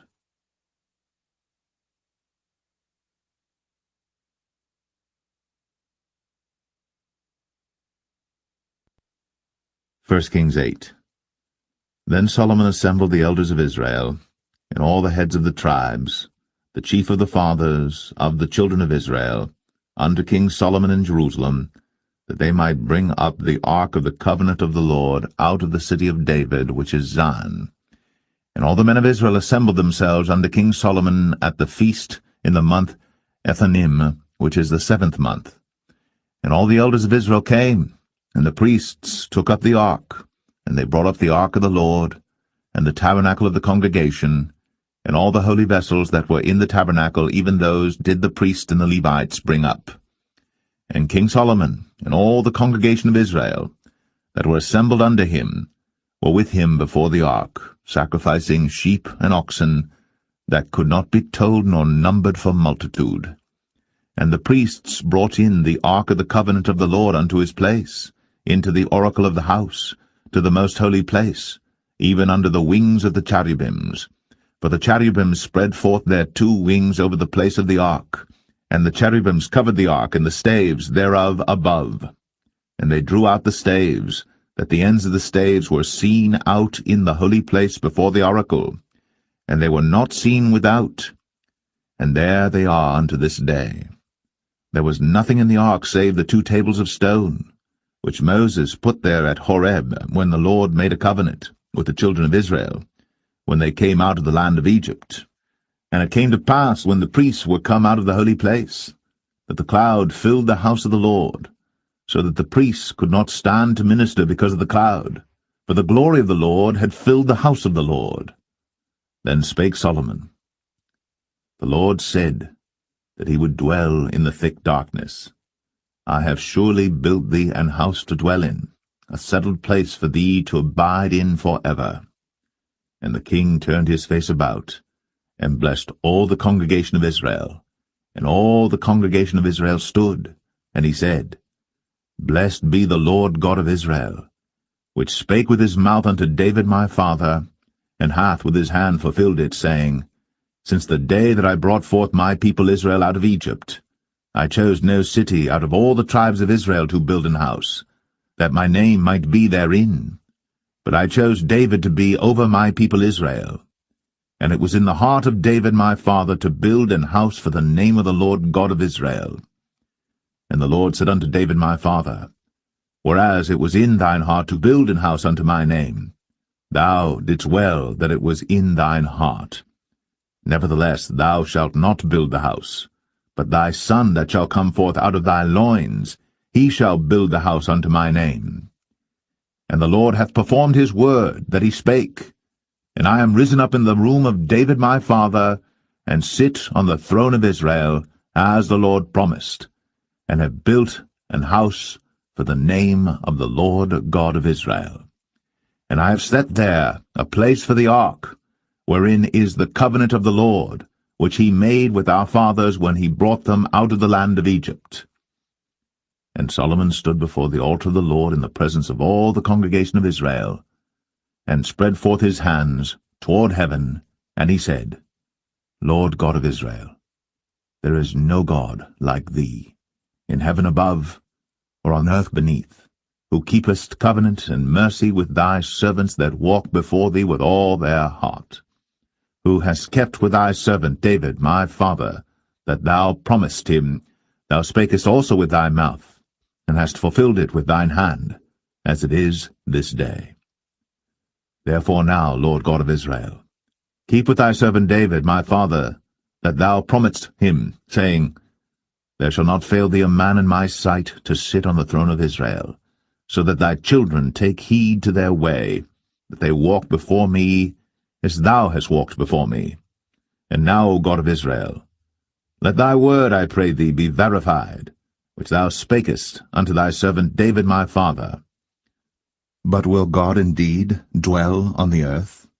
Behold, the heaven, and heaven of heavens cannot contain thee. How much less this house that I have builded?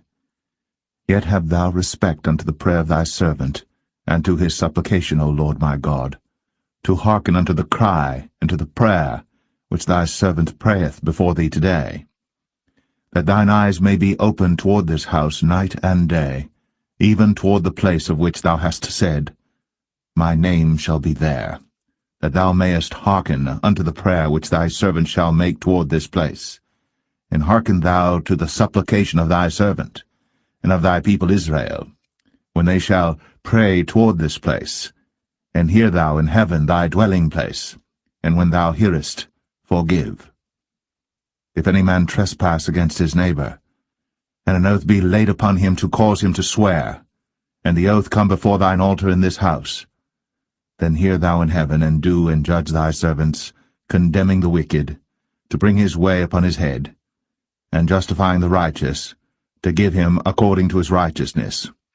When thy people Israel be smitten down before the enemy, because they have sinned against thee, and shall turn again to thee, and confess thy name, and pray, and make supplication unto thee in this house, then hear thou in heaven, and forgive the sin of thy people Israel, and bring them again unto the land which thou gavest unto their fathers.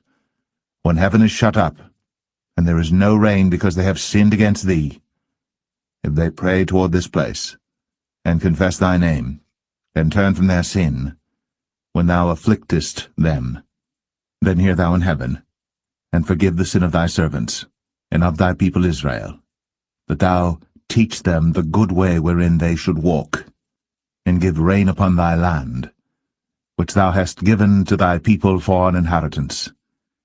If there be in the land famine, if there be pestilence, blasting, mildew, locust, or if there be caterpillar, if their enemy besiege them in the land of their cities, whatsoever plague, whatsoever sickness there be, what prayer and supplication soever be made by any man, or by all thy people Israel, which shall know every man the plague of his own heart, and spread forth his hands toward this house, then hear thou in heaven thy dwelling place, and forgive, and do, and give to every man according to his ways, whose heart thou knowest, for thou, even thou only, knowest the hearts of all the children of men, that they may fear thee all the days that they live in the land which thou gavest unto our fathers. Moreover, concerning a stranger that is not of thy people Israel, but cometh out of a far country for thy name's sake, for they shall hear of thy great name, and of thy strong hand, and of thy stretched out arm, when he shall come and pray toward this house, hear thou in heaven thy dwelling place, and do according to all that the stranger calleth to thee for, that all people of the earth may know thy name, to fear thee, as do thy people Israel, and that they may know that this house which I have builded is called by thy name.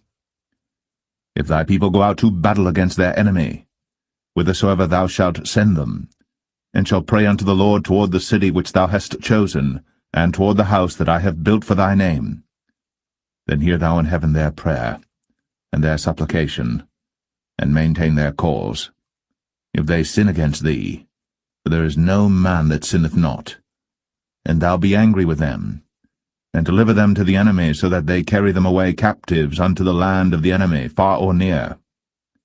Yet, if they shall bethink themselves in the land whither they were carried captives, and repent, and make supplication unto thee in the land of them that carried them captives, saying, We have sinned, and have done perversely, we have committed wickedness, and so return unto thee with all their heart, and with all their soul, in the land of their enemies, which led them away captive, and pray unto thee toward their land, which thou gavest unto their fathers, the city which thou hast chosen, and the house which I have built for thy name.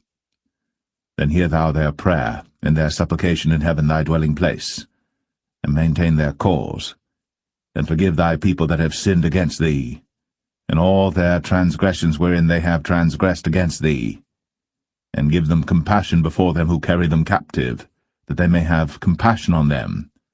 For they be thy people, and thine inheritance, which thou broughtest forth out of Egypt, from the midst of the furnace of iron, that thine eyes may be open unto the supplication of thy servant, and unto the supplication of thy people Israel, to hearken unto them in all that they call for unto thee.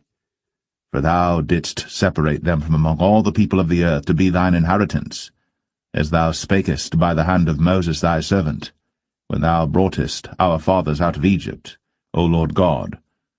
And it was so that when Solomon had made an end of praying all this prayer and supplication unto the Lord, he arose from before the altar of the Lord, from kneeling on his knees with his hands spread up to heaven.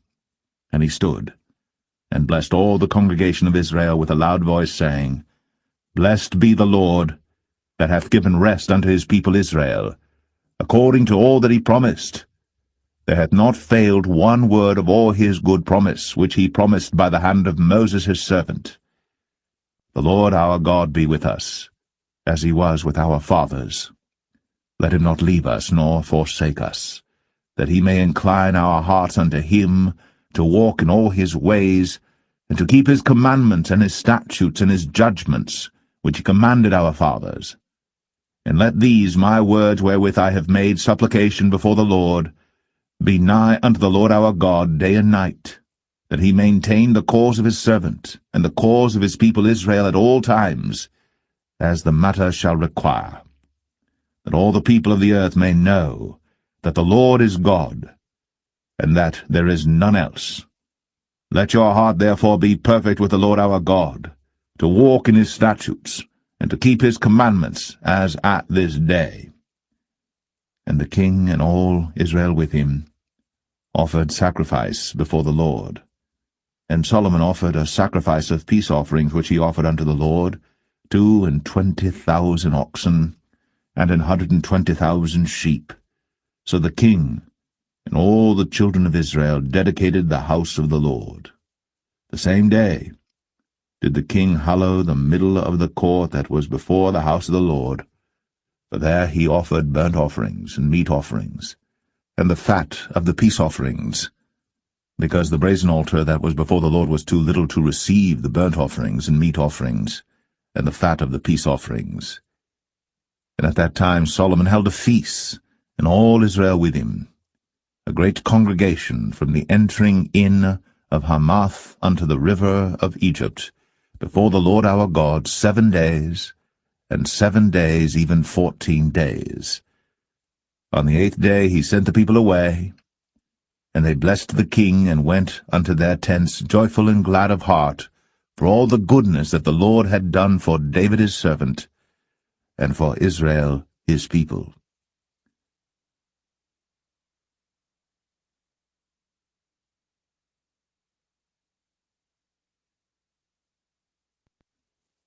First Kings 9. And it came to pass, when Solomon had finished the building of the house of the Lord, and the king's house, and all Solomon's desire which he was pleased to do, that the Lord appeared to Solomon the second time, as he had appeared unto him at Gibeon. And the Lord said unto him, I have heard thy prayer and thy supplication that thou hast made before me. I have hallowed this house which thou hast built, to put my name there for ever, and mine eyes and mine heart shall be there perpetually. And if thou wilt walk before me, as David thy father walked, in integrity of heart, and in uprightness, to do according to all that I have commanded thee, and wilt keep my statutes and my judgments, then I will establish the throne of thy kingdom upon Israel forever, as I promised to David thy father, saying, There shall not fail thee a man upon the throne of Israel. But if ye shall at all turn from following me, ye or your children, and will not keep my commandments and my statutes which I have set before you, but go and serve other gods, and worship them, then will I cut off Israel out of the land which I have given them, and this house which I have hallowed for my name will I cast out of my sight, and Israel shall be a proverb and a byword among all people. And at this house which is high, every one that passeth by it shall be astonished, and shall hiss, and they shall say, Why hath the Lord done thus unto this land, and to this house? And they shall answer, Because they forsook the Lord their God, who brought forth their fathers out of the land of Egypt, and had taken hold upon other gods, and have worshipped them, and served them. Therefore hath the Lord brought upon them all this evil. And it came to pass at the end of 20 years, when Solomon had built the 2 houses, the house of the Lord, and the king's house. Now Hiram the king of Tyre had furnished Solomon with cedar trees and fir trees, and with gold according to all his desire. that then King Solomon gave Hiram 20 cities in the land of Galilee.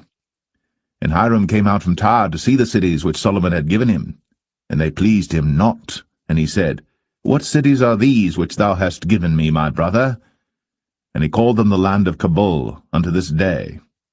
And Hiram sent to the king 60 talents of gold.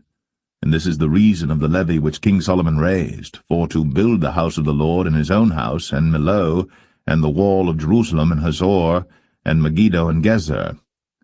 For Pharaoh king of Egypt had gone up and taken Gezer, and burnt it with fire, and slain the Canaanites that dwelt in the city, and given it for a present unto his daughter Solomon's wife. And Solomon built Gezer, and Beth-horon the nether, and Baalath, and Tadmor in the wilderness in the land, and all the cities of store that Solomon had, and cities for his chariots, and cities for his horsemen, and that which Solomon desired to build in Jerusalem, and in Lebanon, and in all the land of his dominion. And all the people that were left of the Amorites, Hittites, Perizzites, Hivites, and Jebusites, which were not of the children of Israel, their children that were left after them in the land, whom the children of Israel also were not able utterly to destroy, upon those did Solomon levy a tribute of bondservice unto this day. But of the children of Israel did Solomon make no bondmen, but they were men of war, and his servants, and his princes, and his captains, and rulers of his chariots, and his horsemen. These were the chief of the officers that were over Solomon's work, 550, which bare rule over the people that wrought in the work. But Pharaoh's daughter came up out of the city of David unto her house, which Solomon had built for her. Then did he build Millo. And 3 times in a year did Solomon offer burnt offerings and peace offerings upon the altar which he built unto the Lord. And he burnt incense upon the altar that was before the Lord. So he finished the house. And King Solomon made a navy of ships in Ezion-Geber, which is beside Eloth, on the shore of the Red Sea, in the land of Edom. And Hiram sent in the navy his servants, shipmen that had knowledge of the sea, with the servants of Solomon. And they came to Ophir, and fetched from thence gold 420 talents, and brought it to King Solomon.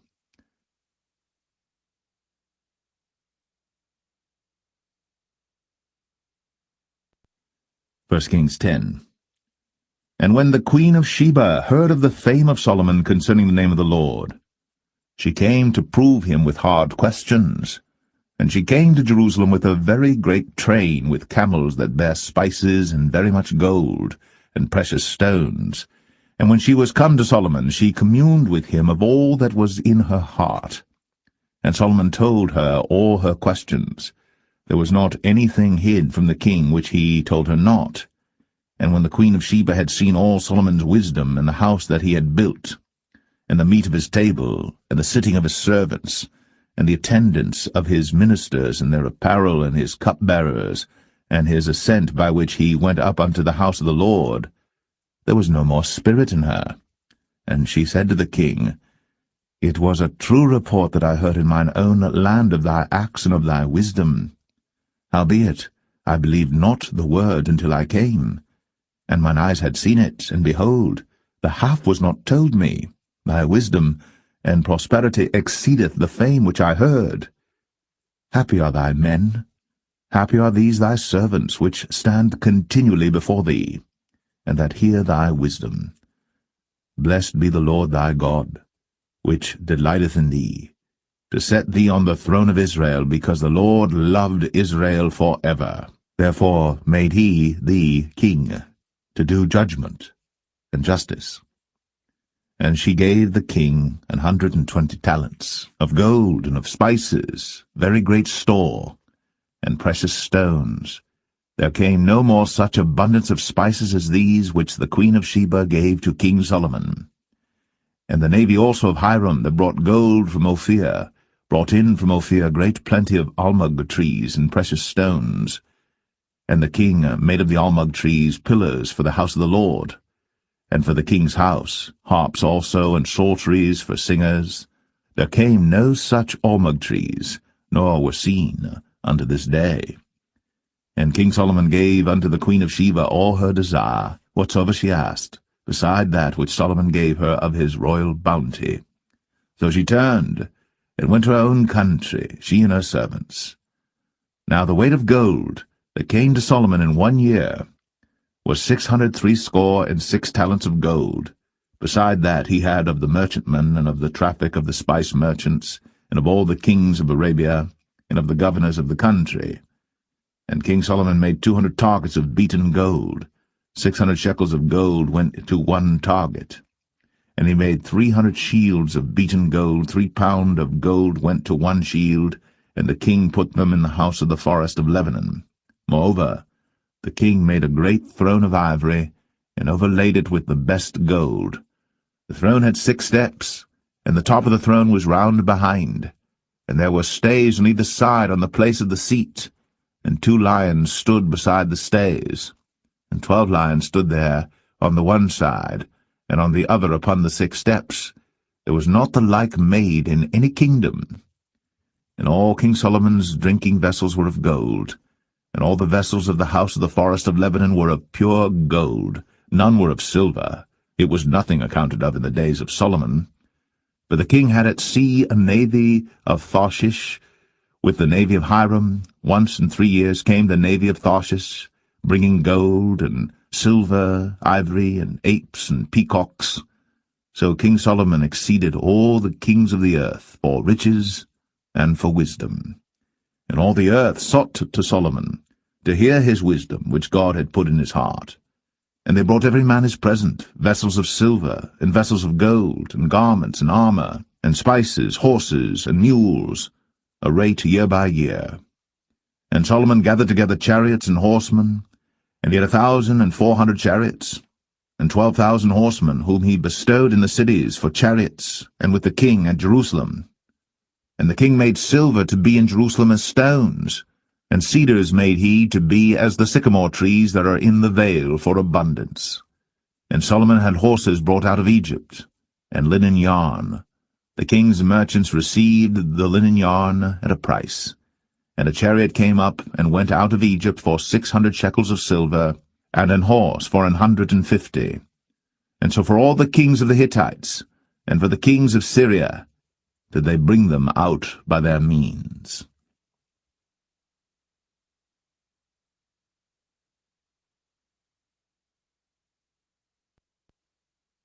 1 Kings 11. But King Solomon loved many strange women, together with the daughter of Pharaoh, women of the Moabites, Ammonites, Edomites, Zidonians, and Hittites. Of the nations concerning which the Lord said unto the children of Israel, Ye shall not go in to them, neither shall they come in unto you, for surely they will turn away your heart after their gods. Solomon clave unto these in love. And he had 700 wives, princesses, and 300 concubines, and his wives turned away his heart. For it came to pass, when Solomon was old, that his wives turned away his heart after other gods. And his heart was not perfect with the Lord his God, as was the heart of David his father. For Solomon went after Ashtoreth, the goddess of the Zidonians, and after Milcom, the abomination of the Ammonites. And Solomon did evil in the sight of the Lord, and went not fully after the Lord, as did David his father. Then did Solomon build an high place for Chemosh, the abomination of Moab, in the hill that is before Jerusalem, and for Molech, the abomination of the children of Ammon.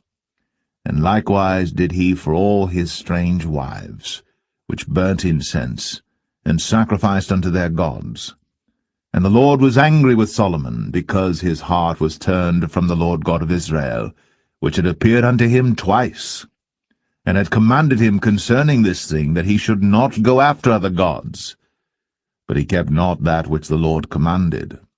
Wherefore the Lord said unto Solomon, Forasmuch as this is done of thee, and thou hast not kept my covenant and my statutes, which I have commanded thee, I will surely rend the kingdom from thee, and will give it to thy servant.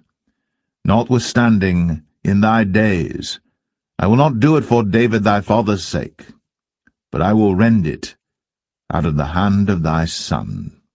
Howbeit, I will not rend away all the kingdom, but will give one tribe to thy son, for David my servant's sake, and for Jerusalem's sake, which I have chosen. And the Lord stirred up an adversary unto Solomon, Hadad the Edomite. He was of the king's seed in Edom. For it came to pass, when David was in Edom, and Joab, the captain of the host, was gone up to bury the slain after he had smitten every male in Edom. For 6 months did Joab remain there with all Israel, until he had cut off every male in Edom.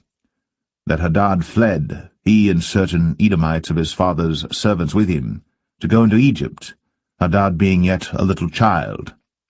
And they arose out of Midian and came to Paran, and they took men with them out of Paran, and they came to Egypt, unto Pharaoh king of Egypt, which gave him an house, and appointed him victuals, and gave him land. And Hadad found great favour in the sight of Pharaoh, so that he gave him to wife the sister of his own wife, the sister of Tahpenes the queen.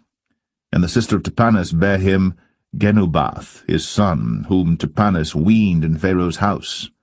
And Genubath was in Pharaoh's household among the sons of Pharaoh. And when Hadad heard in Egypt that David slept with his fathers, and that Joab the captain of the host was dead, Hadad said to Pharaoh, Let me depart, that I may go to mine own country. Then Pharaoh said unto him, But what hast thou lacked with me, that, behold, thou seekest to go to thine own country? And he answered, Nothing. Howbeit, let me go in any wise. And God stirred him up another adversary, Rezon the son of Eliadah, which fled from his lord Hadadezer king of Zobah. And he gathered men unto him, and became captain over a band, when David slew them of Zobah. And they went to Damascus, and dwelt therein, and reigned in Damascus. And he was an adversary to Israel all the days of Solomon, beside the mischief that Hadad did. And he abhorred Israel, and reigned over Syria. And Jeroboam the son of Nebat, an Ephrathite of Zeradah, Solomon's servant, whose mother's name was Zeruiah, a widow woman, even he lifted up his hand against the king. And this was the cause that he lifted up his hand against the king. Solomon built Millo, and repaired the breaches of the city of David his father. And the man Jeroboam was a mighty man of valour. And Solomon, seeing the young man that he was industrious, he made him ruler over all the charge of the house of Joseph. And it came to pass at that time, when Jeroboam went out of Jerusalem, that the prophet Ahijah the Shilonite found him in the way, and he had clad himself with a new garment, and they two were alone in the field. And Ahijah caught the new garment that was on him, and rent it in 12 pieces. And he said to Jeroboam, Take thee 10 pieces, for thus saith the Lord, the God of Israel, Behold, I will rend the kingdom out of the hand of Solomon, and will give 10 tribes to thee. But he shall have 1 tribe for my servant David's sake, and for Jerusalem's sake, the city which I have chosen out of all the tribes of Israel, because that they have forsaken me, and have worshipped Ashtoreth, the goddess of the Zidonians, Chemosh, the god of the Moabites, and Milcom, the god of the children of Ammon, and have not walked in my ways, to do that which is right in mine eyes, and to keep my statutes and my judgments, as did David his father. Howbeit, I will not take the whole kingdom out of his hand, but I will make him prince all the days of his life, for David my servant's sake, whom I chose, because he kept my commandments and my statutes. But I will take the kingdom out of his son's hand, and will give it unto thee, even 10 tribes. And unto his son will I give 1 tribe, that David my servant may have a light always before me in Jerusalem, the city which I have chosen me, to put my name there. And I will take thee, and thou shalt reign according to all that thy soul desireth, and shalt be king over Israel. And it shall be, if thou wilt hearken unto all that I command thee, and wilt walk in my ways, and do that is right in my sight, to keep my statutes and my commandments, as David my servant did, that I will be with thee, and build thee a sure house, as I built for David, and will give Israel unto thee. And I will for this afflict the seed of David, but not forever. Solomon sought therefore to kill Jeroboam. And Jeroboam arose and fled into Egypt unto Shishak king of Egypt, and was in Egypt until the death of Solomon. And the rest of the acts of Solomon, and all that he did, and his wisdom, are they not written in the book of the acts of Solomon? And the time that Solomon reigned in Jerusalem over all Israel was 40 years. And Solomon slept with his fathers, and was buried in the city of David his father, and Rehoboam his son reigned in his stead.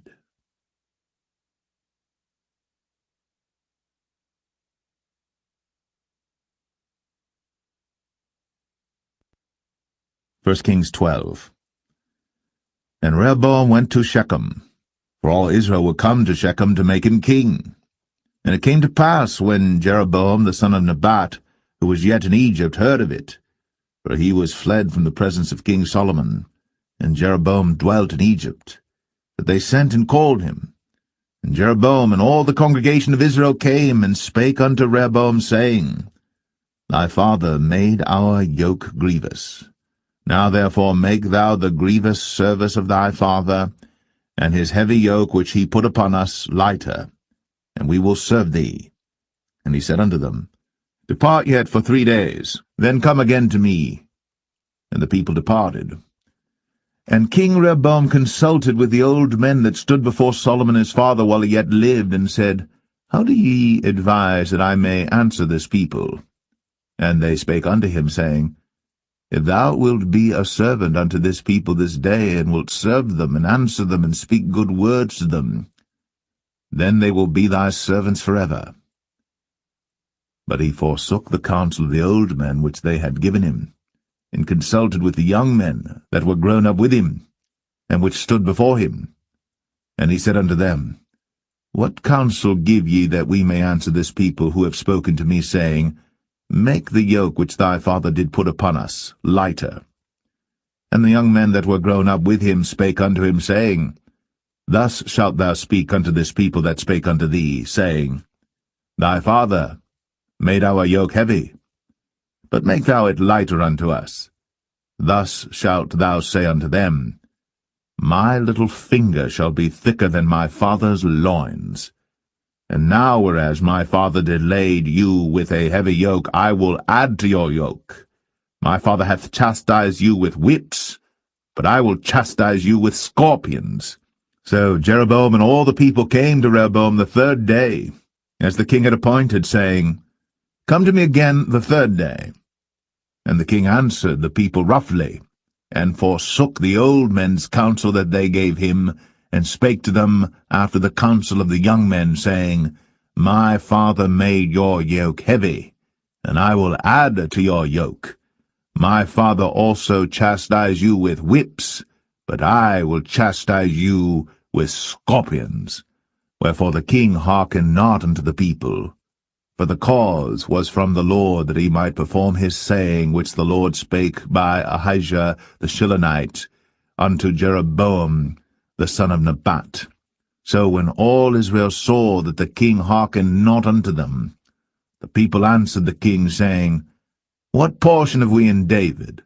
Neither have we inheritance in the son of Jesse. To your tents, O Israel. Now see to thine own house, David.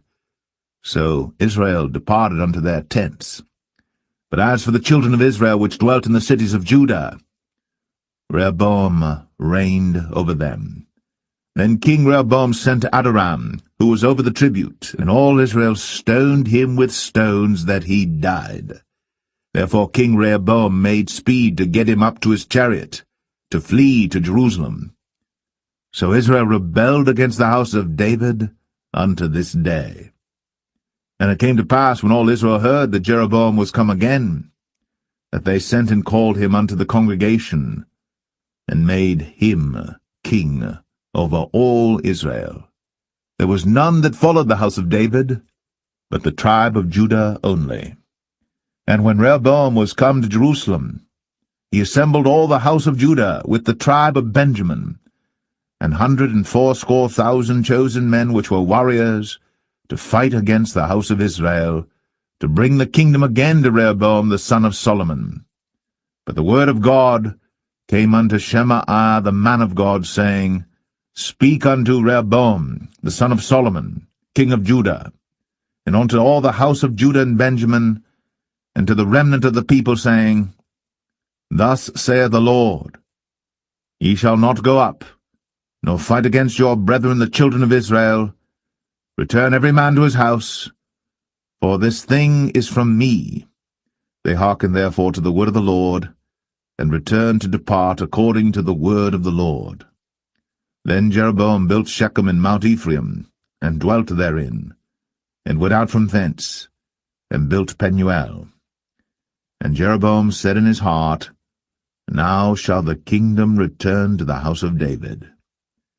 If this people go up to do sacrifice in the house of the Lord at Jerusalem, then shall the heart of this people turn again unto their Lord, even unto Rehoboam king of Judah, and they shall kill me, and go again to Rehoboam king of Judah.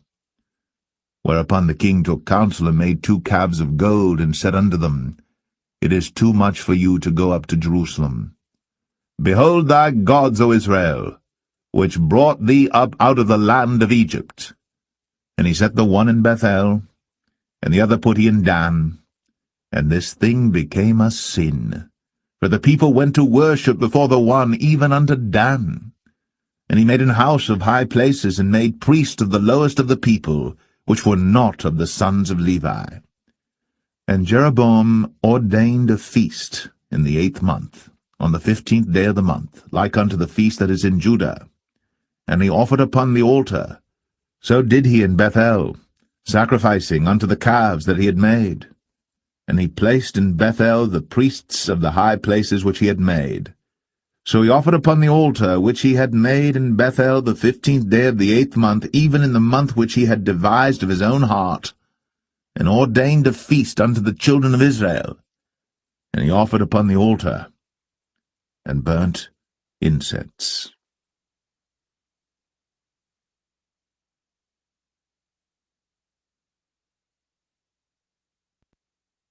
1 Kings 13.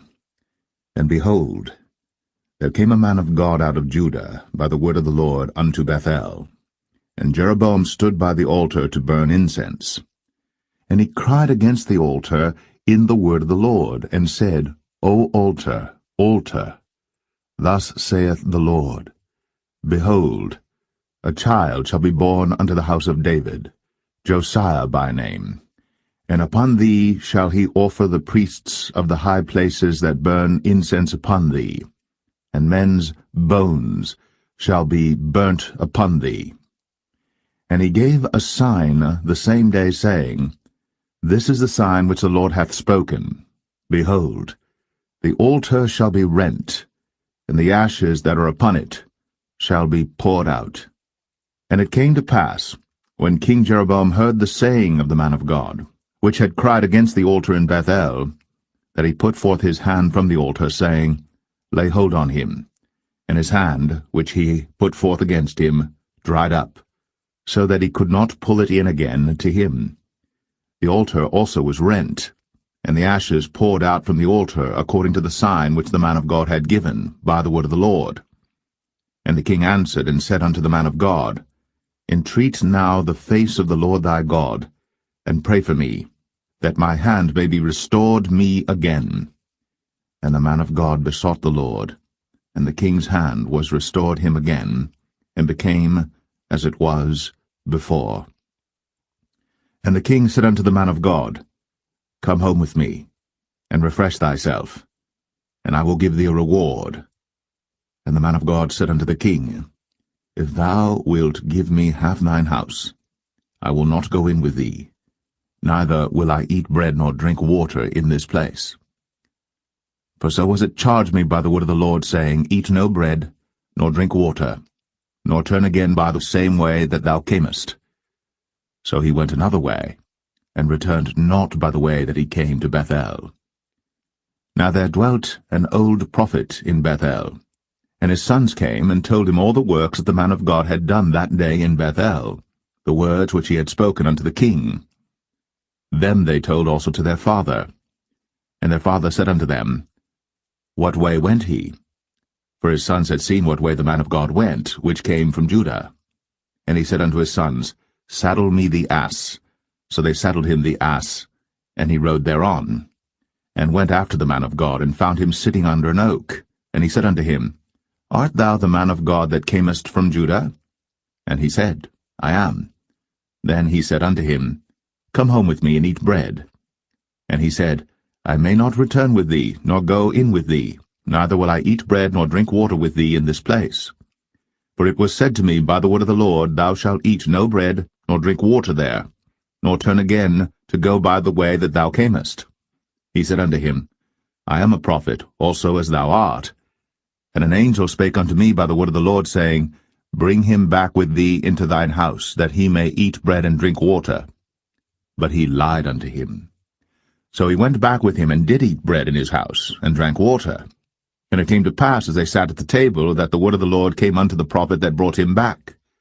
And he cried unto the man of God that came from Judah, saying, Thus saith the Lord, For as much as thou hast disobeyed the mouth of the Lord, and hast not kept the commandment which the Lord thy God commanded thee, but camest back, and hast eaten bread, and drunk water in the place, of the which the Lord did say to thee, Eat no bread, and drink no water, thy carcass shall not come unto the sepulchre of thy fathers. And it came to pass, after he had eaten bread, and after he had drunk, that he saddled for him the ass, to wit, for the prophet whom he had brought back. And when he was gone, a lion met him by the way, and slew him. And his carcass was cast in the way, and the ass stood by it. The lion also stood by the carcass. And behold, men passed by, and saw the carcass cast in the way, and the lion standing by the carcass. And they came and told it in the city where the old prophet dwelt. And when the prophet that brought him back from the way heard thereof, he said, It is the man of God who was disobedient unto the word of the Lord. Therefore the Lord hath delivered him unto the lion, which hath torn him and slain him according to the word of the Lord, which he spake unto him. And he spake to his son, saying, Saddle me the ass. And they saddled him. And he went and found his carcass cast in the way, and the ass and the lion standing by the carcass. The lion had not eaten the carcass, nor torn the ass. And the prophet took up the carcass of the man of God, and laid it upon the ass, and brought it back. And the old prophet came to the city to mourn and to bury him. And he laid his carcass in his own grave. And they mourned over him, saying, Alas, my brother. And it came to pass, after he had buried him, that he spake to his son, saying, When I am dead, then bury me in the sepulchre wherein the man of God is buried. Lay my bones beside his bones. For the saying which he cried by the word of the Lord against the altar in Bethel, and against all the houses of the high places which are in the cities of Samaria, shall surely come to pass. After this thing Jeroboam returned not from his evil way, but made again of the lowest of the people priests of the high places. Whosoever would, he consecrated him, and he became one of the priests of the high places. And this thing became sin unto the house of Jeroboam, even to cut it off, and to destroy it from off the face of the earth.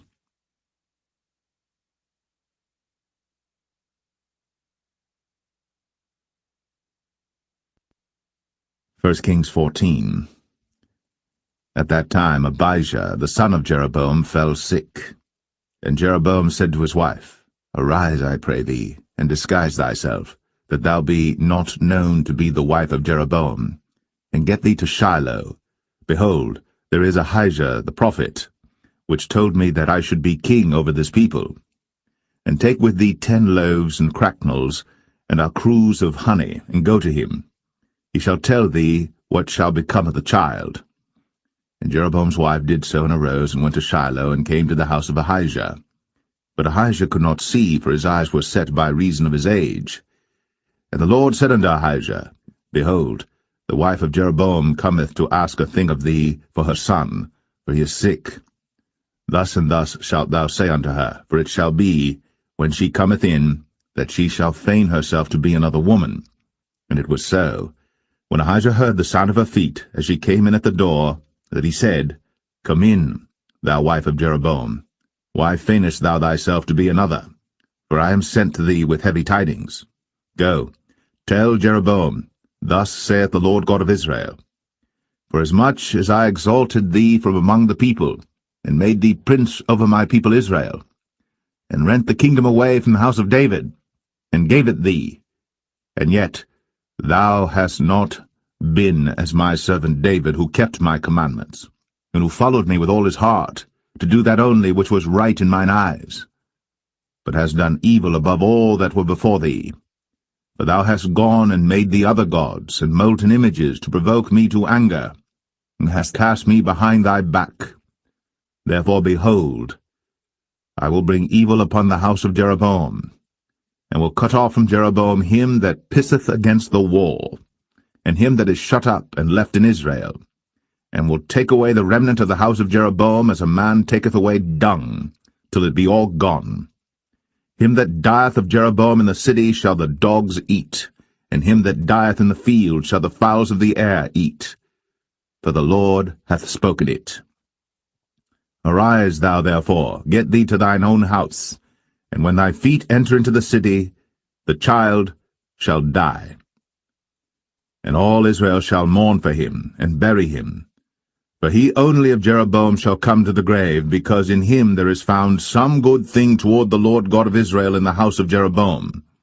Moreover, the Lord shall raise him up a king over Israel, who shall cut off the house of Jeroboam that day. But what? Even now.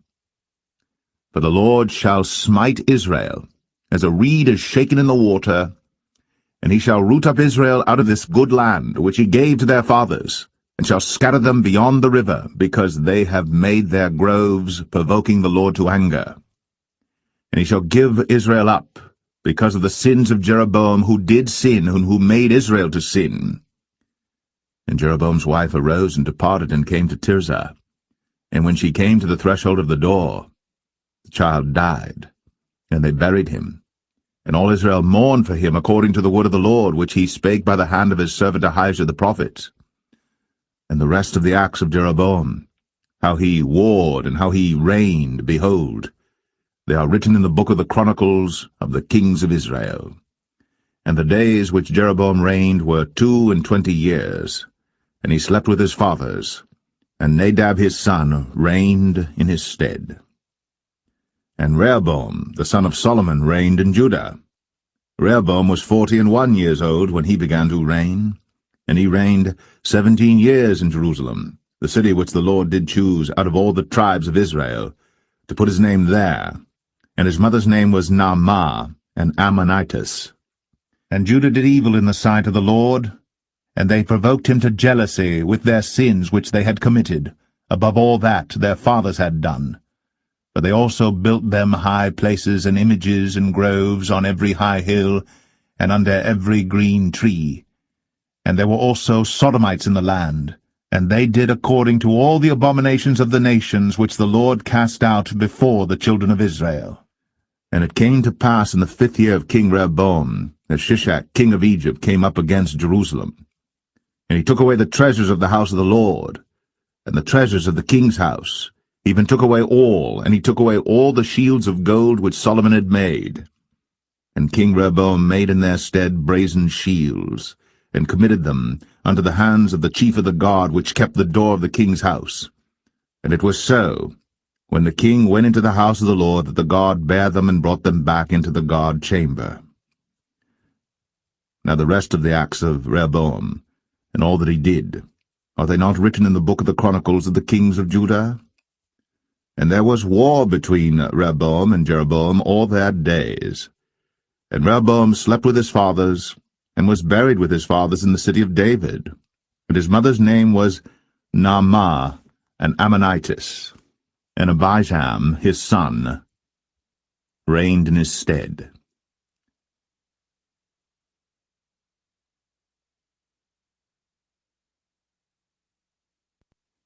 1 Kings 15. Now in the 18th year of King Jeroboam, the son of Nebat, reigned Abijam over Judah. 3 years reigned he in Jerusalem, and his mother's name was Maachah, the daughter of Abishalom. And he walked in all the sins of his father which he had done before him, and his heart was not perfect with the Lord his God, as the heart of David his father.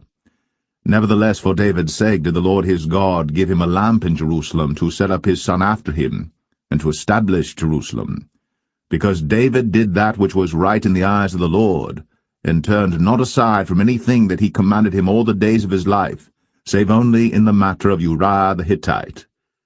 And there was war between Rehoboam and Jeroboam all the days of his life. Now the rest of the acts of Abijam, and all that he did, are they not written in the book of the Chronicles of the kings of Judah? And there was war between Abijam and Jeroboam. And Abijam slept with his fathers, and they buried him in the city of David, and Asa, his son, reigned in his stead. And in the 20th year of Jeroboam, king of Israel, reigned Asa over Judah. And 41 years reigned he in Jerusalem. And his mother's name was Maachah, the daughter of Abishalom.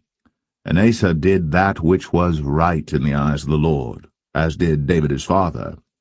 And he took away the Sodomites out of the land, and removed all the idols that his fathers had made.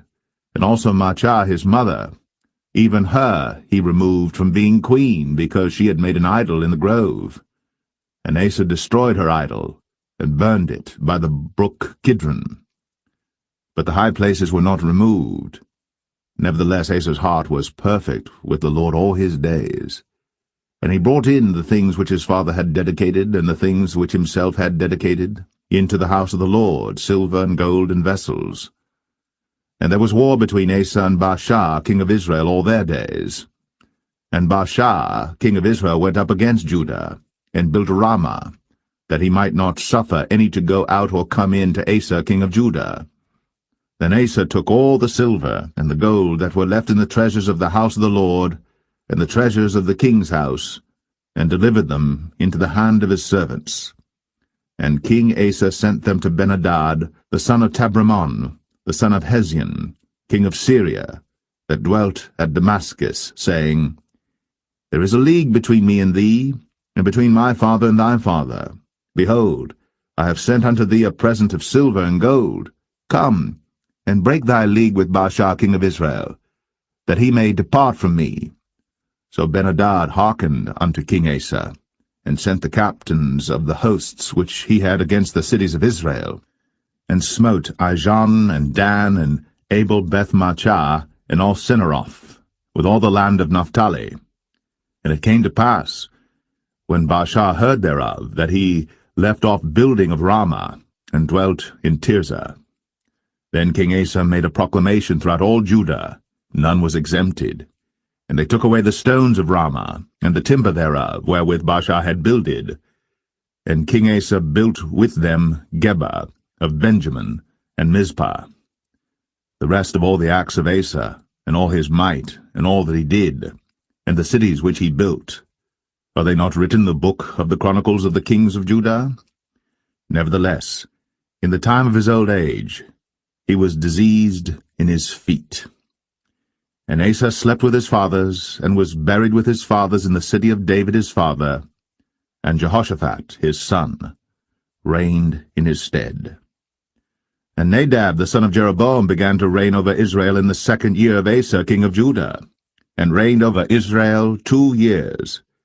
And he did evil in the sight of the Lord, and walked in the way of his father, and in his sin wherewith he made Israel to sin. And Baasha the son of Ahijah of the house of Issachar conspired against him. And Baasha smote him at Gibbethon, which belonged to the Philistines, for Nadab and all Israel laid siege to Gibbethon. Even in the 3rd year of Asa king of Judah did Baasha slay him, and reigned in his stead. And it came to pass when he reigned, that he smote all the house of Jeroboam. He left not to Jeroboam any that breathed, until he had destroyed him, according unto the saying of the Lord, which he spake by his servant Ahijah the Shilonite. Because of the sins of Jeroboam which he sinned, and which he made Israel sin, by his provocation wherewith he provoked the Lord God of Israel to anger. Now the rest of the acts of Nadab, and all that he did, are they not written in the book of the Chronicles of the kings of Israel? And there was war between Asa and Baasha, king of Israel, all their days. In the 3rd year of Asa, king of Judah, began Baasha the son of Ahijah to reign over all Israel in Tirzah 24 years. And he did evil in the sight of the Lord, and walked in the way of Jeroboam, and in his sin wherewith he made Israel to sin.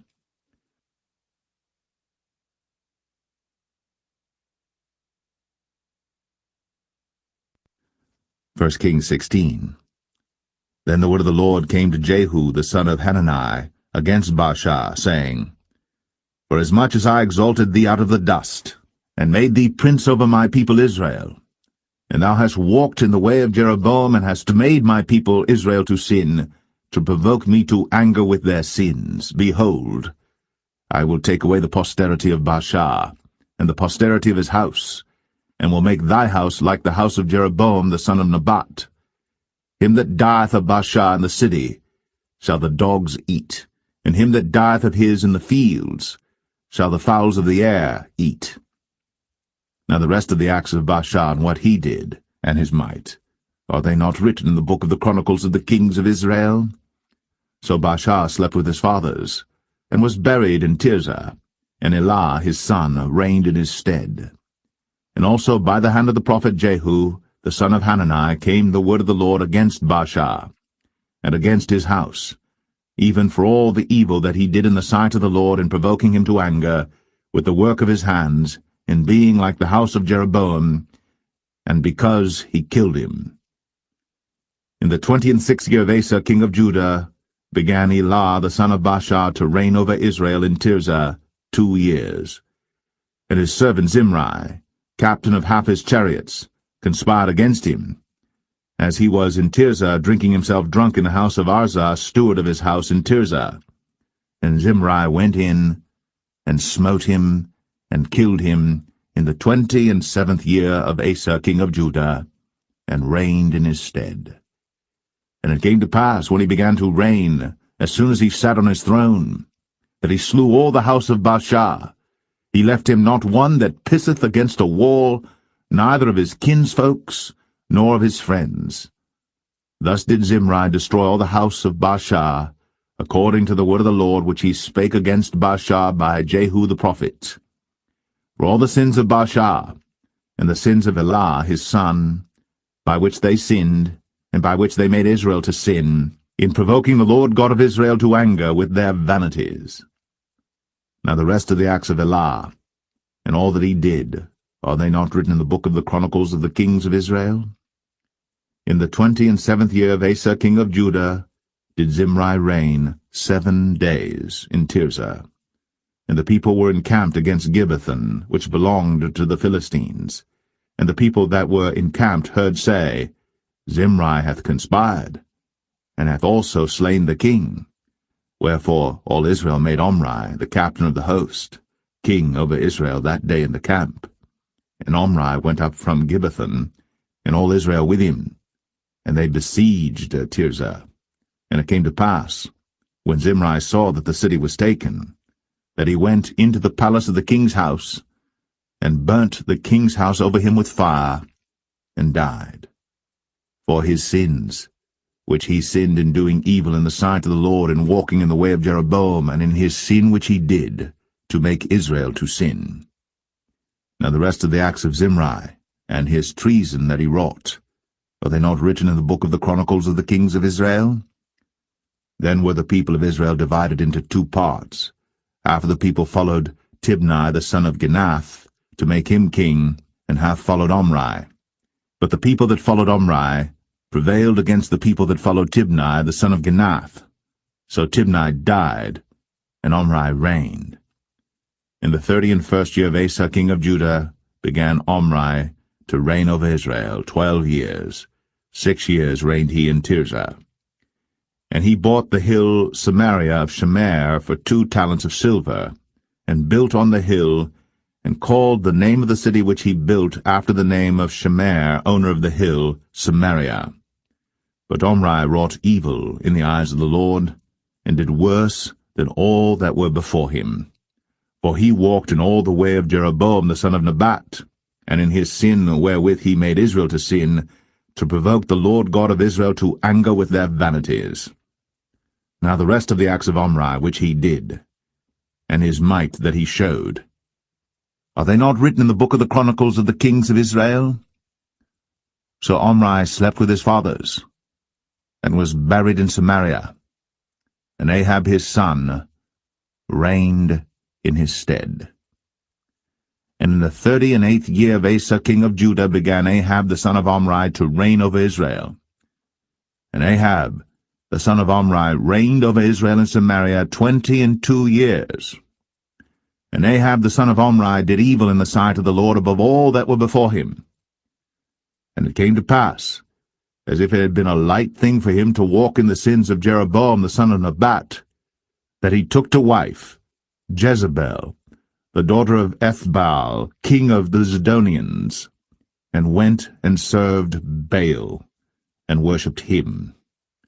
And he reared up an altar for Baal in the house of Baal, which he had built in Samaria.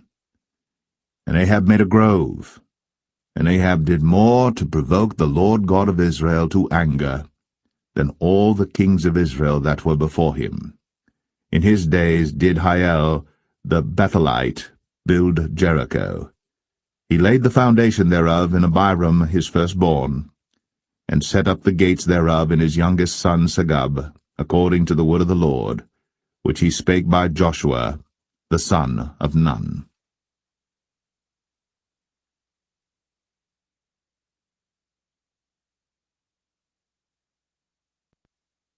1 Kings 17. And Elijah the Tishbite, who was of the inhabitants of Gilead, said unto Ahab, As the Lord God of Israel liveth, before whom I stand, there shall not be dew nor rain these years, but according to my word. And the word of the Lord came unto him, saying, Get thee hence, and turn thee eastward, and hide thyself by the brook Cherith, that is before Jordan. And it shall be that thou shalt drink of the brook, and I have commanded the ravens to feed thee there. So he went and did according unto the word of the Lord, for he went and dwelt by the brook Cherith, that is before Jordan. And the ravens brought him bread and flesh in the morning, and bread and flesh in the evening, and he drank of the brook. And it came to pass after a while that the brook dried up, because there had been no rain in the land. And the word of the Lord came unto him, saying, Arise, get thee to Zarephath, which belongeth to Zidon, and dwell there. Behold, I have commanded a widow woman there to sustain thee. So he arose and went to Zarephath. And when he came to the gate of the city, behold, the widow woman was there gathering of sticks. And he called to her, and said, Fetch me, I pray thee, a little water in a vessel, that I may drink. And as she was going to fetch it, he called to her, and said, Bring me, I pray thee, a morsel of bread in thine hand. And she said, As the Lord thy God liveth, I have not a cake, but an handful of meal in a barrel, and a little oil in a cruse, and behold, I am gathering 2 sticks, that I may go in and dress it for me, and my son, that we may eat it, and die. And Elijah said unto her, Fear not, go and do as thou hast said, but make me thereof a little cake first, and bring it unto me, and after make for thee and for thy son.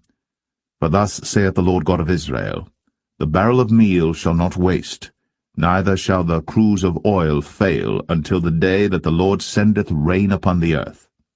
And she went and did according to the saying of Elijah, and she and he and her house did eat many days. And the barrel of meal wasted not, neither did the cruse of oil fail, according to the word of the Lord, which he spake by Elijah.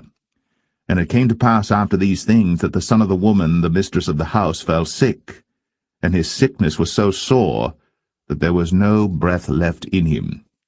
And she said unto Elijah, What have I to do with thee, O thou man of God? Art thou come unto me to call my sin to remembrance, and to slay my son? And he said unto her, give me thy son. And he took him out of her bosom, and carried him up into a loft, where he abode, and laid him upon his own bed. And he cried unto the Lord, and said, O Lord my God, hast thou also brought evil upon the widow with whom I sojourn by slaying her son? And he stretched himself upon the child 3 times, and cried unto the Lord, and said, O Lord my God, I pray thee, let this child's soul come into him again. And the Lord heard the voice of Elijah, and the soul of the child came into him again, and he revived. And Elijah took the child, and brought him down out of the chamber into the house, and delivered him unto his mother. And Elijah said, See, thy son liveth. And the woman said to Elijah, Now by this I know that thou art a man of God, and that the word of the Lord in thy mouth is truth.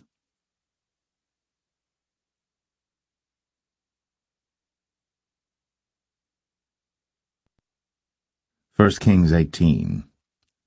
And it came to pass after many days, that the word of the Lord came to Elijah in the 3rd year, saying, Go, show thyself unto Ahab, and I will send rain upon the earth.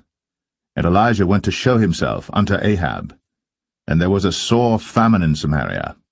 And Ahab called Obadiah, which was the governor of his house. Now Obadiah feared the Lord greatly. For it was so, when Jezebel cut off the prophets of the Lord, that Obadiah took 100 prophets, and hid them by 50 in a cave, and fed them with bread and water. And Ahab said unto Obadiah, Go into the land, unto all fountains of water, and unto all brooks. Peradventure we may find grass to save the horses and mules alive, that we lose not all the beasts. So they divided the land between them to pass throughout it.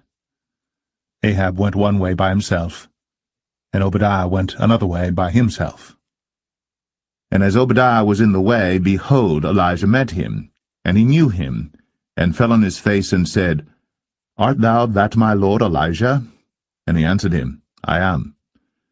Go tell thy lord, Behold, Elijah is here. And he said, What have I sinned that thou wouldst deliver thy servant into the hand of Ahab, to slay me? As the Lord thy God liveth, there is no nation or kingdom whither my Lord hath not sent to seek thee. And when they said, He is not there, he took an oath of the kingdom and nation that they found thee not. And now thou sayest, Go tell thy Lord, Behold, Elijah is here. And it shall come to pass, as soon as I am gone from thee, that the Spirit of the Lord shall carry thee whither I know not. And so when I come and tell Ahab, and he cannot find thee, he shall slay me. But I thy servant fear the Lord from my youth. Was it not told my Lord what I did when Jezebel slew the prophets of the Lord, how I hid 100 men of the Lord's prophets by 50 in a cave, and fed them with bread and water? And now thou sayest, Go tell thy Lord, Behold, Elijah is here, and he shall slay me? And Elijah said, As the Lord of hosts liveth, before whom I stand, I will surely show myself unto him today. So Obadiah went to meet Ahab, and told him. And Ahab went to meet Elijah. And it came to pass, when Ahab saw Elijah, that Ahab said unto him, Art thou he that troubleth Israel? And he answered, I have not troubled Israel, but thou and thy father's house, in that ye have forsaken the commandment of the Lord, and thou hast followed Baalim. Now therefore send and gather to me all Israel unto Mount Carmel, and the prophets of Baal 450, and the prophets of the groves 400, which eat at Jezebel's table.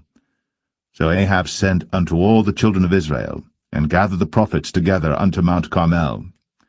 And Elijah came unto all the people, and said, How long halt ye between 2 opinions? If the Lord be God, follow him, but if Baal, then follow him. And the people answered him not a word. Then said Elijah unto the people, I, even I only, remain a prophet of the Lord, but Baal's prophets are 450 men.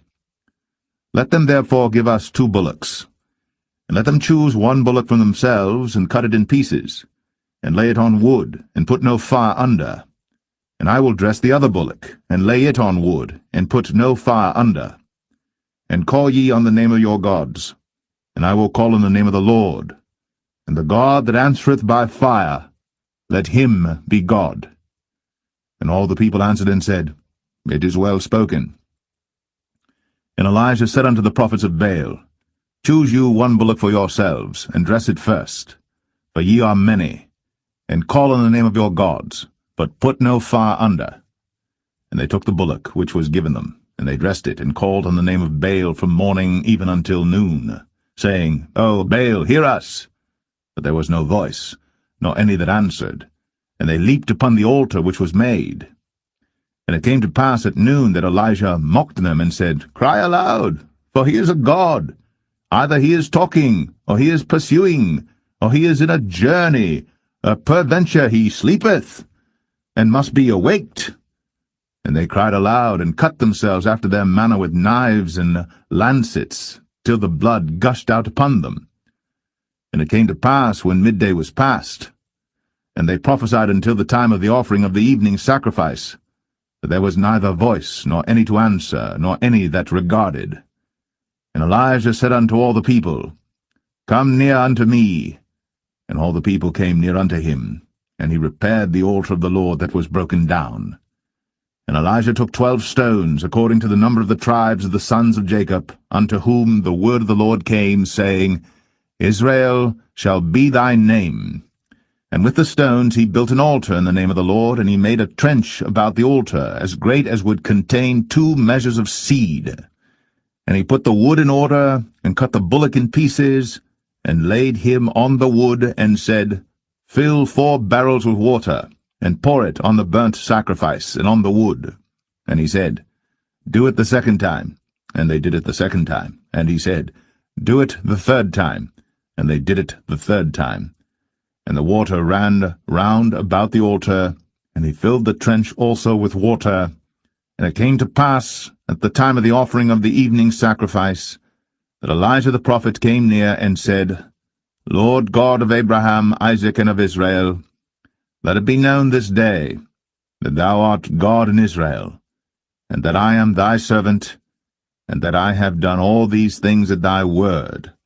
Hear me, O Lord, hear me, that this people may know that thou art the Lord God, and that thou hast turned their heart back again. Then the fire of the Lord fell, and consumed the burnt sacrifice, and the wood, and the stones, and the dust, and licked up the water that was in the trench. And when all the people saw it, they fell on their faces, and they said, The Lord, he is the God. The Lord, he is the God. And Elijah said unto them, Take the prophets of Baal, let not one of them escape. And they took them. And Elijah brought them down to the brook Kishon, and slew them there. And Elijah said unto Ahab, Get thee up, eat and drink, for there is a sound of abundance of rain. So Ahab went up to eat and to drink. And Elijah went up to the top of Carmel, and he cast himself down upon the earth, and put his face between his knees, and said to his servant, Go up now, look toward the sea. And he went up and looked, and said, There is nothing. And he said, Go again 7 times. And it came to pass at the 7th time that he said, Behold, there ariseth a little cloud out of the sea like a man's hand. And he said, Go up, say unto Ahab, Prepare thy chariot, and get thee down, that the rain stop thee not. And it came to pass in the meanwhile, that the heaven was black with clouds and wind, and there was a great rain. And Ahab rode, and went to Jezreel. And the hand of the Lord was on Elijah, and he girded up his loins, and ran before Ahab to the entrance of Jezreel.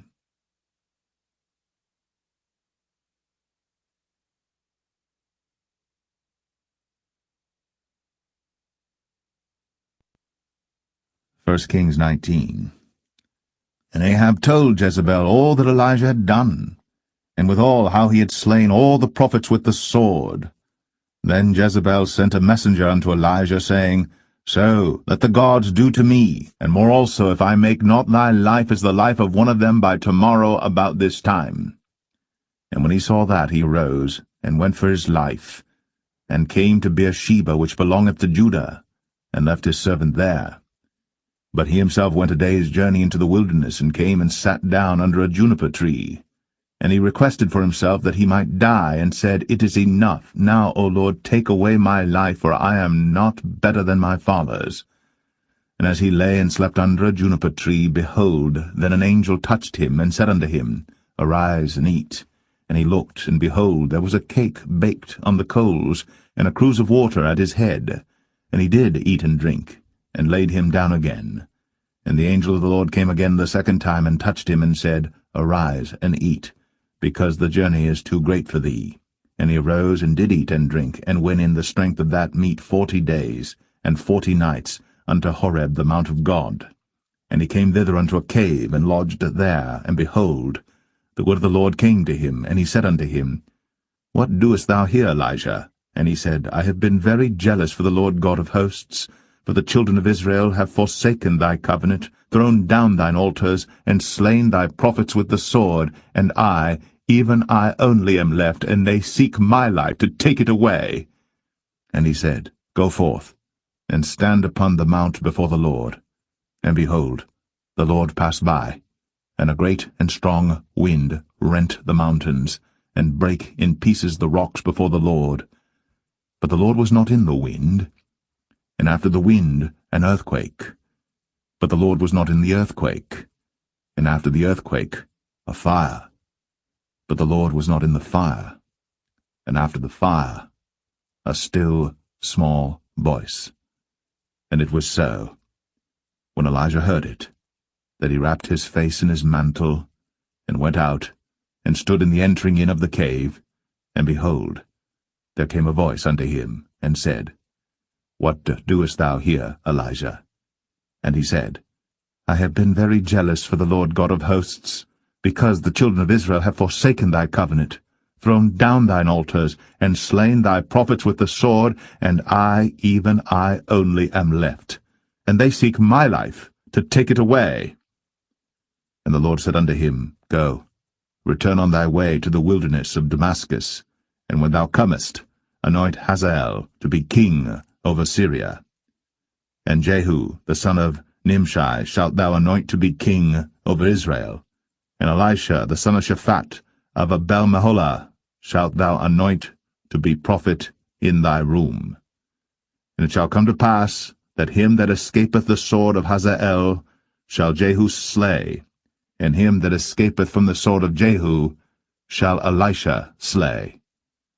Yet I have left me 7,000 in Israel, all the knees which have not bowed unto Baal, and every mouth which hath not kissed him. So he departed thence, and found Elisha the son of Shaphat, who was plowing with 12 yoke of oxen before him, and he with the 12th, and Elijah passed by him, and cast his mantle upon him. And he left the oxen, and ran after Elijah, and said, Let me, I pray thee, kiss my father and my mother, and then I will follow thee. And he said unto him, Go back again, for what have I done to thee? And he returned back from him, and took a yoke of oxen, and slew them, and boiled their flesh with the instruments of the oxen, and gave unto the people, and they did eat. Then he arose, and went after Elijah, and ministered unto him.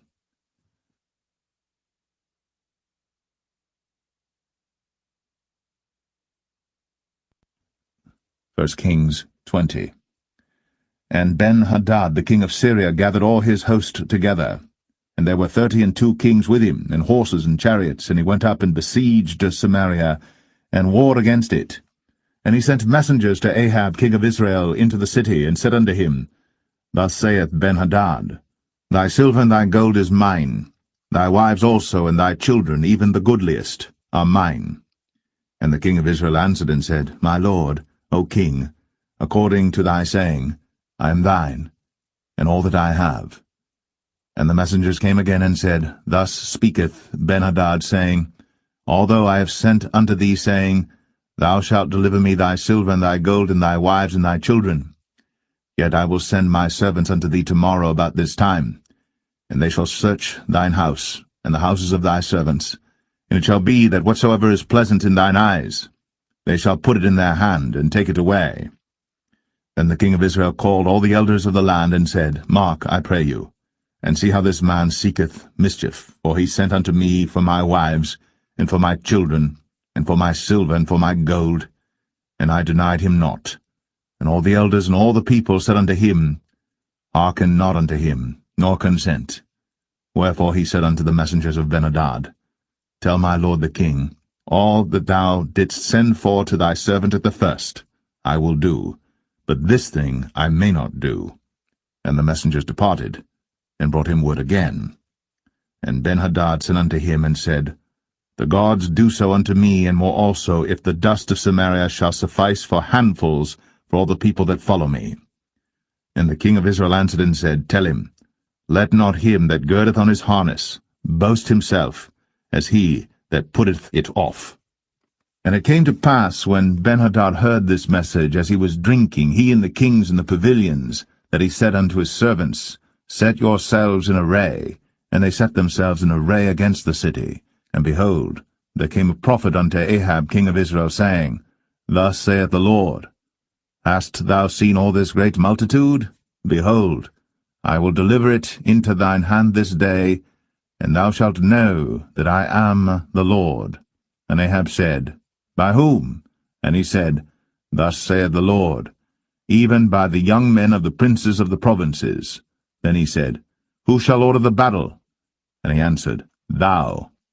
Then he numbered the young men of the princes of the provinces, and they were 232, and after them he numbered all the people, even all the children of Israel, being 7,000.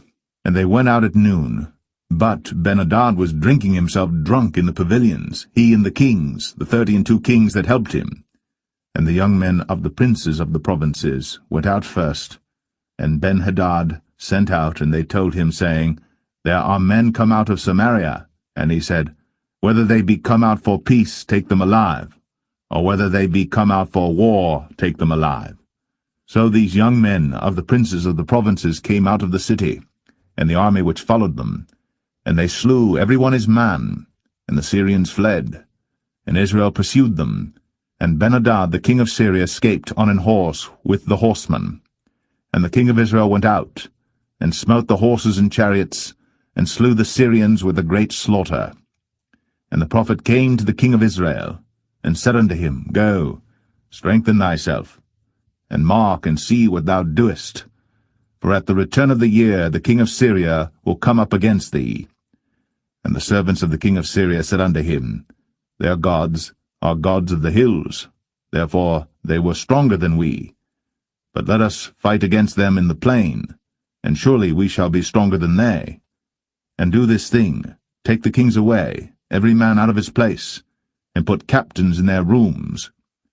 And number thee an army like the army that thou hast lost, horse for horse, and chariot for chariot, and we will fight against them in the plain, and surely we shall be stronger than they. And he hearkened unto their voice, and did so. And it came to pass, at the return of the year, that Ben-hadad numbered the Syrians, and went up to Aphek to fight against Israel. And the children of Israel were numbered, and were all present, and went against them. And the children of Israel pitched before them like 2 little flocks of kids, but the Syrians filled the country. And there came a man of God, and spake unto the king of Israel, and said, Thus saith the Lord, Because the Syrians have said, The Lord is God of the hills, but he is not God of the valleys. Therefore will I deliver all this great multitude into thine hand, and ye shall know that I am the Lord. And they pitched one over against the other 7 days, and so it was, that in the 7th day the battle was joined, and the children of Israel slew of the Syrians 100,000 footmen in 1 day. But the rest fled to Aphek into the city, and there a wall fell upon 27,000 of the men that were left. And Ben-hadad fled, and came into the city, into an inner chamber.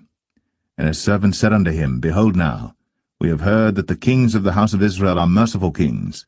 Let us, I pray thee, put sackcloth on our loins, and ropes upon our heads, and go out to the king of Israel. Peradventure, he will save thy life. So they girded sackcloth on their loins, and put ropes on their heads, and came to the king of Israel, and said, Thy servant Benhadad saith, I pray thee, let me live. And he said, Is he yet alive? He is my brother. Now the men did diligently observe whether anything would come from him, and did hastily catch it. And they said, Thy brother Benhadad. Then he said, Go ye, bring him. Then Benhadad came forth to him, and he caused him to come up into the chariot. And Benhadad said unto him, The cities which my father took from thy father I will restore, and thou shalt make streets for thee in Damascus, as my father made in Samaria. Then said Ahab, I will send thee away with this covenant. So he made a covenant with him, and sent him away. And a certain man of the sons of the prophets said unto his neighbor in the word of the Lord, Smite me, I pray thee. And the man refused to smite him. Then said he unto him, Because thou hast not obeyed the voice of the Lord, behold, as soon as thou art departed from me, a lion shall slay thee.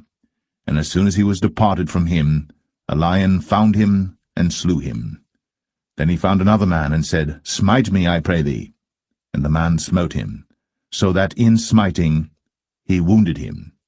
So the prophet departed, and waited for the king by the way, and disguised himself with ashes upon his face.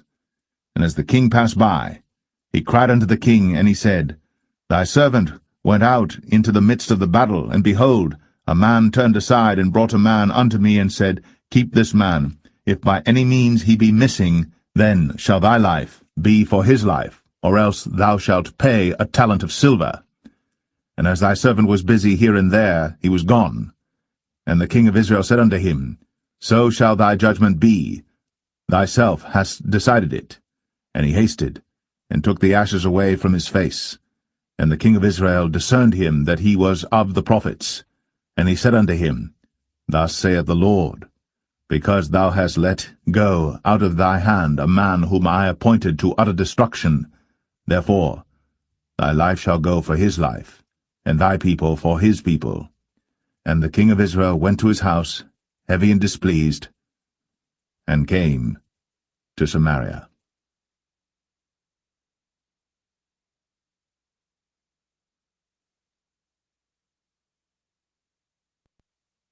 1 Kings 21. And it came to pass, after these things, that Naboth the Jezreelite had a vineyard, which was in Jezreel, hard by the palace of Ahab king of Samaria. And Ahab spake unto Naboth, saying, Give me thy vineyard, that I may have it for a garden of herbs, because it is near unto my house. And I will give thee for it a better vineyard than it. Or, if it seem good to thee, I will give thee the worth of it in money. And Naboth said to Ahab, The Lord forbid it me, that I should give the inheritance of my fathers unto thee.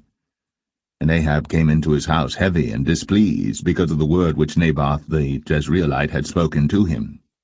For he had said, I will not give thee the inheritance of my fathers. And he laid him down upon his bed, and turned away his face, and would eat no bread. But Jezebel his wife came to him, and said unto him, Why is thy spirit so sad that thou eatest no bread? And he said unto her, Because I spake unto Naboth the Jezreelite, and said unto him, Give me thy vineyard for money, or else, if it please thee, I will give thee another vineyard for it. And he answered, I will not give thee my vineyard. And Jezebel his wife said unto him, Dost thou now govern the kingdom of Israel? Arise, and eat bread, and let thine heart be merry. I will give thee the vineyard of Naboth the Jezreelite. So she wrote letters in Ahab's name, and sealed them with his seal, and sent the letters unto the elders, and to the nobles that were in his city dwelling with Naboth. And she wrote in the letters, saying, Proclaim a fast, and set Naboth on high among the people. And set 2 men, sons of Belial, before him, to bear witness against him, saying, Thou didst blaspheme God and the king. And then carry him out, and stone him, that he may die. And the men of his city, even the elders and the nobles, who were the inhabitants in his city, did as Jezebel had sent unto them, and as it was written in the letters which she had sent unto them. They proclaimed a fast, and set Naboth on high among the people. And there came in 2 men, children of Belial, and sat before him. And the men of Belial witnessed against him, even against Naboth, in the presence of the people, saying, Naboth did blaspheme God and the king. Then they carried him forth out of the city, and stoned him with stones, that he died. Then they sent to Jezebel, saying, Naboth is stoned, and is dead. And it came to pass, when Jezebel heard that Naboth was stoned, and was dead, that Jezebel said to Ahab, Arise, take possession of the vineyard of Naboth the Jezreelite, which he refused to give thee for money. For Naboth is not alive, but dead. And it came to pass, when Ahab heard that Naboth was dead, that Ahab rose up to go down to the vineyard of Naboth the Jezreelite, to take possession of it. And the word of the Lord came to Elijah the Tishbite, saying, Arise, go down to meet Ahab king of Israel, which is in Samaria. Behold, he is in the vineyard of Naboth, whither he is gone down to possess it.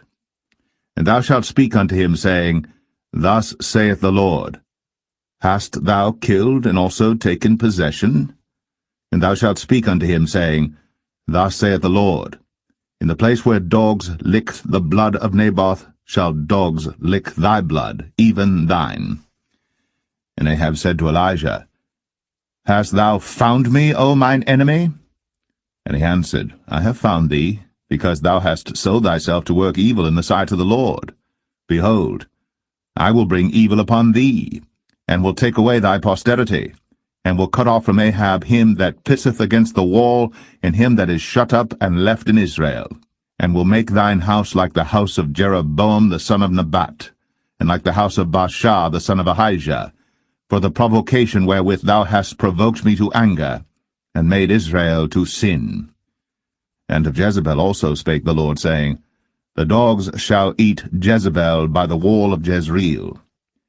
Him that dieth of Ahab in the city the dogs shall eat, and him that dieth in the field shall the fowls of the air eat.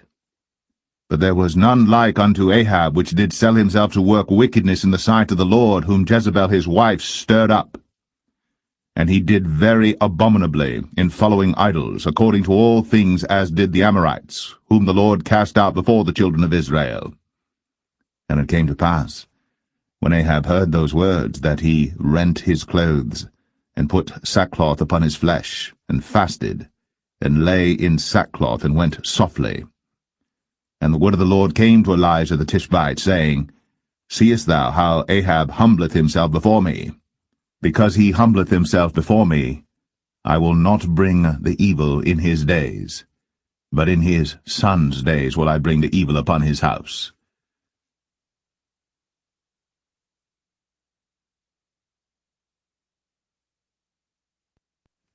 1 Kings 22. And they continued 3 years without war between Syria and Israel. And it came to pass in the 3rd year that Jehoshaphat the king of Judah came down to the king of Israel. And the king of Israel said unto his servants, Know ye that Ramoth and Gilead is ours, and we be still, and take it not out of the hand of the king of Syria? And he said unto Jehoshaphat, Wilt thou go with me to battle to Ramoth Gilead? And Jehoshaphat said to the king of Israel, I am as thou art, my people as thy people, my horses as thy horses. And Jehoshaphat said unto the king of Israel, Inquire, pray thee, at the word of the Lord today. Then the king of Israel gathered the prophets together, about 400 men, and said unto them, Shall I go against Ramoth Gilead to battle, or shall I forbear? And they said, Go up, for the Lord shall deliver it into the hand of the king. And Jehoshaphat said, Is there not here a prophet of the Lord besides, that we might inquire of him? And the king of Israel said unto Jehoshaphat, There is yet one man, Micaiah the son of Imlah, by whom we may inquire of the Lord. But I hate him, for he doth not prophesy good concerning me, but evil. And Jehoshaphat said, Let not the king say so. Then the king of Israel called an officer, and said, Hasten hither Micaiah the son of Imlah. And the king of Israel and Jehoshaphat the king of Judah sat each on his throne, having put on their robes in a void place in the entrance of the gate of Samaria. And all the prophets prophesied before them. And Zedekiah the son of Chenaanah made him horns of iron, and he said, Thus saith the Lord, With these shalt thou push the Syrians until thou have consumed them. And all the prophets prophesied so, saying, Go up to Ramoth-Gilead, and prosper, for the Lord shall deliver it into the king's hand. And the messenger that was gone to call Micaiah spake unto him, saying, Behold now, the words of the prophets declare good unto the king with one mouth. Let thy word, I pray thee, be like the word of one of them, and speak that which is good. And Micaiah said, As the Lord liveth, what the Lord saith unto me, that will I speak. So he came to the king. And the king said unto him, Micaiah, shall we go against Ramoth-Gilead to battle, or shall we forbear? And he answered him, Go and prosper, for the Lord shall deliver it into the hand of the king. And the king said unto him, How many times shall I adjure thee that thou tell me nothing but that which is true in the name of the Lord? And he said, I saw all Israel scattered upon the hills, as sheep that have not a shepherd. And the Lord said, These have no master. Let them return every man to his house in peace. And the king of Israel said unto Jehoshaphat, Did I not tell thee that he would prophesy no good concerning me, but evil? And he said, Hear thou therefore the word of the Lord. I saw the Lord sitting on his throne, and all the host of heaven standing by him on his right hand and on his left. And the Lord said, Who shall persuade Ahab that he may go up and fall at Ramoth-Gilead? And one said on this manner, and another said on that manner.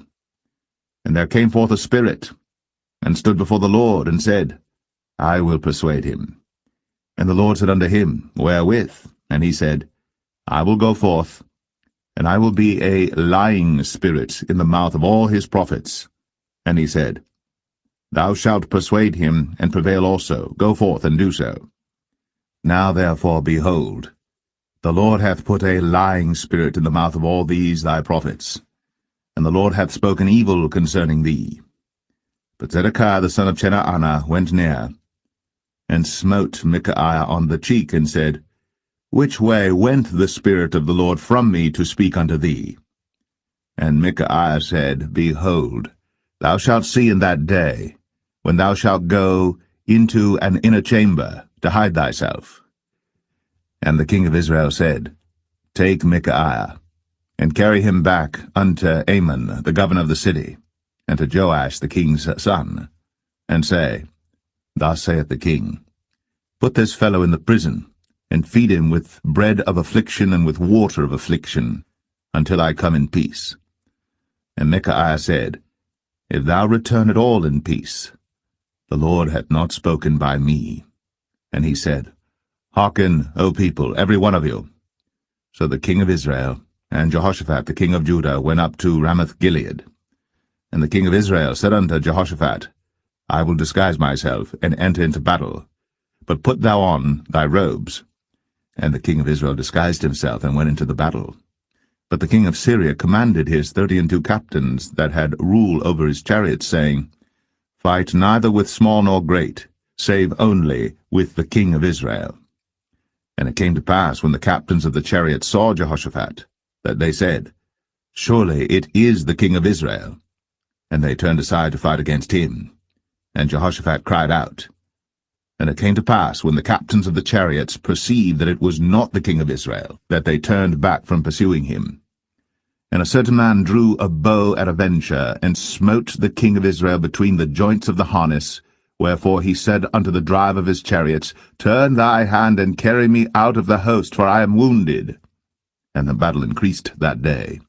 And the king was stayed up in his chariot against the Syrians, and died at even. And the blood ran out of the wound into the midst of the chariot. And there went a proclamation throughout the host about the going down of the sun, saying, Every man to his city, and every man to his own country. So the king died, and was brought to Samaria, and they buried the king in Samaria.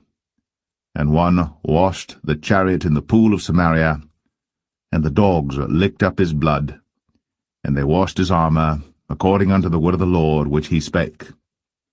Now the rest of the acts of Ahab, and all that he did, and the ivory house which he made, and all the cities that he built, are they not written in the book of the Chronicles of the kings of Israel? So Ahab slept with his fathers, And Ahaziah his son reigned in his stead. And Jehoshaphat the son of Asa began to reign over Judah in the 4th year of Ahab king of Israel. Jehoshaphat was 35 years old when he began to reign, and he reigned 25 years in Jerusalem. And his mother's name was Azubah, the daughter of Shilhi. And he walked in all the ways of Asa his father. He turned not aside from it, doing that which was right in the eyes of the Lord. Nevertheless the high places were not taken away, for the people offered and burnt incense yet in the high places. And Jehoshaphat made peace with the king of Israel. Now the rest of the acts of Jehoshaphat, and his might that he showed, and how he warred, are they not written in the book of the Chronicles of the kings of Judah? And the remnant of the Sodomites, which remained in the days of his father Asa, he took out of the land. There was then no king in Edom, a deputy was king. Jehoshaphat made ships of Tarshish to go to Ophir for gold, but they went not, for the ships were broken at Ezion-Geber. Then said Ahaziah the son of Ahab unto Jehoshaphat, Let my servants go with thy servants in the ships. But Jehoshaphat would not. And Jehoshaphat slept with his fathers, and was buried with his fathers in the city of David his father. And Jehoram his son reigned in his stead. Ahaziah the son of Ahab began to reign over Israel in Samaria the 17th year of Jehoshaphat king of Judah, and reigned 2 years over Israel. And he did evil in the sight of the Lord, and walked in the way of his father, and in the way of his mother, and in the way of Jeroboam the son of Nebat, who made Israel to sin. For he served Baal, and worshipped him, and provoked to anger the Lord God of Israel, according to all that his father had done.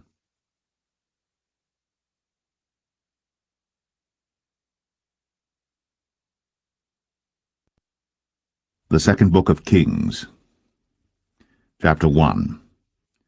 Then Moab rebelled against Israel after the death of Ahab. And Ahaziah fell down through a lattice in his upper chamber that was in Samaria, and was sick. And he sent messengers, and said unto them, Go, inquire of Baal-zebub, the god of Ekron, whether I shall recover of this disease. But the angel of the Lord said to Elijah the Tishbite, Arise, go up to meet the messengers of the king of Samaria, and say unto them, Is it not because there is not a God in Israel that ye go to inquire of Baal-zebub, the god of Ekron? Now therefore thus saith the Lord, Thou shalt not come down from that bed on which thou art gone up, but shalt surely die. And Elijah departed. And when the messengers turned back unto him, he said unto them, Why are ye now turned back?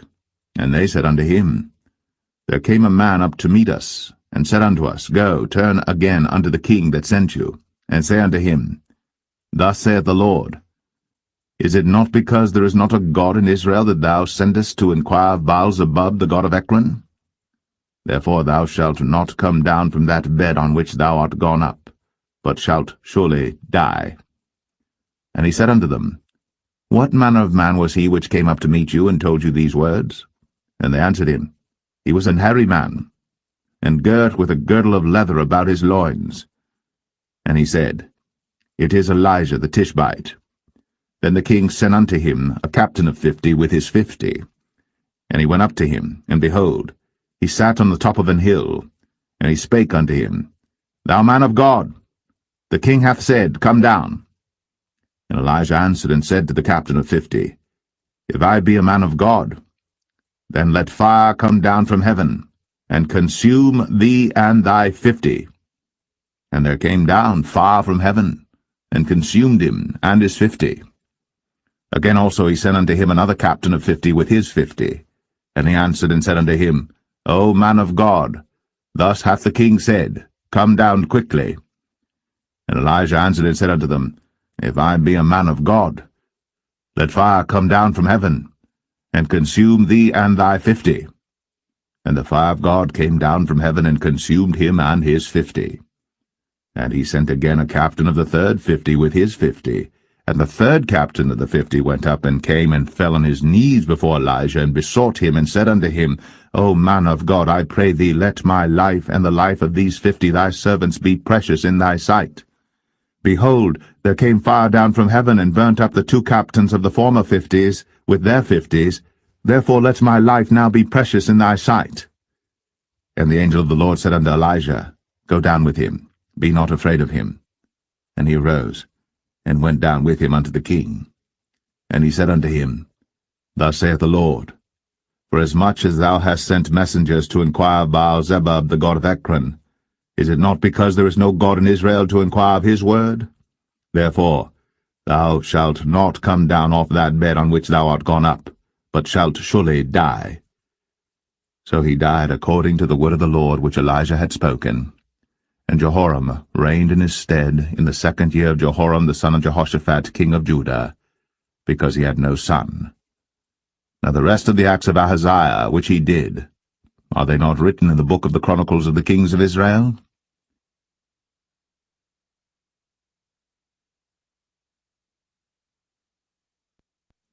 Second Kings 2. And it came to pass, when the Lord would take up Elijah into heaven by a whirlwind, that Elijah went with Elisha from Gilgal. And Elijah said unto Elisha, Tarry here, I pray thee, for the Lord hath sent me to Bethel. And Elisha said unto him, As the Lord liveth, and as thy soul liveth, I will not leave thee. So they went down to Bethel. And the sons of the prophets that were at Bethel came forth to Elisha, and said unto him, Knowest thou that the Lord will take away thy master from thy head today? And he said, Yea, I know it. Hold ye your peace. And Elijah said unto him, Elisha, tarry here, I pray thee, for the Lord hath sent me to Jericho. And he said, As the Lord liveth, and as thy soul liveth, I will not leave thee. So they came to Jericho. And the sons of the prophets that were at Jericho came to Elisha, and said unto him, Knowest thou that the Lord will take away thy master from thy head today? And he answered, Yea, I know it. Hold ye your peace.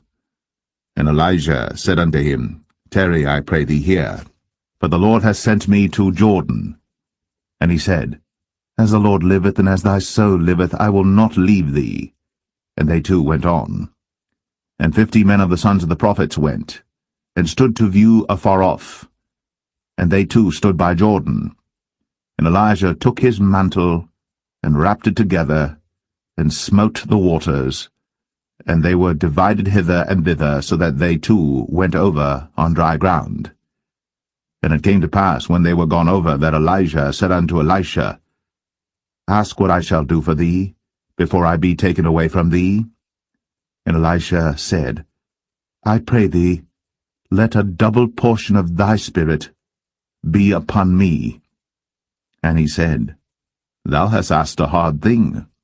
Nevertheless, if thou see me when I am taken from thee, it shall be so unto thee, but if not, it shall not be so.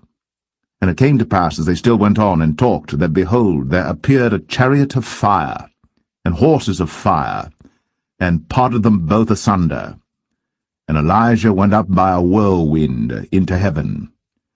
And Elisha saw it, and he cried, My father, the chariot of Israel, and the horsemen thereof. And he saw him no more. And he took hold of his own clothes, and rent them in 2 pieces. He took up also the mantle of Elijah that fell from him, and went back and stood by the bank of Jordan. And he took the mantle of Elijah that fell from him, and smote the waters, and said, Where is the Lord God of Elijah? And when he also had smitten the waters, they parted hither and thither, and Elisha went over. And when the sons of the prophets which were to view at Jericho saw him, they said, The spirit of Elijah doth rest on Elisha. And they came to meet him, and bowed themselves to the ground before him. And they said unto him, Behold now, there be with thy servants 50 strong men. Let them go, we pray thee, and seek thy master, lest peradventure the Spirit of the Lord hath taken him up, and cast him upon some mountain, or into some valley. And he said, Ye shall not send. And when they urged him till he was ashamed, he said, Send. They sent therefore 50 men, and they sought 3 days, but found him not. And when they came again to him, for he tarried at Jericho, he said unto them, Did I not say unto you, Go not? And the men of the city said unto Elisha, Behold, I pray thee, the situation of this city is pleasant, as my Lord seeth, but the water is not, and the ground barren. And he said, Bring me a new cruse, and put salt therein. And they brought it to him. And he went forth unto the spring of the waters, and cast the salt in there, and said, Thus saith the Lord, I have healed these waters. There shall not be from thence any more death or barren land. So the waters were healed unto this day, according to the saying of Elisha which he spake. And he went up from thence unto Bethel, and as he was going up by the way, there came forth little children out of the city, and mocked him, and said unto him, Go up, thou bald head, go up, thou bald head. And he turned back, and looked on them, and cursed them in the name of the Lord. And there came forth 2 she-bears out of the wood, and tare 42 children of them. And he went from thence to Mount Carmel, and from thence he returned to Samaria.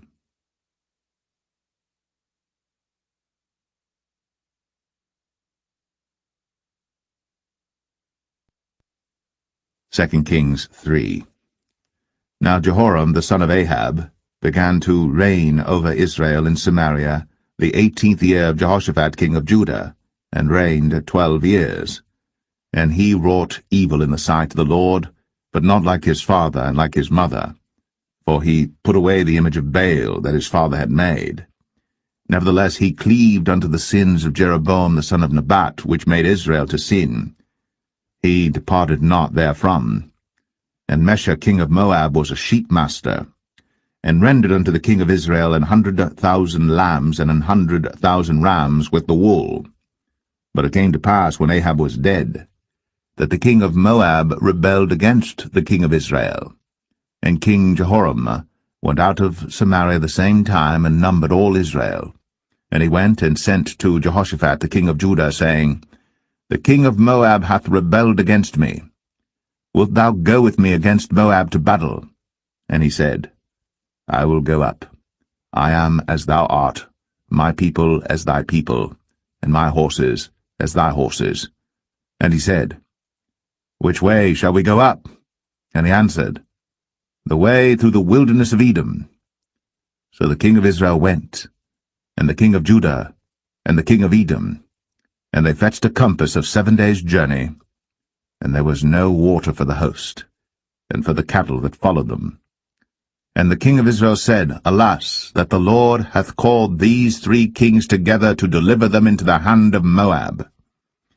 But Jehoshaphat said, Is there not here a prophet of the Lord, that we may inquire of the Lord by him? And one of the king of Israel's servants answered and said, Here is Elisha the son of Shaphat, which poured water on the hands of Elijah. And Jehoshaphat said, The word of the Lord is with him. So the king of Israel and Jehoshaphat and the king of Edom went down to him. And Elisha said unto the king of Israel, What have I to do with thee? Get thee to the prophets of thy father, and to the prophets of thy mother.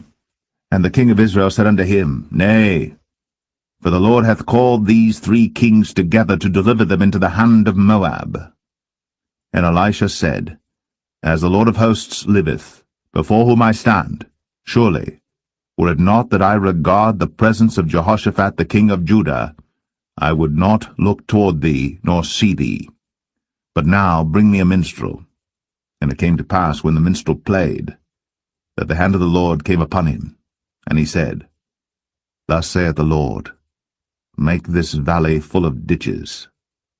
For thus saith the Lord, Ye shall not see wind, neither shall ye see rain, yet that valley shall be filled with water, that ye may drink, both ye, and your cattle, and your beasts.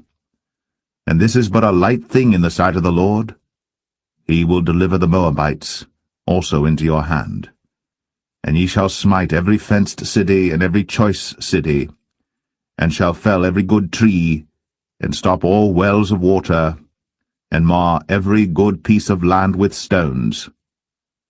And it came to pass in the morning, when the meat offering was offered, that, behold, there came water by the way of Edom, and the country was filled with water. And when all the Moabites heard that the kings were come up to fight against them, they gathered all that were able to put on armor, and upward and stood in the border. And they rose up early in the morning, and the sun shone upon the water, and the Moabites saw the water on the other side as red as blood. And they said, This is blood, the kings are surely slain, and they have smitten one another. Now, therefore, Moab to the spoil. And when they came to the camp of Israel, the Israelites rose up and smote the Moabites, so that they fled before them. But they went forward, smiting the Moabites, even in their country. And they beat down the cities, and on every good piece of land cast every man his stone, and filled it. And they stopped all the wells of water, and felled all the good trees. Only in Kir Hareseth left they the stones thereof. Howbeit the slingers went about it, and smote it. And when the king of Moab saw that the battle was too sore for him, he took with him 700 men that drew swords, to break through even unto the kings of Edom, but they could not. Then he took his eldest son that should have reigned in his stead, and offered him for a burnt offering upon the wall. And there was great indignation against Israel, and they departed from him, and returned to their own land.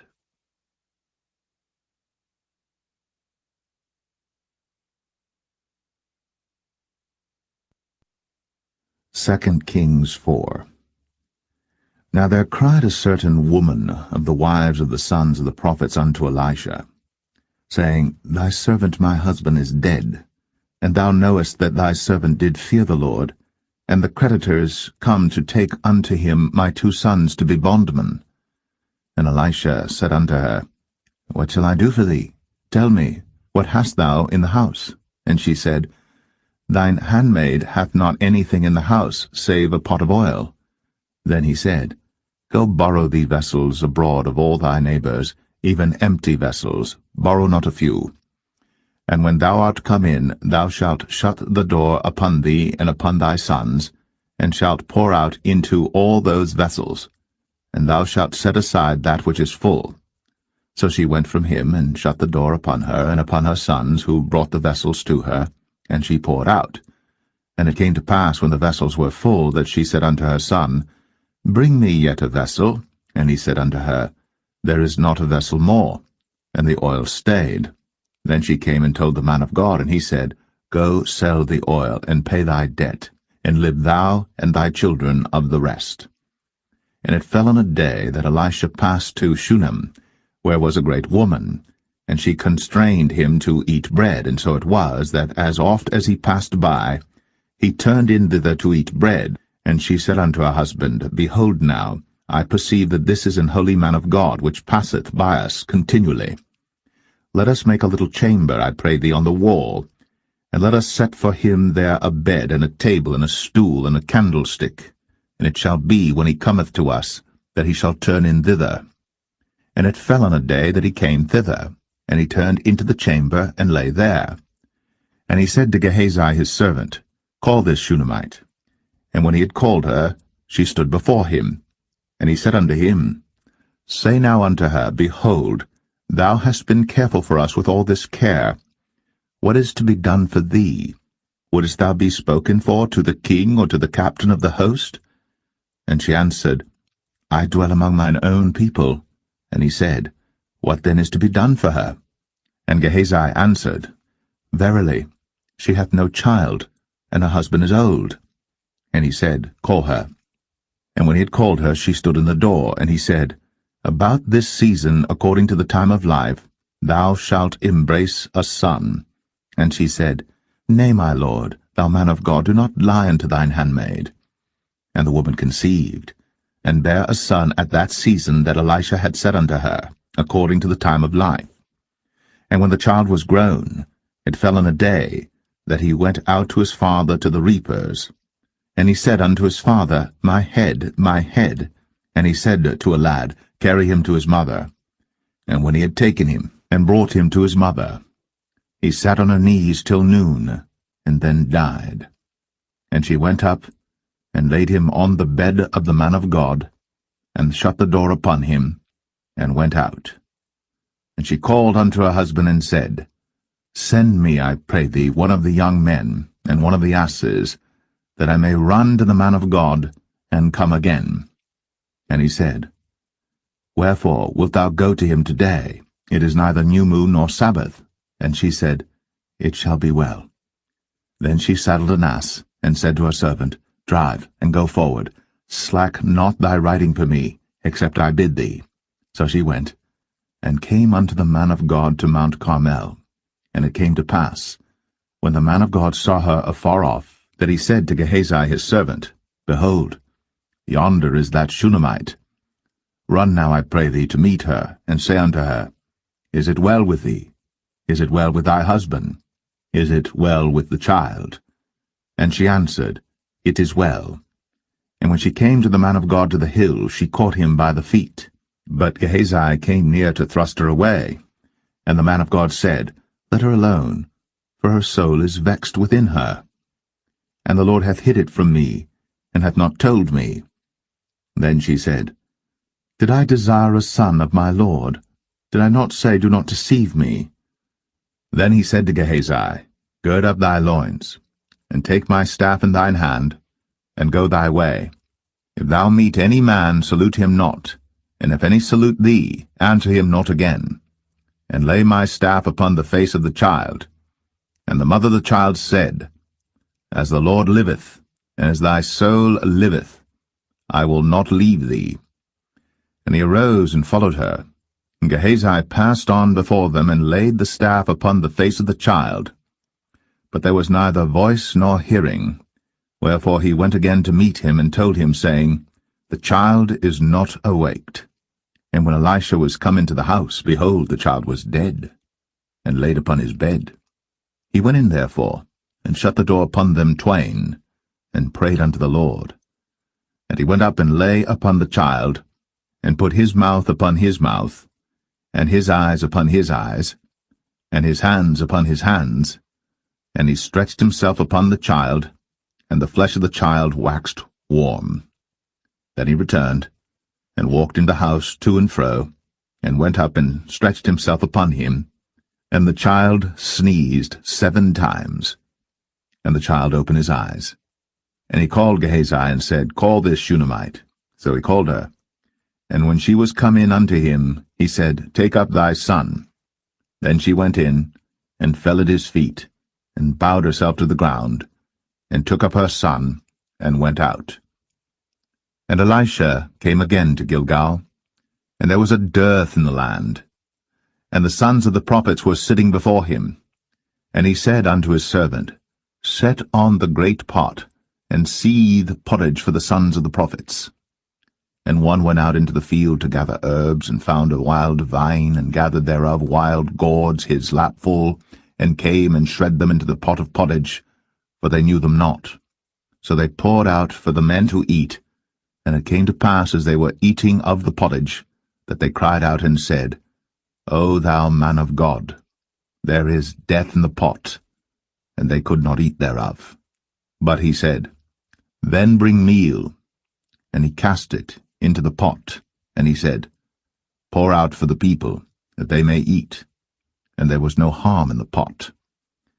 And there came a man from Baal-Shalisha, and brought the man of God bread of the first fruits, 20 loaves of barley, and full ears of corn in the husk thereof. And he said, Give unto the people, that they may eat. And his servitor said, What, should I set this before 100 men? He said again, Give the people, that they may eat. For thus saith the Lord, They shall eat, and shall leave thereof. So he set it before them, and they did eat, and left thereof, according to the word of the Lord.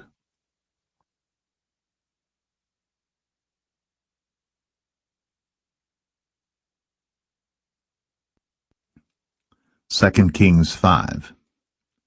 Now Naaman, captain of the host of the king of Syria, was a great man with his master, and honorable, because by him the Lord had given deliverance unto Syria. He was also a mighty man in valor, but he was a leper. And the Syrians had gone out by companies, and had brought away captive out of the land of Israel a little maid, and she waited on Naaman's wife. And she said unto her mistress, Would God my Lord were with the prophet that is in Samaria, for he would recover him of his leprosy. And one went in and told his lord, saying, Thus and thus said the maid that is of the land of Israel. And the king of Syria said, Go to, go, and I will send a letter unto the king of Israel. And he departed, and took with him 10 talents of silver, and 6,000 pieces of gold, and 10 changes of raiment. And he brought the letter to the king of Israel, saying, Now when this letter is come unto thee, behold, I have therewith sent Naaman my servant to thee, that thou mayest recover him of his leprosy. And it came to pass, when the king of Israel had read the letter, that he rent his clothes, and said, Am I God to kill and to make alive, that this man doth send unto me to recover a man of his leprosy? Wherefore consider, I pray you, and see how he seeketh a quarrel against me. And it was so, when Elisha the man of God had heard that the king of Israel had rent his clothes, that he sent to the king, saying, Wherefore hast thou rent thy clothes? Let him come now to me, and he shall know that there is a prophet in Israel. So Naaman came with his horses and with his chariot, and stood at the door of the house of Elisha. And Elisha sent a messenger unto him, saying, Go, and wash in Jordan 7 times, and thy flesh shall come again to thee, and thou shalt be clean. But Naaman was wroth, and went away, and said, Behold, I thought, he will surely come out to me, and stand, and call on the name of the Lord his God, and strike his hand over the place, and recover the leper. Are not Abana and Pharpar, rivers of Damascus, better than all the waters of Israel? May I not wash in them and be clean? So he turned, and went away in a rage. And his servants came near, and spake unto him, and said, My father, if the prophet had bid thee do some great thing, wouldst thou not have done it? How much rather then, when he saith to thee, Wash and be clean? Then went he down, and dipped himself 7 times in Jordan, according to the saying of the man of God, and his flesh came again like unto the flesh of a little child, and he was clean. And he returned to the man of God, he and all his company, and came and stood before him. And he said, Behold, now I know that there is no God in all the earth, but in Israel. Now therefore I pray thee, take a blessing of thy servant. But he said, As the Lord liveth, before whom I stand, I will receive none. And he urged him to take it, but he refused. And Naaman said, Shall there not then, I pray thee, be given to thy servant 2 mules, burden of earth? For thy servant will henceforth offer neither burnt offering nor sacrifice unto other gods, but unto the Lord. In this thing the Lord pardon thy servant, that when my master goeth into the house of Rimmon to worship there, and he leaneth on my hand, and I bow myself in the house of Rimmon, when I bow down myself in the house of Rimmon, the Lord pardon thy servant in this thing. And he said unto him, Go in peace. So he departed from him a little way. But Gehazi, the servant of Elisha, the man of God, said, Behold, my master hath spared Naaman this Syrian in not receiving at his hands that which he brought. But as the Lord liveth, I will run after him, and take somewhat of him. So Gehazi followed after Naaman. And when Naaman saw him running after him, he lighted down from the chariot to meet him, and said, Is all well? And he said, All is well. My master hath sent me, saying, Behold, even now there be come to me from Mount Ephraim 2 young men of the sons of the prophets. Give them, I pray thee, a talent of silver, and 2 changes of garments. And Naaman said, Be content, take 2 talents. And he urged him, and bound 2 talents of silver in 2 bags, with 2 changes of garments, and laid them upon 2 of his servants, and they bare them before him. And when he came to the tower, he took them from their hand, and bestowed them in the house. And he let the men go, and they departed. But he went in, and stood before his master. And Elisha said unto him, Whence comest thou, Gehazi? And he said, Thy servant went no whither. And he said unto him, Went not mine heart with thee, when the man turned again from his chariot to meet thee? Is it a time to receive money, and to receive garments, and oliveyards, and vineyards, and sheep, and oxen, and menservants, and maidservants? The leprosy therefore of Naaman shall cleave unto thee, and unto thy seed forever. And he went out from his presence, a leper as white as snow.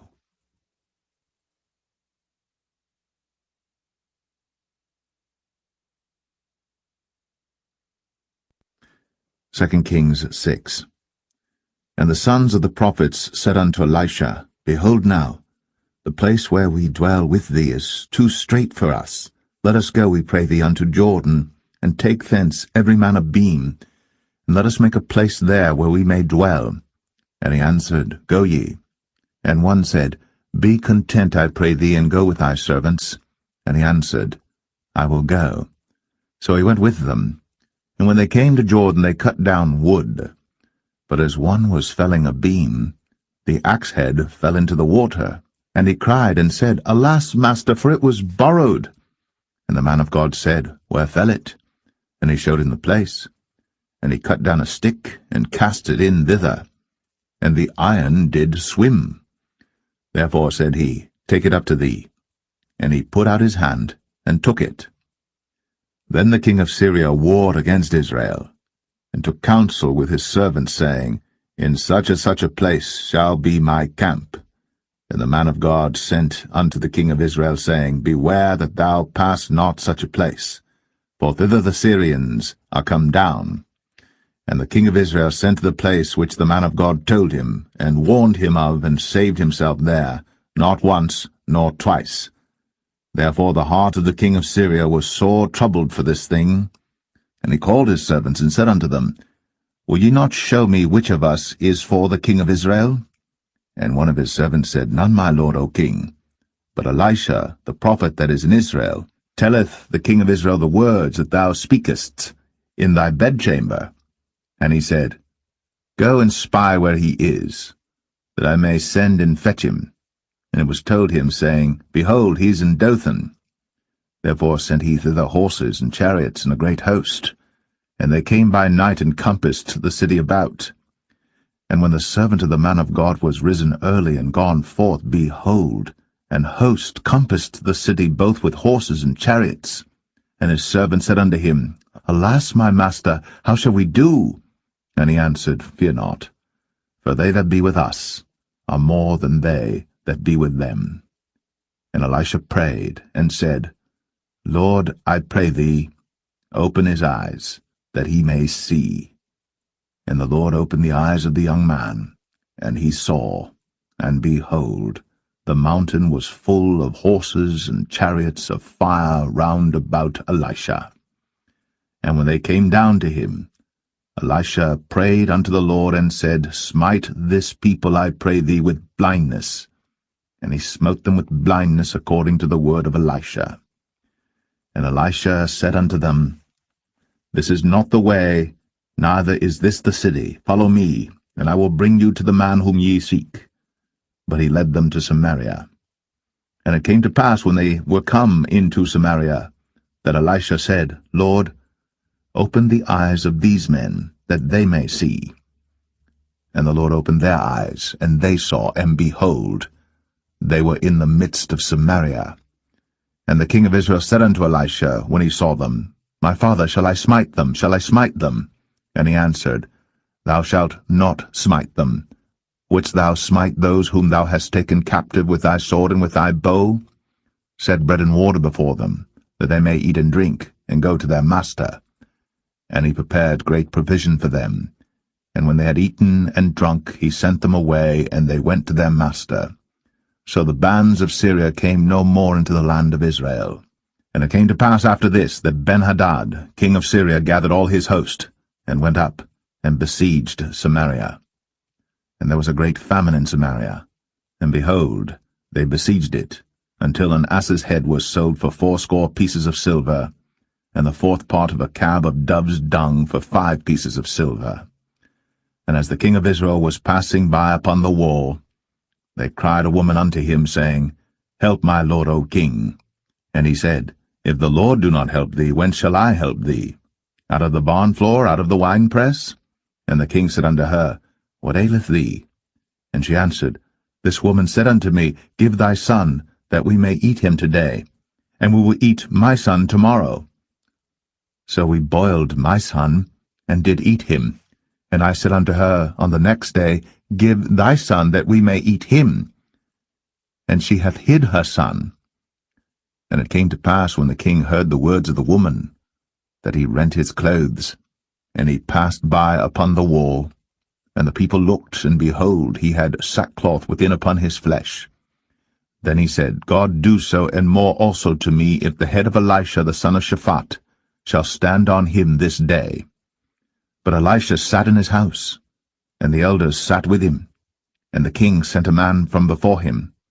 But ere the messenger came to him, he said to the elders, See ye how this son of a murderer hath sent to take away mine head? Look, when the messenger cometh, shut the door, and hold him fast at the door.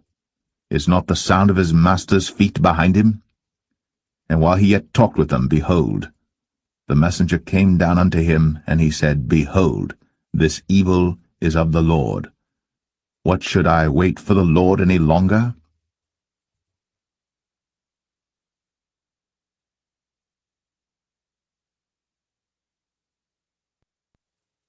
Second Kings 7. Then Elisha said, Hear ye the word of the Lord. Thus saith the Lord, Tomorrow about this time shall a measure of fine flour be sold for a shekel, and 2 measures of barley for a shekel, in the gate of Samaria. Then a lord, on whose hand the king leaned, answered the man of God, and said, Behold, if the Lord would make windows in heaven, might this thing be? And he said, Behold, thou shalt see it with thine eyes, but shalt not eat thereof. And there were 4 leprous men at the entering in of the gate, and they said one to another, Why sit we here until we die? If we say we will enter into the city, then the famine is in the city, and we shall die there. And if we sit still here, we die also. Now therefore come, and let us of Syria, behold, there was no man there.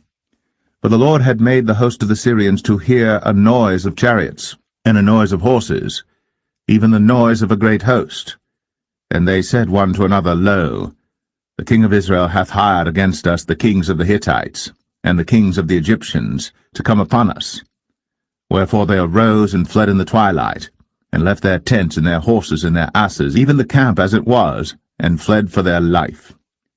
And when these lepers came to the uttermost part of the camp, they went into one tent, and did eat and drink, and carried thence silver and gold and raiment, and went and hid it, and came again, and entered into another tent, and carried thence also, and went and hid it. Then they said one to another, We do not well. This day is a day of good tidings, and we hold our peace. If we tarried till the morning light, some mischief will come upon us. Now therefore come, that we may go and tell the king's household. So they came and called unto the port of the city. And they told them, saying, We came to the camp of the Syrians, and behold, there was no man there, neither voice of man, but horses tied and asses tied, and the tents as they were. And he called the porters, and they told it to the king's house within. And the king arose in the night, and said unto his servants, I will now show you what the Syrians have done to us. They know that we be hungry, therefore are they gone out of the camp to hide themselves in the field, saying, When they come out of the city, we shall catch them alive, and get into the city. And one of his servants answered and said, Let some take, I pray thee, 5 of the horses that remain, which are left in the city. Behold, they are as all the multitude of Israel that are left in it. Behold, I say, they are even as all the multitude of the Israelites that are consumed. And let us send and see. They took therefore 2 chariot horses, and the king sent after the host of the Syrians, saying, Go and see. And they went after them unto Jordan, and lo, all the way was full of garments and vessels, which the Syrians had cast away in their haste. And the messengers returned, and told the king. And the people went out and spoiled the tents of the Syrians. So a measure of fine flour was sold for a shekel, and 2 measures of barley for a shekel, according to the word of the Lord. And the king appointed the Lord on whose hand he leaned to have the charge of the gate.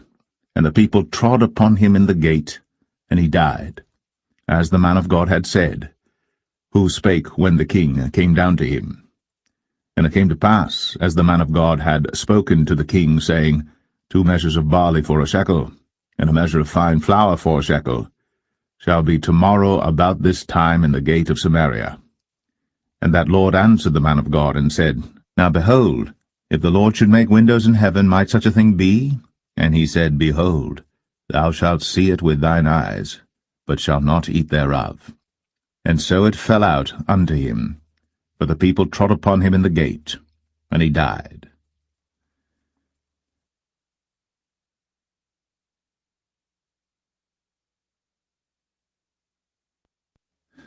Second Kings 8. Then spake Elisha unto the woman, whose son he had restored to life, saying, Arise, and go thou and thine household, and sojourn wheresoever thou canst sojourn. For the Lord hath called for a famine, and it shall also come upon the land 7 years. And the woman arose, and did after the saying of the man of God. And she went with her household, and sojourned in the land of the Philistines 7 years. And it came to pass at the 7 years' end, that the woman returned out of the land of the Philistines. And she went forth to cry unto the king for her house and for her land. And the king talked with Gehazi, the servant of the man of God, saying, Tell me, I pray thee, all the great things that Elisha hath done. And it came to pass, as he was telling the king how he had restored a dead body to life, that, behold, the woman, whose son he had restored to life, cried to the king for her house and for her land. And Gehazi said, My lord, O king, this is the woman, and this is her son, whom Elisha restored to life. And when the king asked the woman, she told him. So the king appointed unto her a certain officer, saying, Restore all that was hers, and all the fruits of the field, since the day that she left the land, even until now. And Elisha came to Damascus, and Benhadad the king of Syria was sick. And it was told him, saying, The man of God is come hither. And the king said unto Hazael, Take a present in thine hand, and go, meet the man of God, and inquire of the Lord by him, saying, Shall I recover of this disease? So Hazael went to meet him, and took a present with him, even of every good thing of Damascus, 40 camels' burden, and came and stood before him, and said, Thy son Ben-Hadad, king of Syria, hath sent me to thee, saying, Shall I recover of this disease? And Elisha said unto him, Go, say unto him, Thou mayest certainly recover.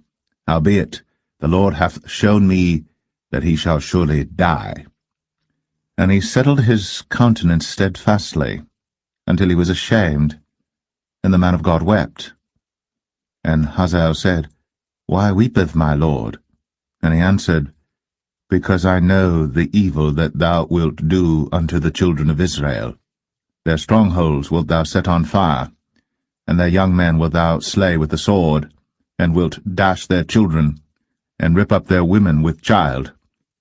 And Hazael said, But what, is thy servant a dog, that he should do this great thing? And Elisha answered, The Lord hath shown me that thou shalt be king over Syria. So he departed from Elisha, and came to his master, who said to him, What said Elisha to thee? And he answered, He told me that thou shouldst surely recover. And it came to pass on the morrow, that he took a thick cloth, and dipped it in water, and spread it on his face, so that he died. And Hazael reigned in his stead. And in the 5th year of Joram, the son of Ahab, king of Israel, Jehoshaphat being then king of Judah, Jehoram the son of Jehoshaphat, king of Judah, began to reign. 32 years old was he when he began to reign, and he reigned 8 years in Jerusalem. And he walked in the way of the kings of Israel, as did the house of Ahab, For the daughter of Ahab was his wife, and he did evil in the sight of the Lord. Yet the Lord would not destroy Judah for David his servant's sake, as he promised him to give him always a light unto his children. In his days Edom revolted from under the hand of Judah, and made a king over themselves. So Joram went over to Zair, and all the chariots with him. And he rose by night, and smote the Edomites which compassed him about, and the captains of the chariots and the people fled into their tents. Yet Edom revolted from under the hand of Judah unto this day. Then Libnah revolted at the same time. And the rest of the acts of Joram, and all that he did, are they not written in the book of the chronicles of the kings of Judah? And Joram slept with his fathers, and was buried with his fathers in the city of David, and Ahaziah his son reigned in his stead. In the 12th year of Joram, the son of Ahab king of Israel, did Ahaziah the son of Jehoram king of Judah begin to reign. 22 years old was Ahaziah when he began to reign, and he reigned 1 year in Jerusalem, and his mother's name was Athaliah, the daughter of Omri, king of Israel. And he walked in the way of the house of Ahab, and did evil in the sight of the Lord, as did the house of Ahab. For he was the son-in-law of the house of Ahab. And he went with Joram, the son of Ahab, to the war against Hazael, king of Syria, in Ramoth-Gilead. And the Syrians wounded Joram. And King Joram went back to be healed in Jezreel of the wounds which the Syrians had given him at Ramah, when he fought against Hazael, king of Syria. And Ahaziah the son of Jehoram, king of Judah, went down to see Joram the son of Ahab in Jezreel, because he was sick.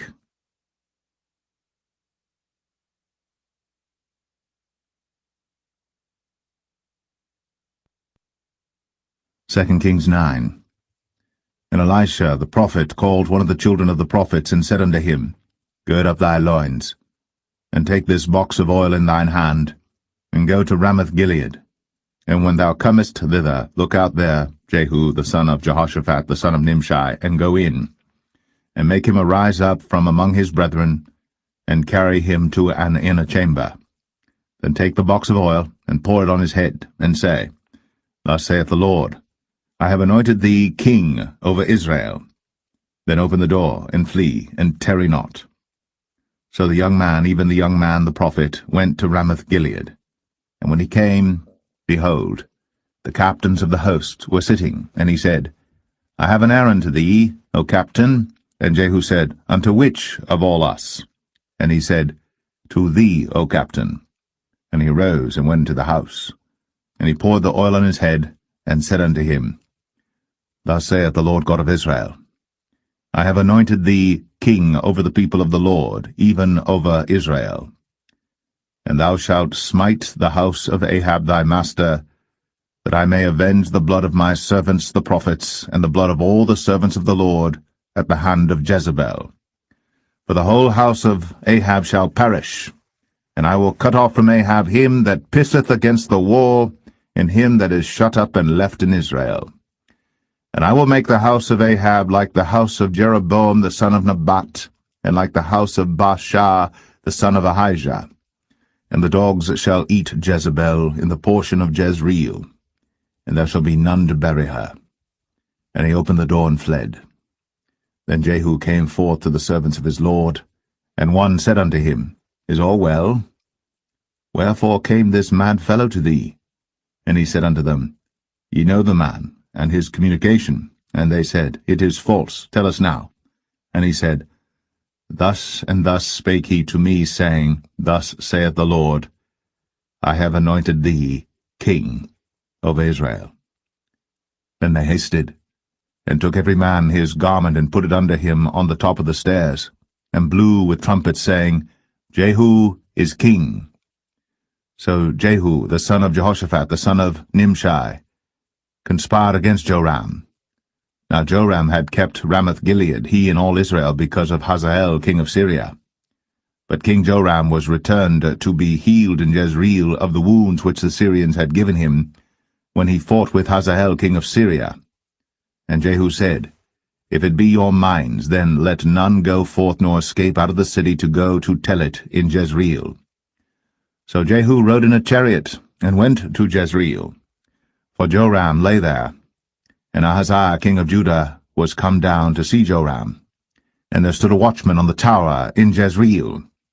And he spied the company of Jehu as he came, and said, I see a company. And Joram said, Take an horseman, and send to meet them, and let him say, Is it peace? So there went one on horseback to meet him, and said, Thus saith the king, Is it peace? And Jehu said, What hast thou to do with peace? Turn thee behind me. And the watchman told, saying, The messenger came to them, but he cometh not again. Then he sent out a second on horseback, which came to them, and said, Thus saith the king, Is it peace? And Jehu answered, What hast thou to do with peace? Turn thee behind me. And the watchman told, saying, He came even unto them, and cometh not again. And the driving is like the driving of Jehu the son of Nimshi, for he driveth furiously. And Joram said, Make ready. And his chariot was made ready. And Joram king of Israel, and Ahaziah king of Judah went out, each in his chariot. And they went out against Jehu, and met him in the portion of Naboth the Jezreelite. And it came to pass, when Joram saw Jehu, that he said, Is it peace, Jehu? And he answered, What peace, so long as the whoredoms of thy mother Jezebel and her witchcrafts are so many? And Joram turned his hands and fled, and said to Ahaziah, There is treachery, O Ahaziah. And Jehu drew a bow with his full strength, and smote Jehoram between his arms, and the arrow went out at his heart, and he sunk down in his chariot. Then said Jehu to Bidkar his captain, Take up, and cast him in the portion of the field of Naboth the Jezreelite. Remember how that when I and thou rode together after Ahab his father, the Lord laid this burden upon him. Surely I have seen yesterday the blood of Naboth and the blood of his sons, saith the Lord. And I will requite thee in this plat, saith the Lord. Now therefore take and cast him into the plat of ground, according to the word of the Lord. But when Ahaziah the king of Judah saw this, he fled by the way of the garden house. And Jehu followed after him, and said, Smite him also in the chariot. And they did so at the going up to Gur, which is by Ibleam. And he fled to Megiddo, and died there. And his servants carried him in a chariot to Jerusalem, and buried him in his sepulchre with his fathers in the city of David. And in the 11th year of Joram the son of Ahab began Ahaziah to reign over Judah. And when Jehu was come to Jezreel, Jezebel heard of it, and she painted her face, and tired her head, and looked out at a window. And as Jehu entered in at the gate, she said, Had Zimri peace, who slew his master? And he lifted up his face to the window, and said, Who is on my side? Who? And there looked out to him 2 or 3 eunuchs. And he said, Throw her down. So they threw her down, and some of her blood was sprinkled on the wall and on the horses, and he trode her under foot. And when he was come in, he did eat and drink, and said, Go, see now this cursed woman, and bury her, for she is a king's daughter. And they went to bury her. But they found no more of her than the skull, and the feet, and the palms of her hands. Wherefore they came again and told him, and he said, This is the word of the Lord, which he spake by his servant Elijah the Tishbite, saying, In the portion of Jezreel shall dogs eat the flesh of Jezebel, and the carcass of Jezebel shall be as dung upon the face of the field in the portion of Jezreel, so that they shall not say, This is Jezebel.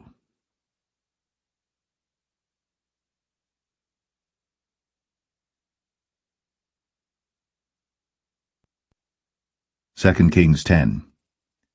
And Ahab had 70 sons in Samaria, and Jehu wrote letters and sent to Samaria unto the rulers of Jezreel, to the elders, and to them that brought up Ahab's children, saying, Now as soon as this letter cometh to you, seeing your master's sons are with you, and there are with you chariots and horses, a fenced city also in armor, look even out the best and meetest of your master's sons, and set him on his father's throne, and fight for your master's house.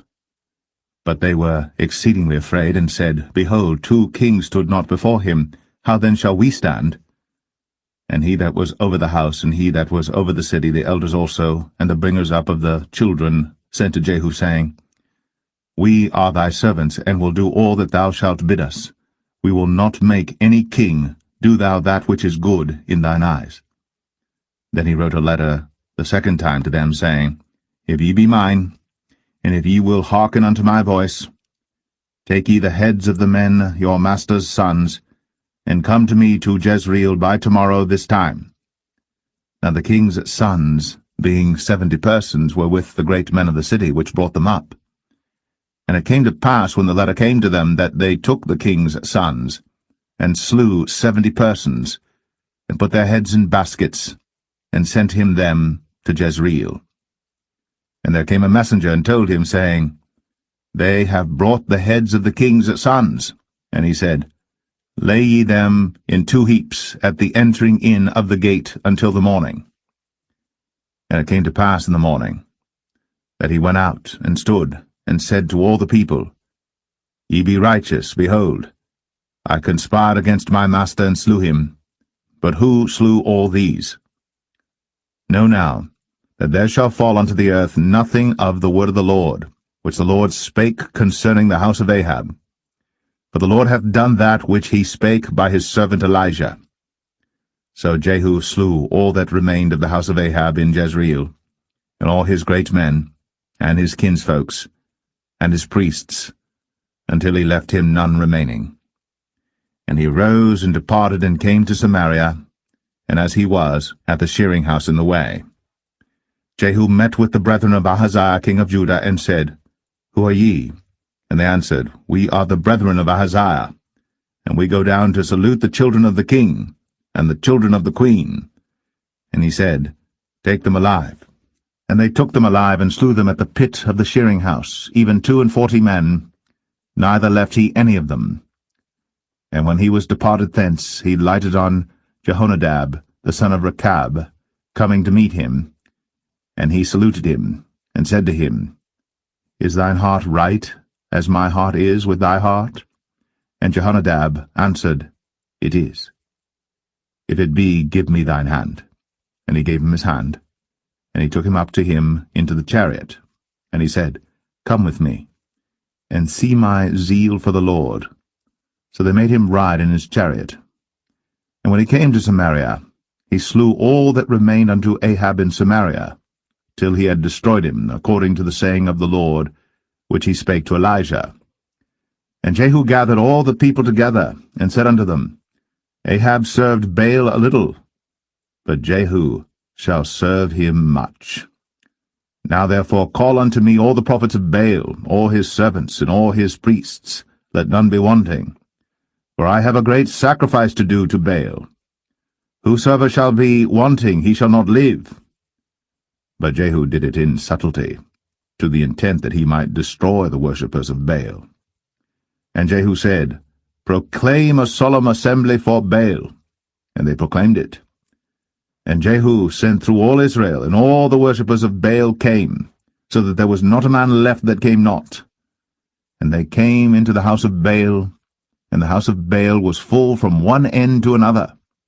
And he said unto him that was over the vestry, Bring forth vestments for all the worshippers of Baal. And he brought them forth vestments. And Jehu went, and Jehonadab the son of Rechab, into the house of Baal, and said unto the worshippers of Baal, Search, and look that there be here with you none of the servants of the Lord, but the worshippers of Baal only. And when they went in to offer sacrifices and burnt offerings, Jehu appointed 80 men without, and said, If any of the men whom I have brought into your hands escape, he that letteth him go, his life shall be for the life of him. And it came to pass, as soon as he had made an end of offering the burnt offering, that Jehu said to the guard and to the captains, Go in, and slay them, let none come forth. And they smote them with the edge of the sword, and the guard and the captains cast them out, and went to the city of the house of Baal. And they brought forth the images out of the house of Baal, and burned them. and they brake down the image of Baal, and brake down the house of Baal, and made it a draught house unto this day. Thus Jehu destroyed Baal out of Israel. Howbeit, from the sins of Jeroboam the son of Nebat, who made Israel to sin, Jehu departed not from after them, to wit, the golden calves that were in Bethel, and that were in Dan. And the Lord said unto Jehu, Because thou hast done well in executing that which is right in mine eyes, and hast done unto the house of Ahab according to all that was in mine heart, thy children of the 4th generation shall sit on the throne of Israel. But Jehu took no heed to walk in the law of the Lord God of Israel with all his heart, for he departed not from the sins of Jeroboam, which made Israel to sin. In those days the Lord began to cut Israel short, and Hazael smote them in all the coasts of Israel, from Jordan eastward, all the land of Gilead, the Gadites, and the Reubenites, and the Manassites, from Aroer, which is by the river Arnon, even Gilead and Bashan. Now the rest of the acts of Jehu, and all that he did, and all his might, are they not written in the book of the chronicles of the kings of Israel? And Jehu slept with his fathers, and they buried him in Samaria, and Jehoahaz, his son, reigned in his stead. And the time that Jehu reigned over Israel in Samaria was 28 years.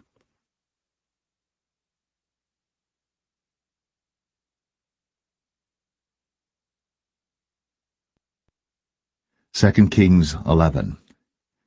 And when Athaliah, the mother of Ahaziah, saw that her son was dead, she arose and destroyed all the seed royal. Then Jehosheba, the daughter of King Joram, sister of Ahaziah, took Joash the son of Ahaziah, and stole him from among the king's sons which were slain. And they hid him, even him and his nurse, in the bedchamber from Athaliah, so that he was not slain. And he was with her hid in the house of the Lord 6 years. And Athaliah did reign over the land. And the 7th year Jehoiada sent and fetched the rulers over hundreds, with the captains and the guard, and brought them to him into the house of the Lord, and made a covenant with them, and took an oath of them in the house of the Lord, and showed them the king's son. And he commanded them, saying, This is the thing that ye shall do. A 1/3 part of you that enter in on the Sabbath shall even be keepers of the watch of the king's house, and a 1/3 part shall be at the gate of Sur, and a 1/3 part at the gate behind the guard. So shall ye keep the watch of the house, that it be not broken down. And 2 parts of all you that go forth on the Sabbath, even they shall keep the watch of the house of the Lord about the king. And ye shall compass the king round about, every man with his weapons in his hand. And he that cometh within the ranges, let him be slain. And be ye with the king, as he goeth out, and as he cometh in. And the captains over the hundreds did according to all things that Jehoiada the priest commanded. And they took every man his men, that were to come in on the Sabbath, with them that should go out on the Sabbath, and came to Jehoiada the priest. And to the captains over hundreds did the priest give King David's spears and shields, that were in the temple of the Lord. And the guard stood, every man with his weapons in his hand, round about the king, from the right corner of the temple to the left corner of the temple, along by the altar and the temple. And he brought forth the king's son, and put the crown upon him, and gave him the testimony, and then made him king, and anointed him. And they clapped their hands, and said, God save the king. And when Athaliah heard the noise of the guard and of the people, she came to the people into the temple of the Lord. And when she looked, behold, the king stood by a pillar, as the manner was, and the princes and the trumpeters by the king, and all the people of the land rejoiced, and blew with trumpets. And Athaliah rent her clothes, and cried, Treason! Treason! But Jehoiada the priest commanded the captains of the hundreds, the officers of the host, and said unto them, Have her forth without the ranges, and him that followeth her kill with the sword. For the priest had said, Let her not be slain in the house of the Lord. And they laid hands on her, And she went by the way by the which the horses came into the king's house, and there was she slain. And Jehoiada made a covenant between the Lord and the king and the people, that they should be the Lord's people, between the king also and the people. And all the people of the land went into the house of Baal, and brake it down. His altars and his images brake they in pieces thoroughly, and slew Matan the priest of Baal before the altars, and the priest appointed officers over the house of the Lord. And he took the rulers over hundreds, and the captains, and the guard, and all the people of the land. And they brought down the king from the house of the Lord, and came by the way of the gate of the guard to the king's house. And he sat on the throne of the kings. And all the people of the land rejoiced, and the city was in quiet. And they slew Athaliah with the sword, beside the king's house. 7 years old was Jehoash when he began to reign.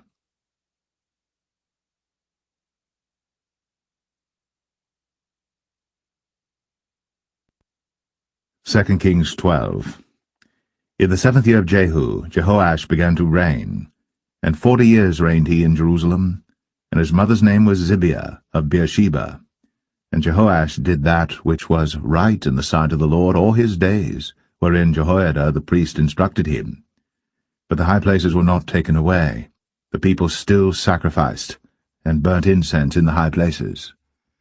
And Jehoash said to the priests, All the money of the dedicated things that is brought into the house of the Lord, even the money of every one that passeth the account, the money that every man is set at, and all the money that cometh into any man's heart to bring into the house of the Lord, let the priests take it to them, every man of his acquaintance, and let them repair the breaches of the house, wheresoever any breach shall be found.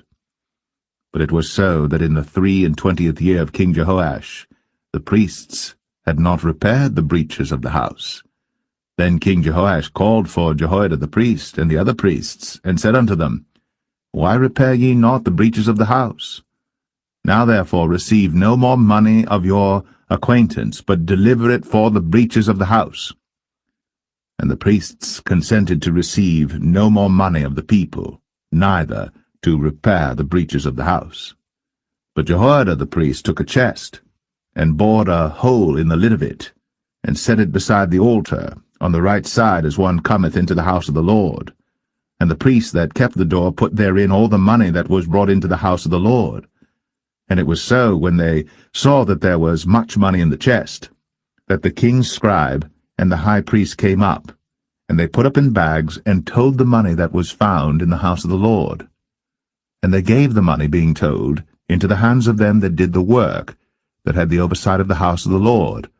And they laid it out to the carpenters and builders that wrought upon the house of the Lord, and to masons and hewers of stone, and to buy timber and hewed stone to repair the breaches of the house of the Lord, and for all that was laid out for the house to repair it. Howbeit, there were not made for the house of the Lord bowls of silver, snuffers, basins, trumpets, any vessels of gold, or vessels of silver, of the money that was brought into the house of the Lord. But they gave that to the workmen, and repaired therewith the house of the Lord. Moreover, they reckoned not with the men, into whose hand they delivered the money to be bestowed on workmen, for they dealt faithfully. The trespass money and the sin money was not brought into the house of the Lord, it was the priests. Then Hazael, king of Syria, went up, and fought against Gath, and took it. And Hazael set his face, to go up to Jerusalem.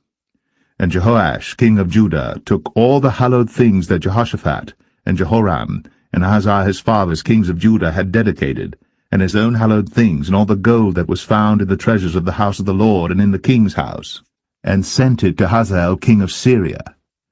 And he went away from Jerusalem. And the rest of the acts of Joash, and all that he did, are they not written in the book of the chronicles of the kings of Judah?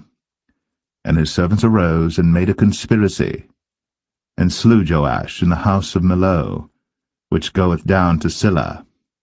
For Josachar the son of Shemaeth, and Jehozabad the son of Shomer, his servants, smote him, and he died. And they buried him with his fathers in the city of David. And Amaziah his son reigned in his his stead.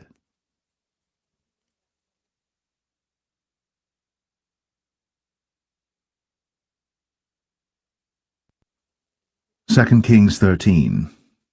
In the 23rd year of Joash, the son of Ahaziah, king of Judah, Jehoahaz, the son of Jehu, began to reign over Israel in Samaria, and reigned 17 years. And he did that which was evil in the sight of the Lord, and followed the sins of Jeroboam the son of Nebat, which made Israel to sin. He departed not therefrom. And the anger of the Lord was kindled against Israel, and he delivered them into the hand of Hazael king of Syria, and into the hand of Benhadad the son of Hazael all their days. And Jehoahaz besought the Lord, and the Lord hearkened unto him, for he saw the oppression of Israel, because the king of Syria oppressed them. And the Lord gave Israel a Saviour, so that they went out from under the hand of the Syrians, and the children of Israel dwelt in their tents as beforetime. Nevertheless, they departed not from the sins of the house of Jeroboam, who made Israel sin, but walked therein. And they remained at the grove also in Samaria. Neither did he leave of the people to Jehoahaz but 50 horsemen, and 10 chariots, and 10,000 footmen. For the king of Syria had destroyed them, and had made them like the dust by threshing. Now the rest of the acts of Jehoahaz, and all that he did, and his might, are they not written in the book of the chronicles of the kings of Israel? And Jehoahaz slept with his fathers, and they buried him in Samaria, and Joash his son reigned in his stead. In the 37th year of Joash, king of Judah, began Jehoash the son of Jehoahaz to reign over Israel in Samaria, and reigned 16 years. And he did that which was evil in the sight of the Lord. He departed not from all the sins of Jeroboam the son of Nebat, who made Israel sin, but he walked therein. And the rest of the acts of Joash, and all that he did, and his might wherewith he fought against Amaziah king of Judah, are they not written in the book of the chronicles of the kings of Israel? And Joash slept with his fathers, and Jeroboam sat upon his throne, and Joash was buried in Samaria with the kings of Israel. Now Elisha was fallen sick of his sickness whereof he died, and Joash the king of Israel came down unto him, and wept over his face, and said, O my father, the chariot of Israel, and the horsemen thereof. And Elisha said unto him, Take bow and arrows. And he took unto him bow and arrows. And he said to the king of Israel, Put thine hand upon the bow. And he put his hand upon it. And Elisha put his hands upon the king's hands. And he said, Open the window eastward. And he opened it. Then Elisha said, Shoot. And he shot. And he said, The arrow of the Lord's deliverance, and the arrow of deliverance from Syria. For thou shalt smite the Syrians in Aphek, till thou have consumed them. And he said, Take the arrows. And he took them. And he said unto the king of Israel, Smite upon the ground. And he smote thrice, and stayed. And the man of God was wroth with him, and said, Thou shouldst have smitten 5 or 6 times.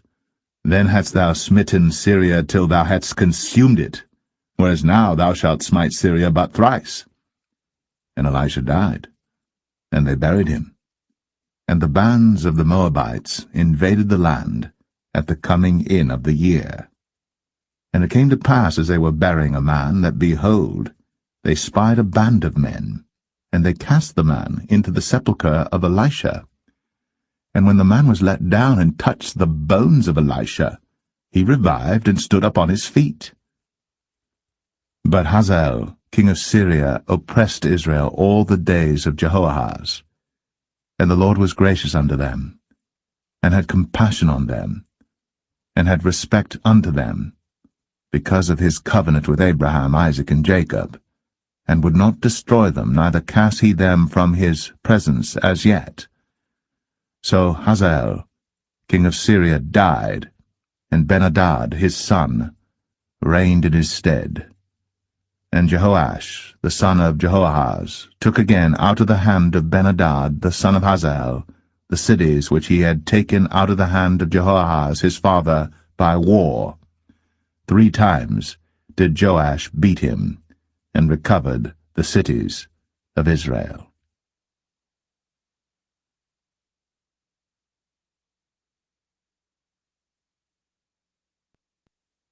2 Kings 14. In the 2nd year of Joash, son of Jehoahaz, king of Israel, reigned Amaziah the son of Joash, king of Judah. He was 25 years old when he began to reign, and reigned 29 years in Jerusalem. And his mother's name was Jehoadan of Jerusalem. And he did that which was right in the sight of the Lord, yet not like David his father. He did according to all things as Joash his father did. Howbeit, the high places were not taken away. As yet the people did sacrifice, and burnt incense on the high places. And it came to pass, as soon as the kingdom was confirmed in his hand, that he slew his servants which had slain the king his father. But the children of the murderers he slew not, according unto that which is written in the book of the law of Moses, wherein the Lord commanded, saying, The fathers shall not be put to death for the children, nor the children be put to death for the fathers, but every man shall be put to death for his own sin.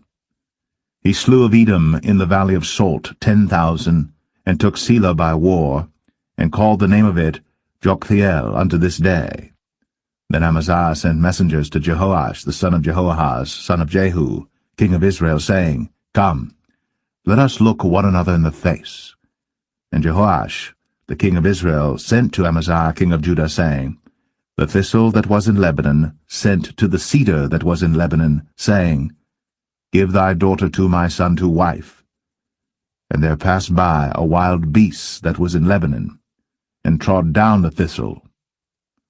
Thou hast indeed smitten Edom, and thine heart hath lifted thee up. Glory of this, and tarry at home. For why shouldst thou meddle to thy hurt, that thou shouldst fall, even thou, and Judah with thee? But Amaziah would not hear. Therefore Jehoash, king of Israel, went up, and he and Amaziah king of Judah looked one another in the face at Beth-shemesh, which belongeth to Judah. And Judah was put to the worse before Israel, and they fled every man to their tents. And Jehoash king of Israel took Amaziah king of Judah, the son of Jehoash, the son of Ahaziah, at Beth-shemesh, and came to Jerusalem, and brake down the wall of Jerusalem from the gate of Ephraim unto the corner gate, 400 cubits. And he took all the gold and silver, and all the vessels that were found in the house of the Lord, and in the treasures of the king's house, and hostages, and returned to Samaria. Now the rest of the acts of Jehoash, which he did, and his might, and how he fought with Amaziah king of Judah, are they not written in the book of the chronicles of the kings of Israel? And Jehoash slept with his fathers, and was buried in Samaria with the kings of Israel. And Jeroboam his son reigned in his stead. And Amaziah the son of Joash, king of Judah, lived after the death of Jehoash son of Jehoahaz, king of Israel, 15 years. And the rest of the acts of Amaziah, are they not written in the book of the chronicles of the kings of Judah? Now they made a conspiracy against him in Jerusalem, and he fled to Lachish. But they sent after him to Lachish, and slew him there. And they brought him on horses, and he was buried at Jerusalem with his fathers in the city of David. And all the people of Judah took Azariah, which was 16 years old, and made him king, instead of his father Amaziah. He built Elath, and restored it to Judah. After that the king slept with his fathers. In the 15th year of Amaziah the son of Joash, king of Judah, Jeroboam the son of Joash, king of Israel, began to reign in Samaria, and reigned 41 years. And he did that which was evil in the sight of the Lord. He departed not from all the sins of Jeroboam the son of Nebat, who made Israel to sin. He restored the coast of Israel, from the entering of Hamath unto the sea of the plain, according to the word of the Lord God of Israel, which he spake by the hand of his servant Jonah the son of Amittai the prophet, which was of Gath-hepher. For the Lord saw the affliction of Israel, that it was very bitter, for there was not any shut up, nor any left, nor any helper for Israel. And the Lord said not that he would blot out the name of Israel from under heaven, but he saved them by the hand of Jeroboam the son of Joash. Now the rest of the acts of Jeroboam, and all that he did in his might, how he warred, and how he recovered Damascus and Hamath, which belonged to Judah, for Israel, are they not written in the book of the chronicles of the kings of Israel? And Jeroboam slept with his fathers, even with the kings of Israel, and Zechariah his son reigned in his stead.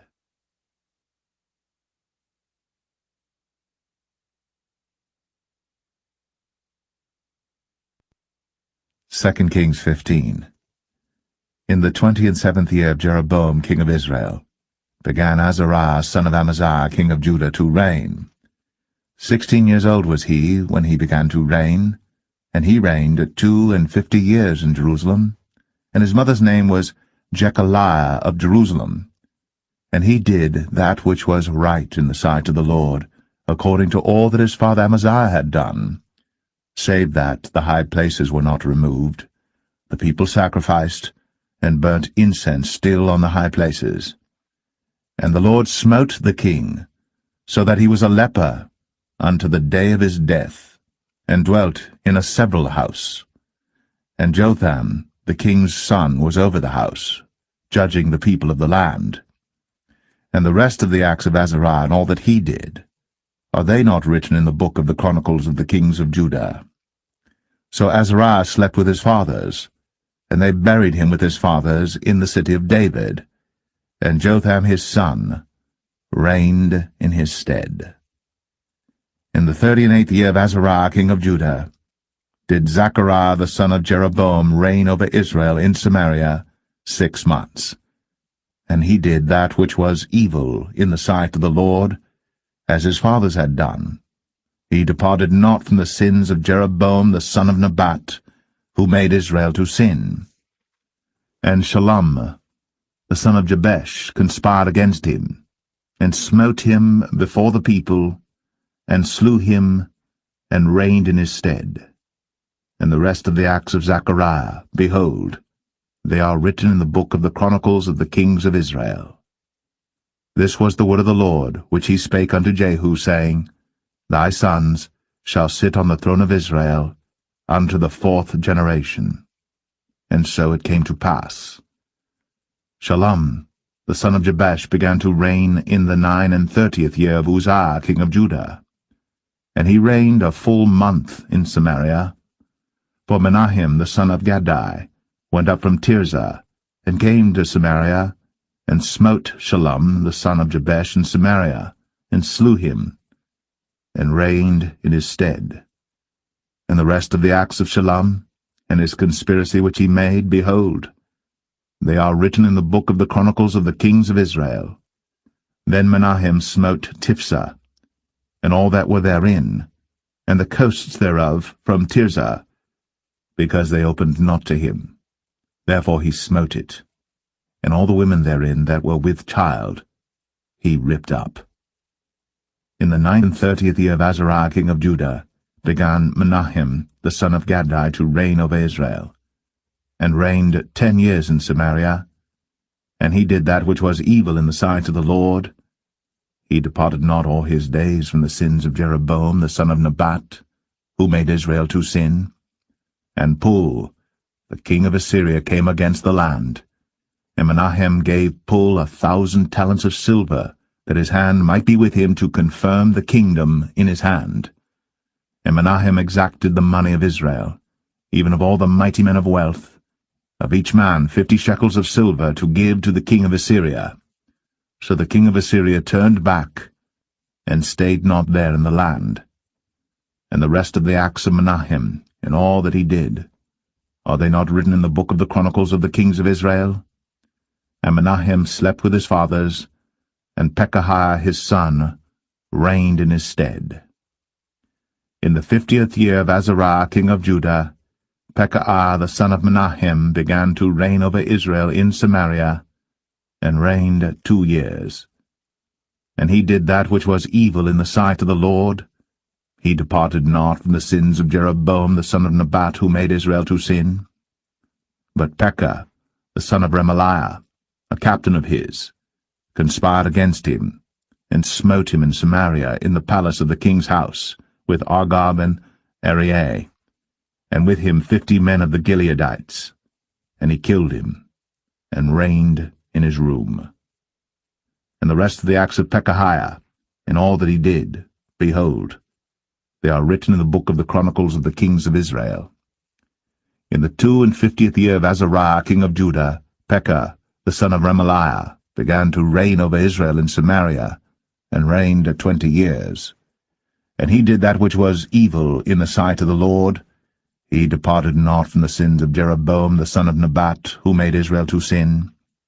In the days of Pekah king of Israel came Tiglath-Pileser, king of Assyria, and took Ion, and Abel-Beth-Maachah, and Genoa, and Kadesh, and Hazor, and Gilead, and Galilee, all the land of Naphtali, and carried them captive to Assyria. And Hoshea, the son of Elah, made a conspiracy against Pekah the son of Remaliah, and smote him, and slew him, and reigned in his stead, in the 20th year of Jotham the son of Uzziah. And the rest of the acts of Pekah, and all that he did, behold, they are written in the book of the Chronicles of the kings of Israel.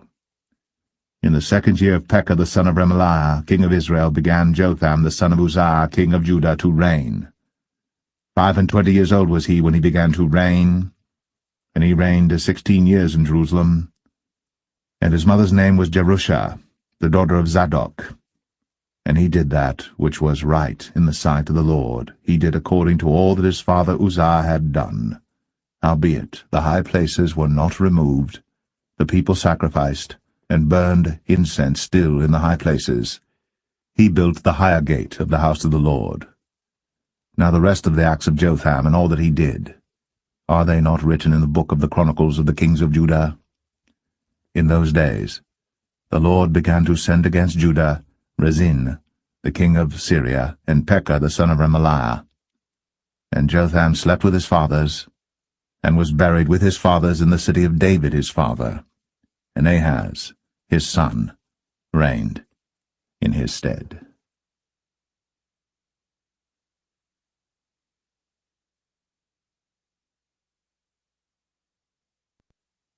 Second Kings 16. In the 17th year of Pekah the son of Remaliah, Ahaz the son of Jotham, king of Judah, began to reign. 20 years old was Ahaz when he began to reign, and reigned 16 years in Jerusalem, and did not that which was right in the sight of the Lord his God, like David his father. But he walked in the way of the kings of Israel, yea, and made his son to pass through the fire according to the abominations of the heathen, whom the Lord cast out from before the children of Israel. And he sacrificed and burnt incense in the high places, and on the hills, and under every green tree.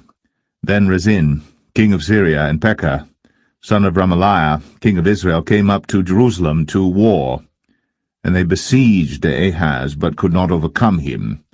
At that time Rezin, king of Syria, recovered Elath to Syria, and drave the Jews from Elath. And the Syrians came to Elath, and dwelt there unto this day. So Ahaz sent messengers to Tiglath-Pileser, king of Assyria, saying, I am thy servant and thy son. Come up and save me out of the hand of the king of Syria, and out of the hand of the king of Israel, which rise up against me. And Ahaz took the silver and gold that was found in the house of the Lord, and in the treasures of the king's house, and sent it for a present to the king of Assyria. And the king of Assyria hearkened unto him, for the king of Assyria went up against Damascus, and took it, and carried the people of it captive to Kir, and slew Rezin. And King Ahaz went to Damascus to meet Tiglath-Pileser, king of Assyria, and saw an altar that was at Damascus. And King Ahaz sent to Urijah the priest the fashion of the altar, and the pattern of it, according to all the workmanship thereof. And Urijah the priest built an altar according to all that King Ahaz had sent from Damascus. So Urijah the priest made it, against King Ahaz came from Damascus. And when the king was come from Damascus, the king saw the altar, and the king approached to the altar and offered thereon. And he burnt his burnt offering and his meat offering, and poured his drink offering, and sprinkled the blood of his peace offerings upon the altar. And he brought also the brazen altar, which was before the Lord, from the forefront of the house, from between the altar and the house of the Lord, and put it on the north side of the altar. And King Ahaz commanded Urijah the priest, saying, Upon the great altar burn the morning burnt offering, and the evening meat offering, and the king's burnt sacrifice, and his meat offering, with the burnt offering of all the people of the land, and their meat offering, and their drink offerings, and sprinkle upon it all the blood of the burnt offering, and all the blood of the sacrifice, and the brazen altar shall be for me to inquire by. Thus did Urijah the priest, according to all that King Ahaz commanded. And King Ahaz cut off the borders of the bases, and removed the laver from off them, and took down the sea from off the brazen oxen that were under it, and put it upon a pavement of stones.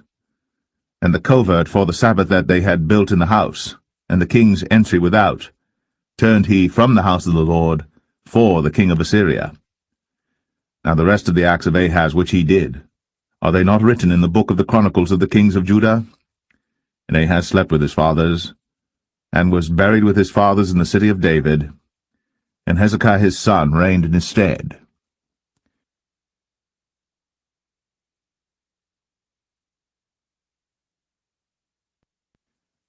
2 Kings 17.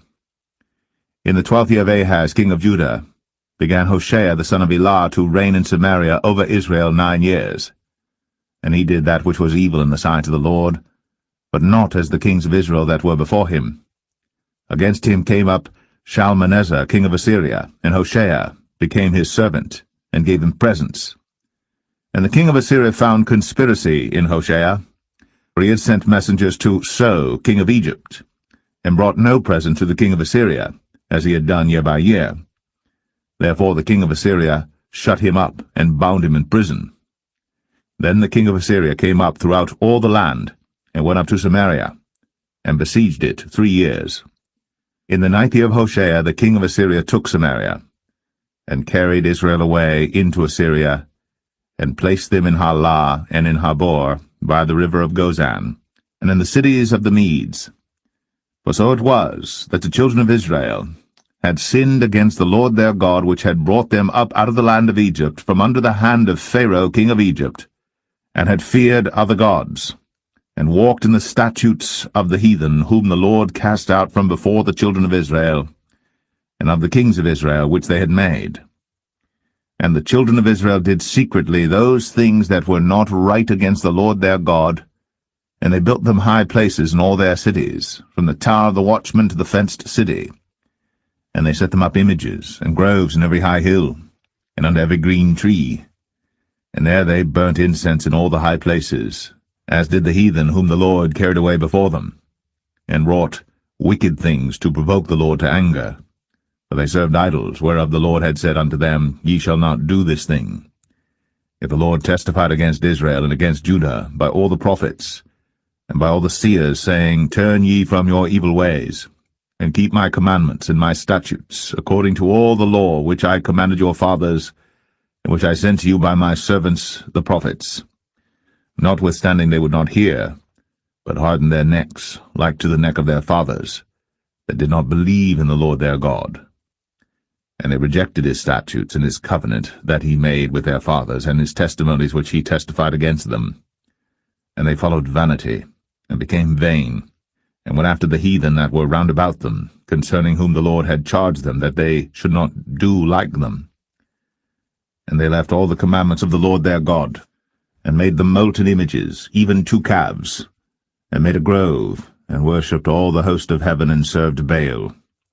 And they caused their sons and their daughters to pass through the fire, and used divination and enchantments, and sold themselves to do evil in the sight of the Lord, to provoke him to anger. Therefore the Lord was very angry with Israel, and removed them out of his sight. There was none left but the tribe of Judah only, Also Judah kept not the commandments of the Lord their God, but walked in the statutes of Israel which they made. And the Lord rejected all the seed of Israel, and afflicted them, and delivered them into the hand of spoilers, until he had cast them out of his sight. For he rent Israel from the house of David, and they made Jeroboam the son of Nebat king. And Jeroboam drave Israel from following the Lord, and made them sin a great sin. For the children of Israel walked in all the sins of Jeroboam which he did.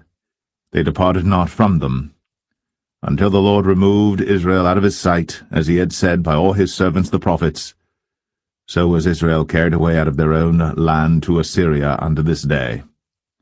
And the king of Assyria brought men from Babylon, and from Cathar, and from Avah, and from Hamath, and from Sepharvaim, and placed them in the cities of Samaria instead of the children of Israel. And they possessed Samaria, and dwelt in the cities thereof. And so it was at the beginning of their dwelling there, that they feared not the Lord. Therefore the Lord sent lions among them, which slew some of them. Wherefore they spake to the king of Assyria, saying, The nations which thou hast removed and placed in the cities of Samaria know not the manner of the God of the land. Therefore he hath sent lions among them, and behold, they slay them, because they know not the manner of the God of the land. Then the king of Assyria commanded, saying, Carry thither one of the priests whom ye brought from thence, and let them go and dwell there, and let him teach them the manner of the God of the land. Then one of the priests whom they had carried away from Samaria came and dwelt in Bethel, and taught them how they should fear the Lord. Howbeit every nation made gods of their own, and put them in the houses of the high places which the Samaritans had made, every nation in their cities wherein they dwelt.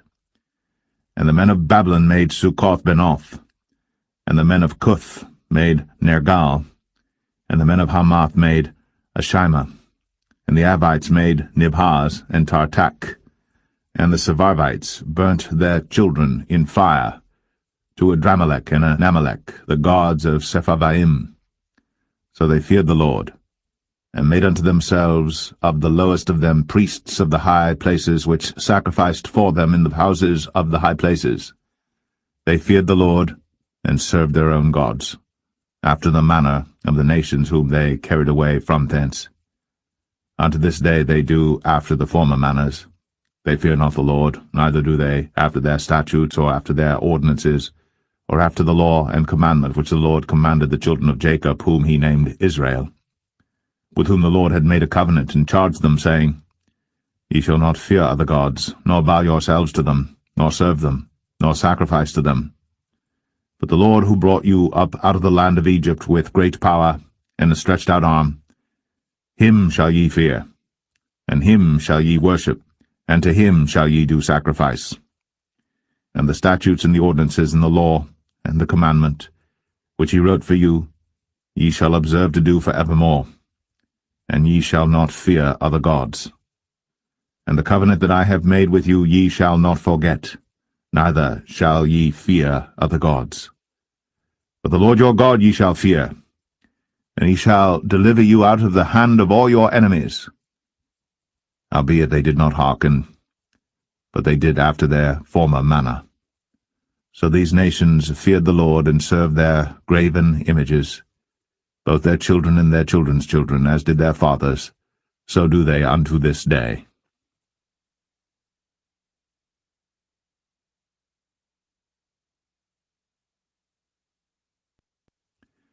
2 Kings 18. Now it came to pass in the 3rd year of Hoshea son of Elah, king of Israel, that Hezekiah the son of Ahaz, king of Judah, began to reign. 25 years old was he when he began to reign, and he reigned 29 years in Jerusalem. His mother's name also was Abi, the daughter of Zechariah. And he did that which was right in the sight of the Lord, according to all that David his father did. He removed the high places, and brake the images, and cut down the groves, and brake in pieces the brazen serpent that Moses had made. For unto those days the children of Israel did burn incense to it. And he called it Nehushtan. He trusted in the Lord God of Israel, so that after him was none like him among all the kings of Judah, nor any that were before him. For he clave to the Lord, and departed not from following him, but kept his commandments which the Lord commanded Moses. And the Lord was with him, and he prospered whithersoever he went forth. And he rebelled against the king of Assyria, and served him not. He smote the Philistines even unto Gaza, and the borders thereof, from the tower of the watchman to the fenced city. And it came to pass in the 4th year of King Hezekiah, which was the 7th year of Hoshea, son of Elah, king of Israel, that Shalmaneser, king of Assyria, came up against Samaria, and besieged it. And at the end of 3 years they took it. Even in the 6th year of Hezekiah, that is the 9th year of Hoshea, king of Israel, Samaria was taken. And the king of Assyria did carry away Israel unto Assyria, and put them in Halah, and in Habor by the river of Gozan, and in the cities of the Medes, because they obeyed not the voice of the Lord their God, but transgressed his covenant, and all that Moses the servant of the Lord commanded, and would not hear them, nor do them. Now in the 14th year of King Hezekiah did Sennacherib king of Assyria come up against all the fenced cities of Judah, and took them. And Hezekiah king of Judah sent to the king of Assyria to Lachish, saying, I have offended, return from me, that which thou puttest on me will I bear. And the king of Assyria appointed unto Hezekiah king of Judah 300 talents of silver, and 30 talents of gold. And Hezekiah gave him all the silver that was found in the house of the Lord, and in the treasures of the king's house. At that time did Hezekiah cut off the gold from the doors of the temple of the Lord, and from the pillars which Hezekiah king of Judah had overlaid, and gave it to the king of Assyria. And the king of Assyria sent Tartan, and Rabsaris, and Rabshakeh from Lachish to King Hezekiah with a great host against Jerusalem. And they went up and came to Jerusalem. And when they were come up, they came and stood by the conduit of the upper pool, which is in the highway of the fuller's field. And when they had called to the king, there came out to them Eliakim the son of Hilkiah, which was over the household, and Shebna the scribe, and Joah the son of Asaph the recorder. And Rabshakeh said unto them, Speak ye now to Hezekiah. Thus saith the great king, the king of Assyria, What confidence is this wherein thou trustest? Thou sayest, but they are but vain words, I have counsel and strength for the war. Now on whom dost thou trust, that thou rebellest against me? Now behold, thou trustest upon the staff of this bruised reed, even upon Egypt, on which, if a man lean, it will go into his hand, and pierce it. So is Pharaoh king of Egypt unto all that trust on him. But if ye say unto me, We trust in the Lord our God, is not that he whose high places and whose altars Hezekiah hath taken away, and hath said to Judah and Jerusalem, Ye shall worship before this altar in Jerusalem? Now therefore I pray thee, give pledges to my lord the king of Assyria, and I will deliver thee 2,000 horses, if thou be able on thy part to set riders upon them. How then wilt thou turn away the face of one captain of the least of my master's servants, and put thy trust on Egypt for chariots and for horsemen? Am I now come up without the Lord against this place to destroy it? The Lord said to me, Go up against this land and destroy it. Then said Eliakim the son of Hilkiah, and Shebna, and Joah, unto Rabshakeh, Speak, I pray thee, to thy servants in the Syrian language, for we understand it, and talk not with us in the Jews' language in the ears of the people that are on the wall. But Rabshakeh said unto them, Hath my master sent me to thy master, and to thee to speak these words? Hath he not sent me to the men which sit on the wall, that they may eat their own dung and drink their own piss with you? Then Rabshakeh stood and cried with a loud voice in the Jews' language, and spake, saying, Hear the word of the great king, the king of Assyria. Thus saith the king, Let not Hezekiah deceive you, for he shall not be able to deliver you out of his hand. Neither let Hezekiah make you trust in the Lord, saying, The Lord will surely deliver us, and the city shall not be delivered into the hand of the king of Assyria. Hearken not to Hezekiah, for thus saith the king of Assyria, Make an agreement with me by a present, and come out to me. And then eat ye every man of his own vine, and every one of his fig tree, and drink ye every one the waters of his cistern, until I come and take you away to a land like your own land, a land of corn and wine, a land of bread and vineyards, a land of oil olive and of honey, that ye may live and not die. And hearken not unto Hezekiah, when he persuadeth you, saying, The Lord will deliver us. Hath any of the gods of the nations delivered at all his land out of the hand of the king of Assyria? Where are the gods of Hamath and of Arpad? Where are the gods of Sepharvaim, Hena, and Eva? Have they delivered Samaria out of mine hand? Who are they among all the gods of the countries that have delivered their country out of mine hand, that the Lord should deliver Jerusalem out of mine hand? But the people held their peace, and answered him not a word, for the king's commandment was, saying, Answer him not. Then came Eliakim the son of Hilkiah, which was over the household, and Shebna the scribe, and Joah the son of Asaph the recorder, to Hezekiah with their clothes rent, and told him the words of Rabshakeh.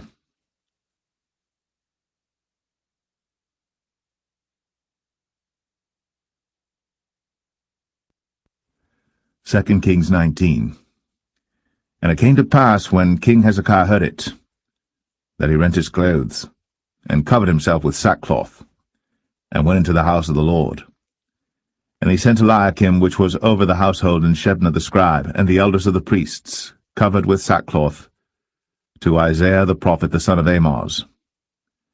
And they said unto him, Thus saith Hezekiah, This day is a day of trouble, and of rebuke and blasphemy, for the children are come to the birth, and there is not strength to bring forth. It may be the Lord thy God will hear all the words of Rabshakeh, whom the king of Assyria his master hath sent to reproach the living God, and will reprove the words which the Lord thy God hath heard. Wherefore lift up thy prayer for the remnant that are left. So the servants of King Hezekiah came to Isaiah. And Isaiah said unto them, Thus shall ye say to your master, Thus saith the Lord, Be not afraid of the words which thou hast heard, with which the servants of the king of Assyria have blasphemed me. Behold, I will send a blast upon him, and he shall hear a rumour, and shall return to his own land, and I will cause him to fall by the sword in his own land. So Rabshakeh returned, and found the king of Assyria warring against Libnah, for he had heard that he was departed from Lachish. And when he heard say of Tirhakah, king of Ethiopia, Behold, he is come out to fight against thee, he sent messages again unto Hezekiah, saying, Thus shall ye speak to Hezekiah king of Judah, saying, Let not thy God in whom thou trustest deceive thee, saying, Jerusalem shall not be delivered into the hand of the king of Assyria. Behold, thou hast heard what the kings of Assyria have done to all lands by destroying them utterly, and shalt thou be delivered? Have the gods of the nations delivered them which my fathers have destroyed, as Gozan and Haran, and Rezeph, and the children of Eden, which were in Thelasar? Where is the king of Hamath, and the king of Arpad, and the king of the city of Sepharvaim, of Hena and Ivah? And Hezekiah received the letter of the hand of the messengers, and read it. And Hezekiah went up into the house of the Lord, and spread it before the Lord. And Hezekiah prayed before the Lord, and said, O Lord God of Israel, which dwellest between the cherubims, thou art the God, even thou alone, of all the kingdoms of the earth. Thou hast made heaven and earth. Lord, bow down thine ear, and hear. Open, Lord, thine eyes, and see. And hear the words of Sennacherib, which hath sent him to reproach the living God. Of a truth, Lord, the kings of Assyria have destroyed the nations and their lands, and have cast their gods into the fire. For they were no gods, but the work of men's hands, wood and stone. Therefore they have destroyed them. Now therefore, O Lord our God, I beseech thee, save thou us out of his hand, that all the kingdoms of the earth may know that thou art the Lord God, even thou only. Then Isaiah the son of Amoz sent to Hezekiah, saying, Thus saith the Lord God of Israel, That which thou hast prayed to me against Sennacherib, king of Assyria, I have heard. This is the word that the Lord hath spoken concerning him. The virgin, the daughter of Zion, hath despised thee, and laughed thee to scorn. The daughter of Jerusalem hath shaken her head at thee. Whom hast thou reproached and blasphemed? And against whom hast thou exalted thy voice, and lifted up thine eyes on high, even against the Holy One of Israel? By thy messengers thou hast reproached the Lord, and hast said, With the multitude of my chariots I am come up to the height of the mountains, to the sides of Lebanon, and will cut down the tall cedar trees thereof, and the choice fir trees thereof, and I will enter into the lodgings of his borders, and into the forest of his Carmel. I have digged and drunk strange waters, and with the sole of my feet have I dried up all the rivers of besieged places. Hast thou not heard long ago how I have done it, and of ancient times that I have formed it? Now have I brought it to pass, that thou shouldst be to lay waste fenced cities into ruinous heaps. Therefore their inhabitants were of small power. They were dismayed and confounded. They were as the grass of the field, and as the green herb, as the grass on the housetops, and as corn blasted before it be grown up. But I know thy abode, and thy going out and thy coming in, and thy rage against me, because thy rage against me and thy tumult is come up into mine ears. Therefore I will put my hook in thy nose, and my bridle in thy lips, and I will turn thee back by the way by which thou camest. And this shall be a sign unto thee. Ye shall eat this year such things as grow of themselves, and in the second year that which springeth of the same. And in the third year sow ye and reap, and plant vineyards, and eat the fruits thereof. And the remnant that is escaped of the house of Judah shall yet again take root downward, and bear fruit upward. For out of Jerusalem shall go forth a remnant, and they that escape out of Mount Zion. The zeal of the Lord of hosts shall do this. Therefore thus saith the Lord concerning the king of Assyria, He shall not come into this city, nor shoot an arrow there, nor come before it with shield, nor cast a bank against it. By the way that he came, by the same shall he return, and shall not come into this city, saith the Lord. For I will defend this city to save it, for mine own sake, and for my servant David's sake. And it came to pass that night, that the angel of the Lord went out, and smote in the camp of the Assyrians 180 and 5,000. And when they arose early in the morning, behold, they were all dead corpses. So Sennacherib king of Assyria departed, and went, and returned, and dwelt at Nineveh. And it came to pass, as he was worshipping in the house of Nisroch his god, that Adramelech and Sharezer his sons smote him with the sword, and they escaped into the land of Armenia. And Esarhaddon his son reigned in his stead.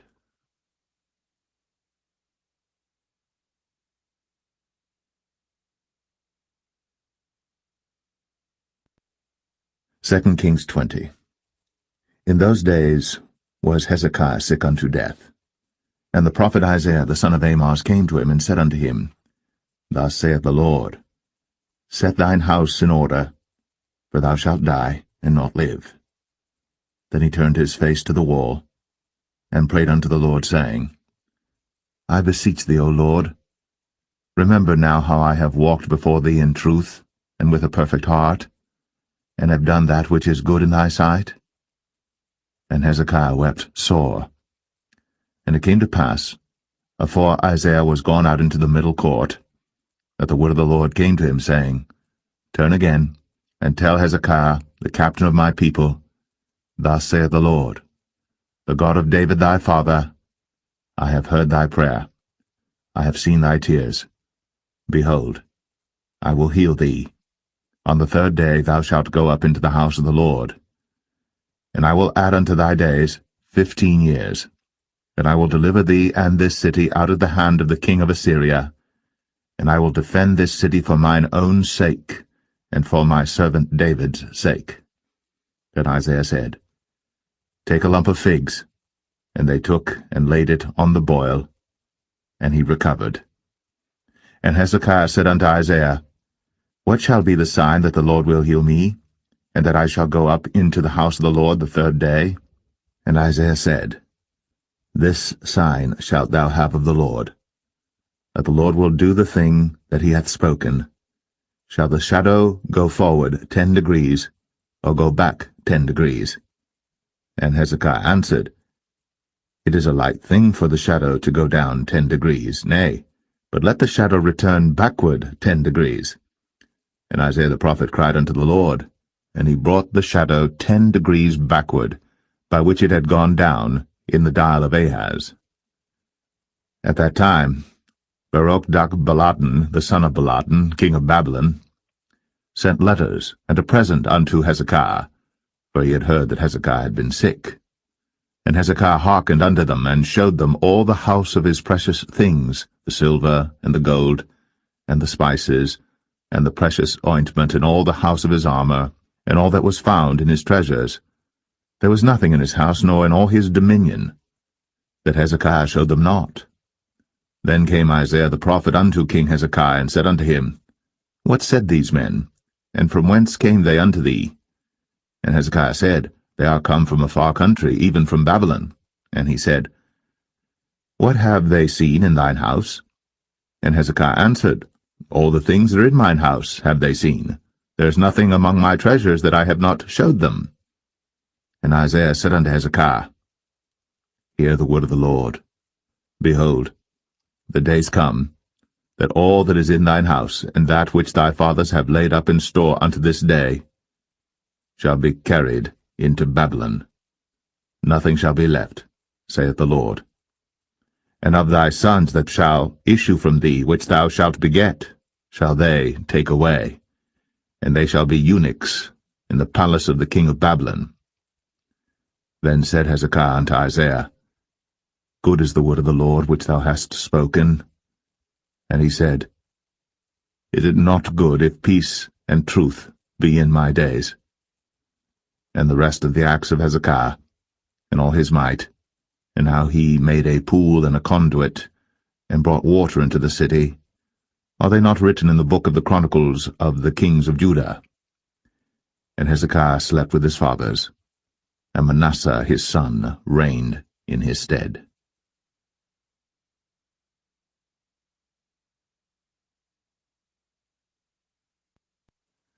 2 Kings 21. Manasseh was 12 years old when he began to reign, and reigned 55 years in Jerusalem. And his mother's name was Hephzibah. And he did that which was evil in the sight of the Lord, after the abominations of the heathen whom the Lord cast out before the children of Israel. For he built up again the high places which Hezekiah his father had destroyed. And he reared up altars for Baal, and made a grove, as did Ahab king of Israel, and worshipped all the host of heaven, and served them. And he built altars in the house of the Lord, of which the Lord said, In Jerusalem will I put my name. And he built altars for all the host of heaven in the 2 courts of the house of the Lord. And he made his son pass through the fire, and observed times, and used enchantments, and dealt with familiar spirits and wizards. He wrought much wickedness in the sight of the Lord, to provoke him to anger. And he set a graven image of the grove that he had made in the house, of which the Lord said to David, and to Solomon his son, In this house and in Jerusalem, which I have chosen, out of all tribes of Israel, will I put my name forever. Neither will I make the feet of Israel move any more out of the land which I gave their fathers, only if they will observe to do according to all that I have commanded them, and according to all the law that my servant Moses commanded them. But they hearkened not. And Manasseh seduced them to do more evil than did the nations whom the Lord destroyed before the children of Israel. And the Lord spake by his servants the prophets, saying, Because Manasseh king of Judah hath done these abominations, and hath done wickedly above all that the Amorites did which were before him, and hath made Judah also to sin with his idols. Therefore thus saith the Lord God of Israel, Behold, I am bringing such evil upon Jerusalem and Judah, that whosoever heareth of it, both his ears shall tingle. And I will stretch over Jerusalem the line of Samaria, and the plummet of the house of Ahab. And I will wipe Jerusalem as a man wipeth a dish, wiping it and turning it upside down. And I will forsake the remnant of mine inheritance, and deliver them into the hand of their enemies. And they shall become a prey and a spoil to all their enemies. Because they have done that which was evil in my sight, and have provoked me to anger, since the day their fathers came forth out of Egypt, even unto this day. Moreover, Manasseh shed innocent blood very much, till he had filled Jerusalem from one end to another, beside his sin wherewith he made Judah to sin, in doing that which was evil in the sight of the Lord. Now the rest of the acts of Manasseh, and all that he did, and his sin that he sinned, are they not written in the book of the Chronicles of the kings of Judah? And Manasseh slept with his fathers, and was buried in the garden of his own house, in the garden of Uzzah, and Amon his son reigned in his stead. Amon was 22 years old when he began to reign, and he reigned 2 years in Jerusalem. And his mother's name was Meshullemeth, the daughter of Haruz of Jotbah. And he did that which was evil in the sight of the Lord, as his father Manasseh did. And he walked in all the way that his father walked in, and served the idols that his father served, and worshipped them. And he forsook the Lord God of his fathers, and walked not in the way of the Lord. And the servants of Amon conspired against him, and slew the king in his own house. And the people of the land slew all them that had conspired against King Amon. And the people of the land made Josiah his son king in his stead. Now the rest of the acts of Amon which he did, are they not written in the book of the Chronicles of the kings of Judah? And he was buried in his sepulchre in the garden of Uzzah, and Josiah his son reigned in his stead.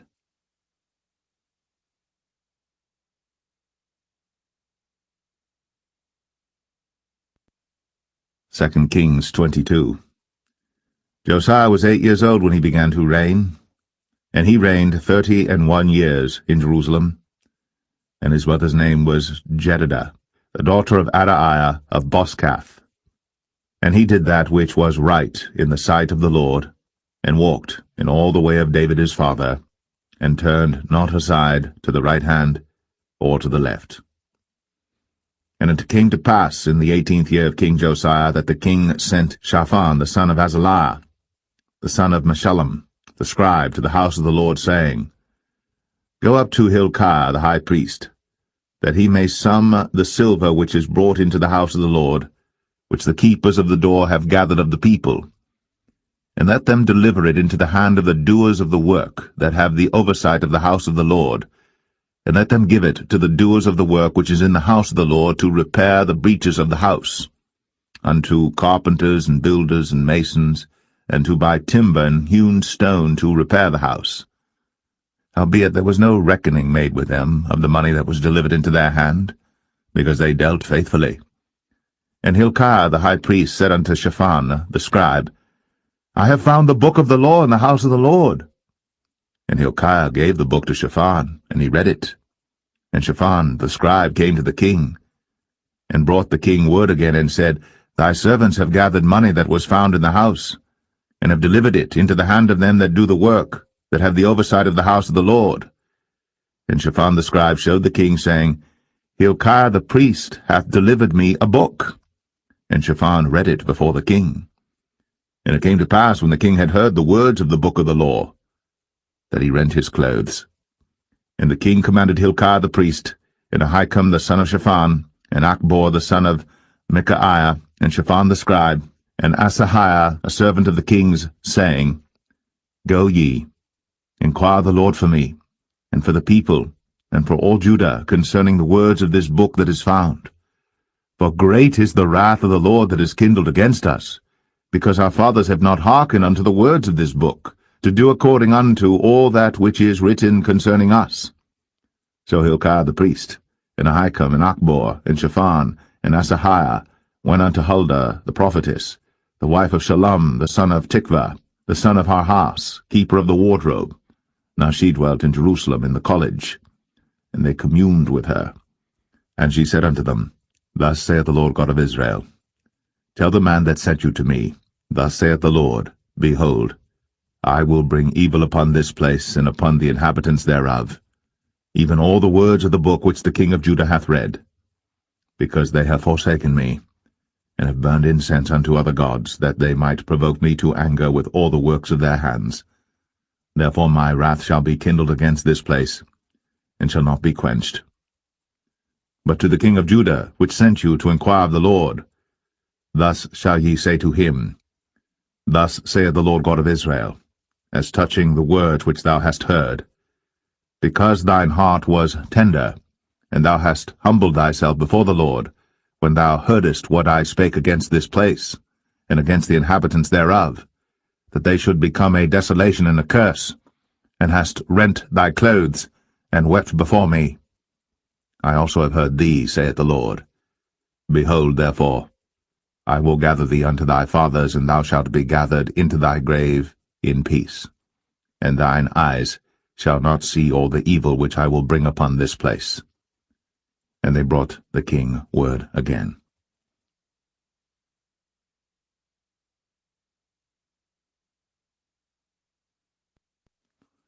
2 Kings 23. And the king sent, and they gathered unto him all the elders of Judah and of Jerusalem. And the king went up into the house of the Lord, and all the men of Judah, and all the inhabitants of Jerusalem with him, and the priests and the prophets, and all the people, both small and great. And he read in their ears all the words of the book of the covenant which was found in the house of the Lord. And the king stood by a pillar, and made a covenant before the Lord to walk after the Lord, and to keep his commandments and his testimonies and his statutes with all their heart and all their soul, to perform the words of this covenant that were written in this book. And all the people stood to the covenant. And the king commanded Hilkiah the high priest, and the priests of the second order, and the keepers of the door, to bring forth out of the temple of the Lord all the vessels that were made for Baal, and for the grove, and for all the host of heaven. And he burned them without Jerusalem in the fields of Kidron, and carried the ashes of them unto Bethel. And he put down the idolatrous priests, whom the kings of Judah had ordained to burn incense in the high places, in the cities of Judah, and in the places round about Jerusalem, them also that burned incense unto Baal, to the sun, and to the moon, and to the planets, and to all the hosts of heaven.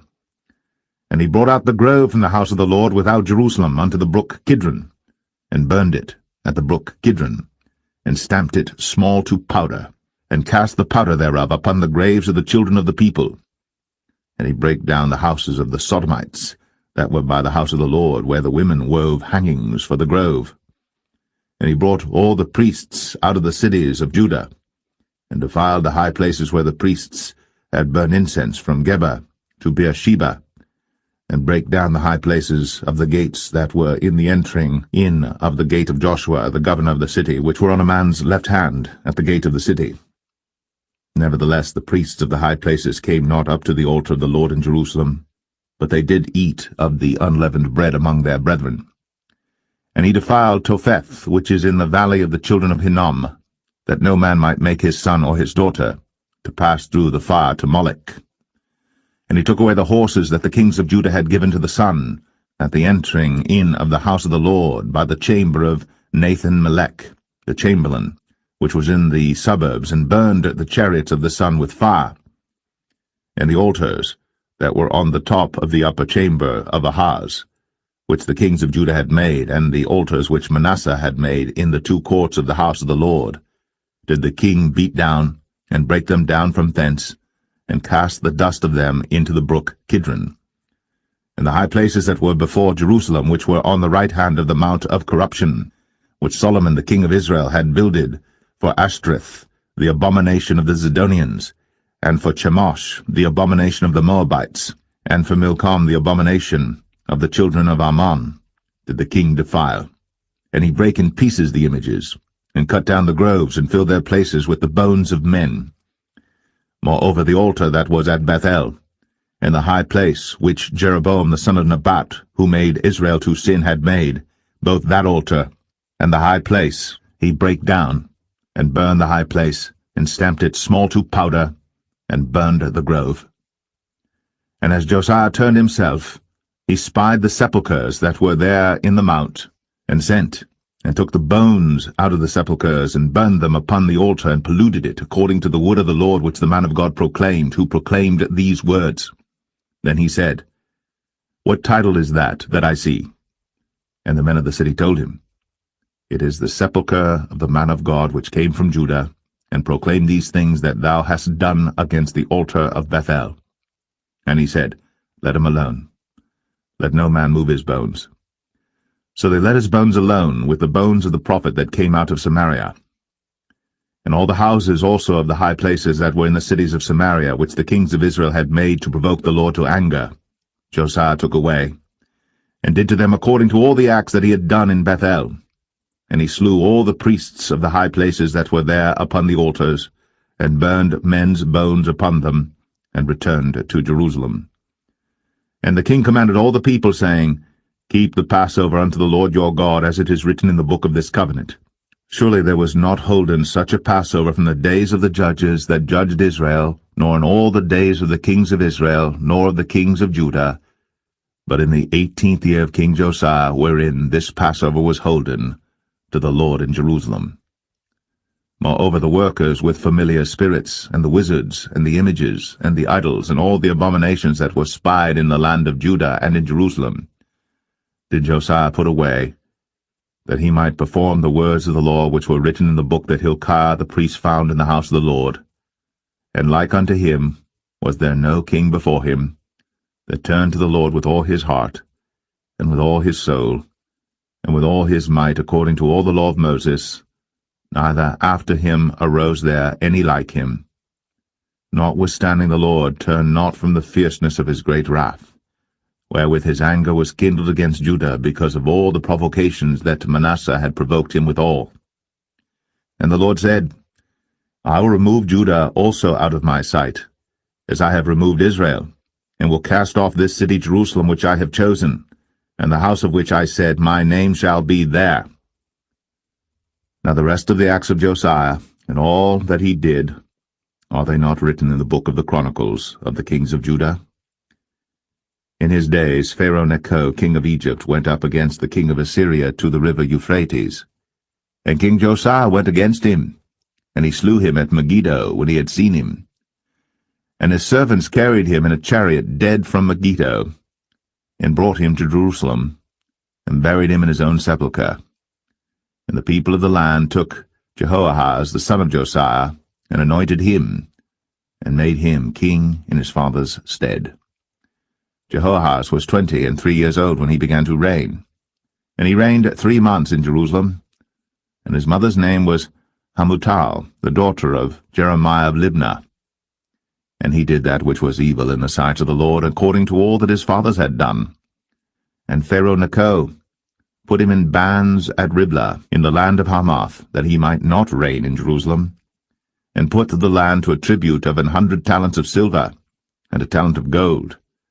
And Pharaoh Necho made Eliakim the son of Josiah king in the room of Josiah his father, and turned his name to Jehoiakim, and took Jehoahaz away, and he came to Egypt and died there. And Jehoiakim gave the silver and the gold to Pharaoh, but he taxed the land to give the money according to the commandment of Pharaoh. He exacted the silver and the gold of the people of the land, of every one according to his taxation, to give it unto Pharaoh Necho. Jehoiakim was 25 years old when he began to reign, and he reigned 11 years in Jerusalem. And his mother's name was Zebudah, the daughter of Pedaiah of Rumah.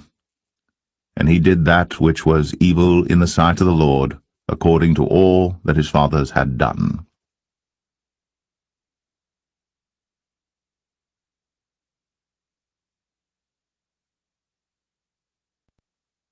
Second Kings 24. In his days Nebuchadnezzar king of Babylon came up, And Jehoiakim became his servant 3 years. Then he turned and rebelled against him. And the Lord sent against him bands of the Chaldees, and bands of the Syrians, and bands of the Moabites, and bands of the children of Ammon, and sent them against Judah to destroy it, according to the word of the Lord which he spake by his servants the prophets. Surely at the commandment of the Lord came this upon Judah, to remove them out of his sight, for the sins of Manasseh according to all that he did, and also for the innocent blood that he shed. For he filled Jerusalem with innocent blood which the Lord would not pardon. Now the rest of the acts of Jehoiakim, and all that he did, are they not written in the book of the Chronicles of the kings of Judah? So Jehoiakim slept with his fathers, and Jehoiachin his son reigned in his stead. And the king of Egypt came not again any more out of his land, for the king of Babylon had taken from the river of Egypt unto the river Euphrates all that pertained to the king of Egypt. Jehoiachin was 18 years old when he began to reign, and he reigned in Jerusalem 3 months. And his mother's name was Nehushta, the daughter of Elnathan of Jerusalem. And he did that which was evil in the sight of the Lord, according to all that his father had done. At that time the servants of Nebuchadnezzar king of Babylon came up against Jerusalem, and the city was besieged. And Nebuchadnezzar king of Babylon came against the city, and his servants did besiege it. And Jehoiachin the king of Judah went out to the king of Babylon, he and his mother and his servants, and his princes and his officers. And the king of Babylon took him in the 8th year of his reign. And he carried out thence all the treasures of the house of the Lord, and the treasures of the king's house, and cut in pieces all the vessels of gold which Solomon king of Israel had made in the temple of the Lord, as the Lord had said. And he carried away all Jerusalem, and all the princes, and all the mighty men of valor, even 10,000 captives, and all the craftsmen and smiths, none remained, save the poorest sort of the people of the land. And he carried away Jehoiachin to Babylon, and the king's mother, and the king's wives, and his officers, and the mighty of the land. Those carried he into captivity from Jerusalem to Babylon. And all the men of might, even 7,000, and craftsmen and smiths 1,000, all that was strong and apt for war, even them the king of Babylon brought captive to Babylon.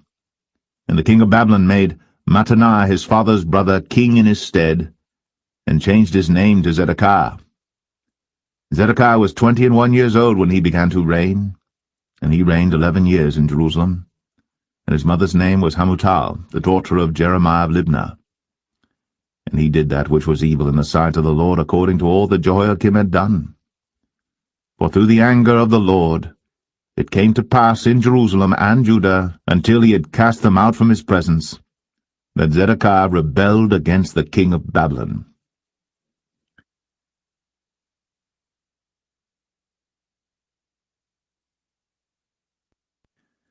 Second Kings 25. And it came to pass in the 9th year of his reign, in the 10th month, in the 10th day of the month, that Nebuchadnezzar king of Babylon came, he and all his host, against Jerusalem, and pitched against it. And they built forts against it round about. And the city was besieged unto the 11th year of King Zedekiah. And on the 9th day of the 4th month the famine prevailed in the city, and there was no bread for the people of the land. And the city was broken up, and all the men of war fled by night by the way of the gate between 2 walls, which is by the king's garden. Now the Chaldees were against the city round about. And the king went the way toward the plain. And the army of the Chaldees pursued after the king, and overtook him in the plains of Jericho. And all his army was scattered from him. So they took the king, and brought him up to the king of Babylon, to Riblah. And they gave judgment upon him. And they slew the sons of Zedekiah before his eyes, and put out the eyes of Zedekiah, and bound him with fetters of brass, and carried him to Babylon.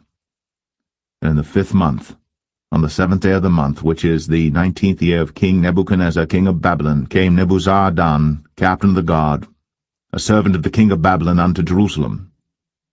And he burnt the house of the Lord, and the king's house, and all the houses of Jerusalem, and every great man's house burnt he with fire. And all the army of the Chaldees that were with the captain of the guard brake down the walls of Jerusalem round about. Now the rest of the people that were left in the city, and the fugitives that fell away to the king of Babylon, with the remnant of the multitude, did Nebuzaradan, the captain of the guard, carry away. But the captain of the guard left of the poor of the land to be vine-dressers and husbandmen. And the pillars of brass that were in the house of the Lord, and the bases, and the brazen sea that was in the house of the Lord, did the Chaldees break in pieces, and carried the brass of them to Babylon. And the pots, and the shovels, and the snuffers, and the spoons, and all the vessels of brass wherewith they ministered, took they away. And the firepans, and the bowls, and such things as were of gold, in gold, and of silver, in silver, the captain of the guard took away. The 2 pillars, 1 sea, and the bases which Solomon had made for the house of the Lord, the brass of all these vessels was without weight.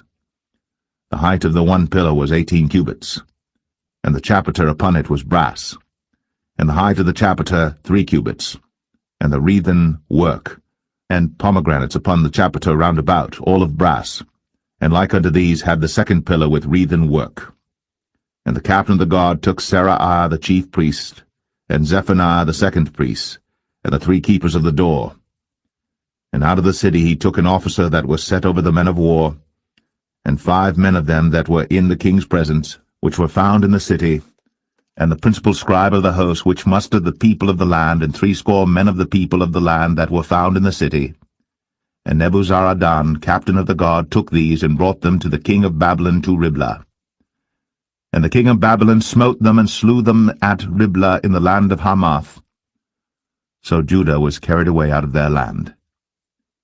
And as for the people that remained in the land of Judah, whom Nebuchadnezzar king of Babylon had left, even over them he made Gedaliah the son of Ahikam, the son of Shaphan, ruler.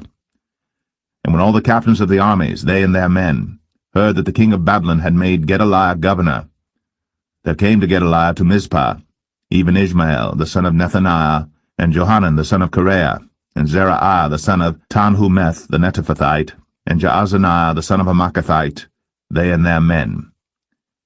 And Gedaliah sware to them, and to their men, and said unto them, Fear not to be the servants of the Chaldees, dwell in the land, and serve the king of Babylon, and it shall be well with you. But it came to pass in the 7th month, that Ishmael the son of Nethaniah, the son of Elishama, of the seed royal, came, and 10 men with him, and smote Gedaliah, that he died, and the Jews and the Chaldees that were with him at Mizpah. And all the people, both small and great, and the captains of the armies arose and came to Egypt, for they were afraid of the Chaldees. And it came to pass in the 37th year of the captivity of Jehoiachin king of Judah, in the 12th month, on the 27th day of the month, that Evil-Merodach king of Babylon, in the year that he began to reign, did lift up the head of Jehoiachin king of Judah out of prison, and he spake kindly to him, and set his throne above the throne of the kings that were with him in Babylon, and changed his prison garments, and he did eat bread continually before him all the days of his life. And his allowance was a continual allowance given him of the king, a daily rate for every day, all the days of his life.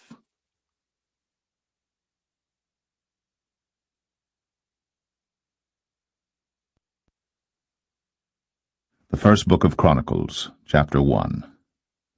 Adam, Sheth, Enosh, Canaan, Mahalaleel, Jared, Enoch, Methuselah, Lamech, Noah, Shem, Ham, and Japheth. The sons of Japheth, Gomer and Magog, and Madai, and Javan, and Tubal, and Meshach, and Tiras. And the sons of Gomer, Ashchenaz, and Ribhath, and Togarmah. And the sons of Javan, Elisha, and Tarshish, Kittim, and Dodanim. The sons of Ham, Cush, and Mizraim, Put, and Canaan. And the sons of Cush, Seba, and Havilah, and Sapta, and Ramah, and Sabteka. And the sons of Ramah, Sheba, and Dedan. And Cush begat Nimrod. He began to be mighty upon the earth. And Mizraim begat Ludim, and Anamim, and Lehabim, and Naphtuhim, and Pathrusim, and Casluhim, of whom came the Philistines. and Caphtorim.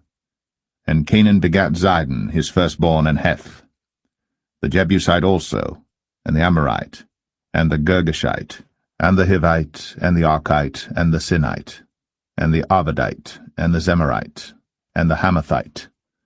The sons of Shem, Elam, and Ashur, and Arphaxad, and Lud, and Aram, and Uz, and Hul, and Gether, and Meshech. And Arphaxad begat Shelah, and Shelah begat Eber. And unto Eber were born 2 sons. The name of the one was Peleg, because in his days the earth was divided. And his brother's name was Joktan. And Joktan begat Almadad, and Sheleph, and Hazarmaveth, and Jerah. Hadoram also, and Uzal, and Diklah, and Ebal, and Abimael, and Sheba, and Ophir, and Havilah, and Jobab. All these were the sons of Joktan.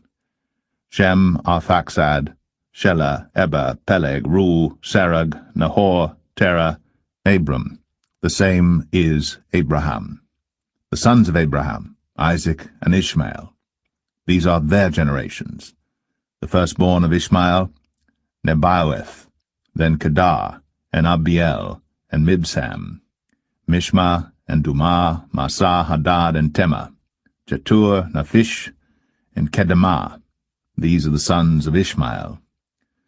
Now the sons of Keturah, Abraham's concubine. She bare Zimran, and Jokshan, and Medan, and Midian, and Ishbak, and Shua. And the sons of Jokshan, Sheba, and Dedan. And the sons of Midian, Ephah, and Epher, and Henoch, and Abida, and Eldaah. All these are the sons of Keturah. And Abraham begat Isaac. The sons of Isaac, Esau, and Israel. The sons of Esau, Eliphaz, Ruel, and Jeush, and Jalam, and Korah. The sons of Eliphaz, Teman, and Omar, Zephi, and Gatam, Kenaz, and Timnah, and Amalek. The sons of Ruel, Nehath, Zerah, Shammah, and Mizah. And the sons of Zia, Lotan, and Shobal, and Zibeon, and Anah, and Dishan, and Ezar, and Dishan. And the sons of Lotan, Horai, and Homam, and Timnah was Lotan's sister. The sons of Shobal, Alian, and Manahath, and Ebal, Shephi, and Onam. And the sons of Zibeon, Ai, and Anah. The sons of Anah, Dishon. And the sons of Dishon, Amram, and Eshban, and Ithran, and Cheran. The sons of Ezer, Bilhan, and Zavan, and Jakan. The sons of Dishan, Uz, and Aran. Now these are the kings that reigned in the land of Edom, before any king reigned over the children of Israel. Bela the son of Beor, and the name of his city was Dinhabah. And when Bela was dead, Jobab the son of Zerah, of Basra, reigned in his stead. And when Jobab was dead, Husham of the land of the Timonites reigned in his stead. And when Husham was dead, Hadad the son of Bedad, which smote Midian in the field of Moab, reigned in his stead. And the name of his city was Avith. And when Hadad was dead, Samlah of Masrekah reigned in his stead. And when Samlah was dead, Shaul of Rehoboth by the river reigned in his stead. And when Shaul was dead, Baal-Hanan the son of Achbor reigned in his stead. And when Baal-Hanan was dead, Hadad reigned in his stead, and the name of his city was Pai. And his wife's name was Mehetabel, the daughter of Matred, the daughter of Mezahab. Hadad died also. And the dukes of Edom were Duke Timnah, Duke Aliah, Duke Jetheth, Duke Oholibama, Duke Elah, Duke Pinan, Duke Kenaz, Duke Teman, Duke Mibsar, Duke Magdiel, Duke Iram. These are the dukes of Edom.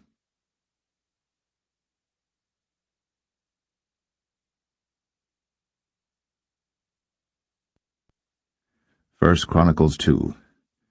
These are the sons of Israel: Reuben, Simeon, Levi, and Judah, Issachar, and Zebulun. Dan, Joseph, and Benjamin, Naphtali, Gad, and Asher. The sons of Judah, Er, and Onan, and Shelah, which three were born unto him of the daughter of Shua the Canaanitess. And Er, the firstborn of Judah, was evil in the sight of the Lord, and he slew him. And Tamar his daughter-in-law bare him Pharez and Zerah. All the sons of Judah were 5. The sons of Pharez, Hezron and Hamul, and the sons of Zerah, Zimri, and Ethan, and Heman, and Calcol, and Dara, 5 of them in all.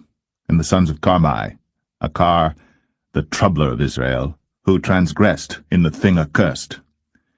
And the sons of Ethan, Azariah.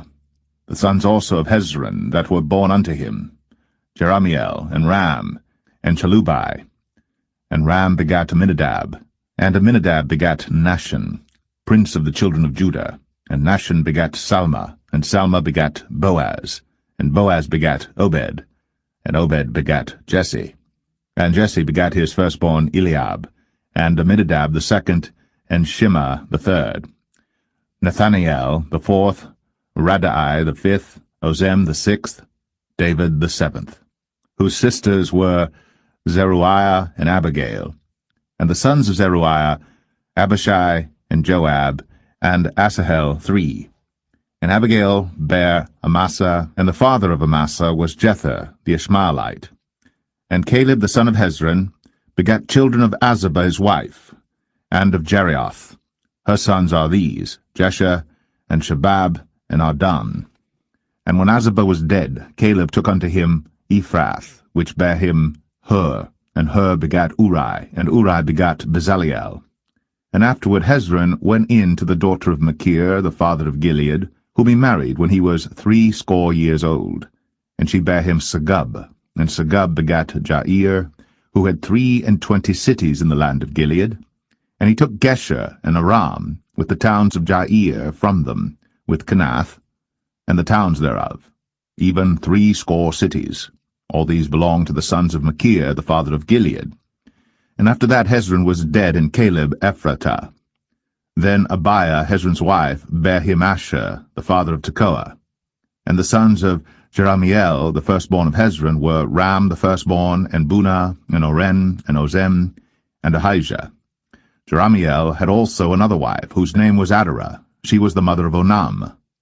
And the sons of Ram, the firstborn of Jeramiel, were Maaz, and Jamin, and Acher. And the sons of Onam were Shammai, and Jadah. And the sons of Shammai, Nadab, and Abishur. And the name of the wife of Abishur was Abihail, and she bare him Aban and Molid. And the sons of Nadab, Seled, and Appaim. But Seled died without children. And the sons of Appaim, Ishai. And the sons of Ishai, Sheshan. And the children of Sheshan, Alai. And the sons of Judah, the brother of Shammai, Jether and Jonathan. And Jether died without children. And the sons of Jonathan, Paulett and Zazah. These were the sons of Jeramiel. Now Sheshan had no sons but daughters, and Sheshan had a servant, an Egyptian, whose name was Jarha. And Sheshan gave his daughter to Jarha his servant to wife, and she bare him Attai. And Attai begat Nathan, and Nathan begat Zabad, and Zabad begat Ephlal, and Ephlal begat Obed. And Obed begat Jehu, and Jehu begat Azariah, and Azariah begat Helez. And Helez begat Eleazar, and Eleazar begat Sesamei, and Sesamei begat Shalom, and Shalom begat Jechamiah, and Jechamiah begat Elishama. Now the sons of Caleb, the brother of Jeramiel, were Misha, his firstborn, which was the father of Ziph, and the sons of Marashah, the father of Hebron, and the sons of Hebron, Korah, and Tapua, and Rechem, and Shema. And Shema begat Raham, the father of Jorkoam, and Rechem begat Shammai. And the son of Shammai was Maon, and Maon was the father of Beth-zur. And Ephah, Caleb's concubine, bare Haran, and Moza, and Gazez. And Haran begat Gazez. And the sons of Jaddai, Regem, and Jotham, and Gesham, and Paulett, and Ephah, and Sha'af. Maacah, Caleb's concubine, bare Sheber, and Tirhanah. She bare also Sha'af, the father of Madmanah, Sheva the father of Machbenah, and the father of Gibeah, and the daughter of Caleb was Aksah. These were the sons of Caleb, the son of Hur, the firstborn of Ephratah, Shobal the father of Kirjath-Jearim, Salma the father of Bethlehem, Hareph the father of Beth-Gader, and Shobal the father of Kirjath-Jearim had sons, Haraway and half of the Manahethites. And the families of Kirjath-Jearim, the Ithrites, and the Puhites, and the Shumathites, and the Mishraites, of them came the Zarethites, and the Eshtuelites. The sons of Salma, Bethlehem, and the Netophathites, Adaroth, the house of Joab, and half of the Manahethites, the Zorites. And the families of the scribes which dwelt at Jabez, the Terathites, the Shimeathites, and Sukathites. These are the Kenites that came of Hemath, the father of the house of Rechab.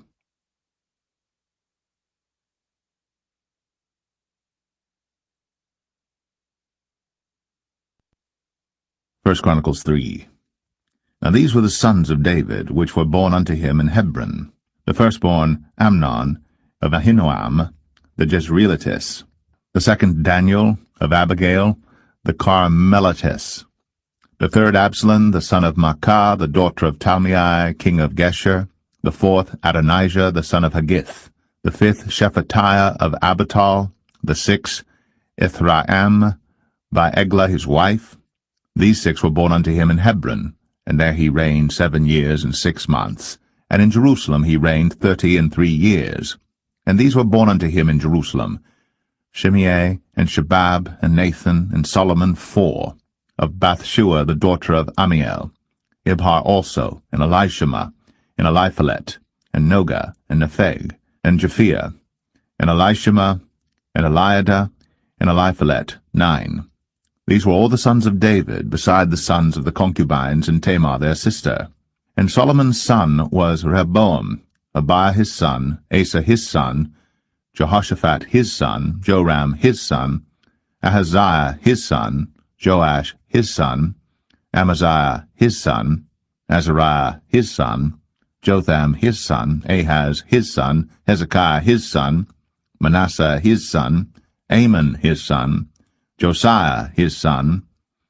And the sons of Josiah were the firstborn Johanan, the second Jehoiakim, the third Zedekiah, the fourth Shallum. And the sons of Jehoiakim, Jeconiah his son, Zedekiah his son. And the sons of Jeconiah, Asir, Salathiel his son, Malchiram also, and Pedaiah, and Shenazar, Jechemiah, Hoshama, and Nedabiah.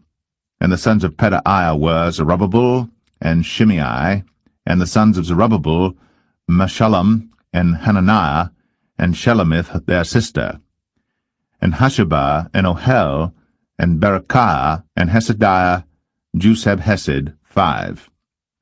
And the sons of Hananiah, Pelatiah, and Jesaiah, the sons of Rephaiah, the sons of Arnan, the sons of Obadiah, the sons of Shechaniah, and the sons of Shechaniah, Shemaiah, and the sons of Shemaiah, Hattush, and Igial, and Baraiah, and Neraiah, and Shaphat, 6. And the sons of Neraiah, Elionai, and Hezekiah, and Azrikam, 3. And the sons of Elionai were Hodiah, and Eliashib, and Pelaiah, and Akub, and Johanan, and Dalaiah, and Anani, 7.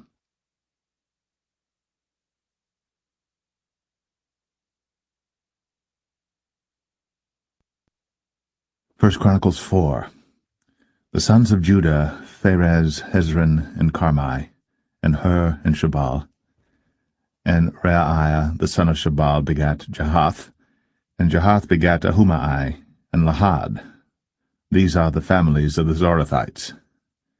And these were of the father of Etam, Jezreel, and Ishma, and Idbash, and the name of their sister was Hazalel-Ponai.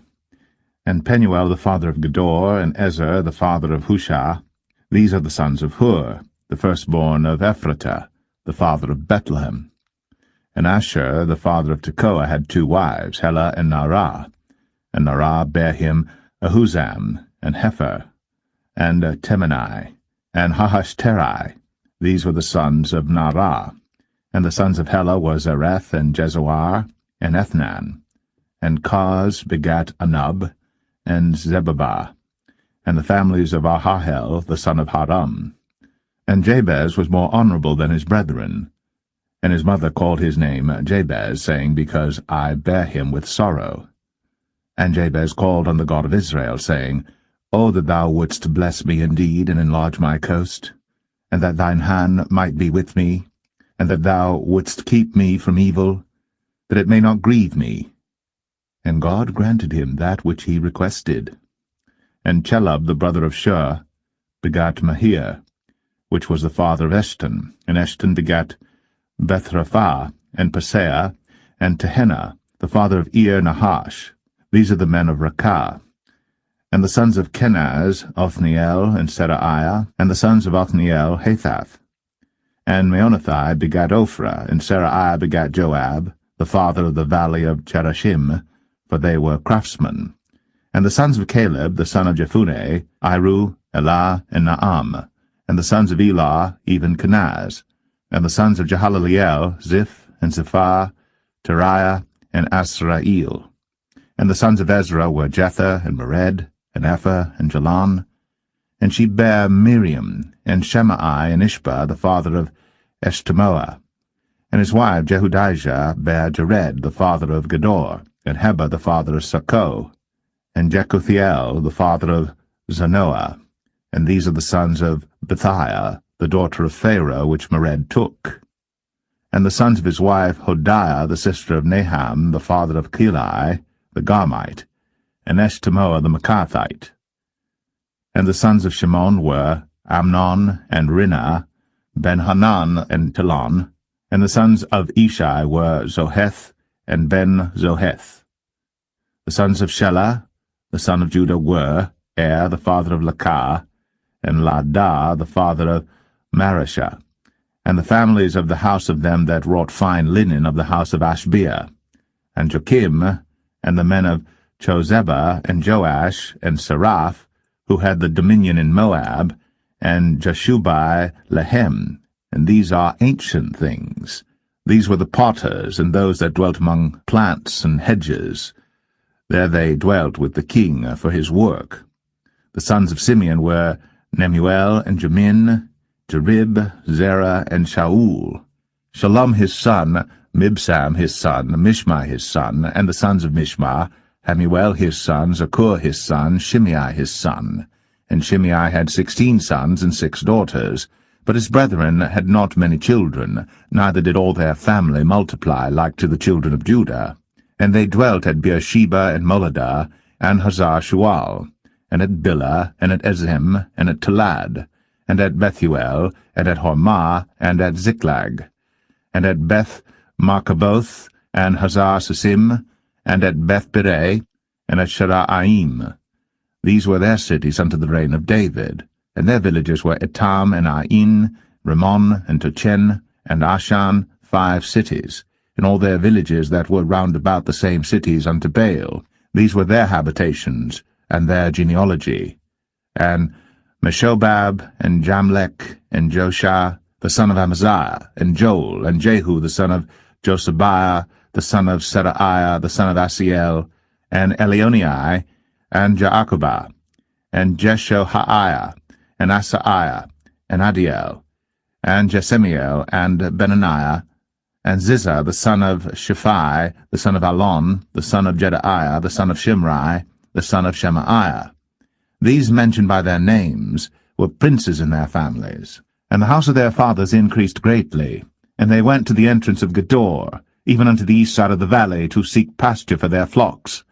And they found fat pasture, and good, and the land was wide, and quiet, and peaceable, for they of Ham had dwelt there of old. And these written by name came in the days of Hezekiah king of Judah, and smote their tents, and the habitations that were found there, and destroyed them utterly unto this day, and dwelt in their rooms, because there was pasture there for their flocks. And some of them, even of the sons of Simeon, 500 men, went to Mount Seir, having for their captains Pelatiah, and Neriah, and Rephaiah, and Uzziel, the sons of Ishai. And they smote the rest of the Amalekites that were escaped, and dwelt there unto this day.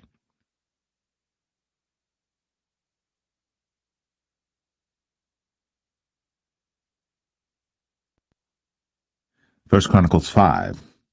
Now the sons of Reuben, the firstborn of Israel, for he was the firstborn, but forasmuch as he defiled his father's bed, his birthright was given unto the sons of Joseph, the son of Israel. And the genealogy is not to be reckoned after the birthright.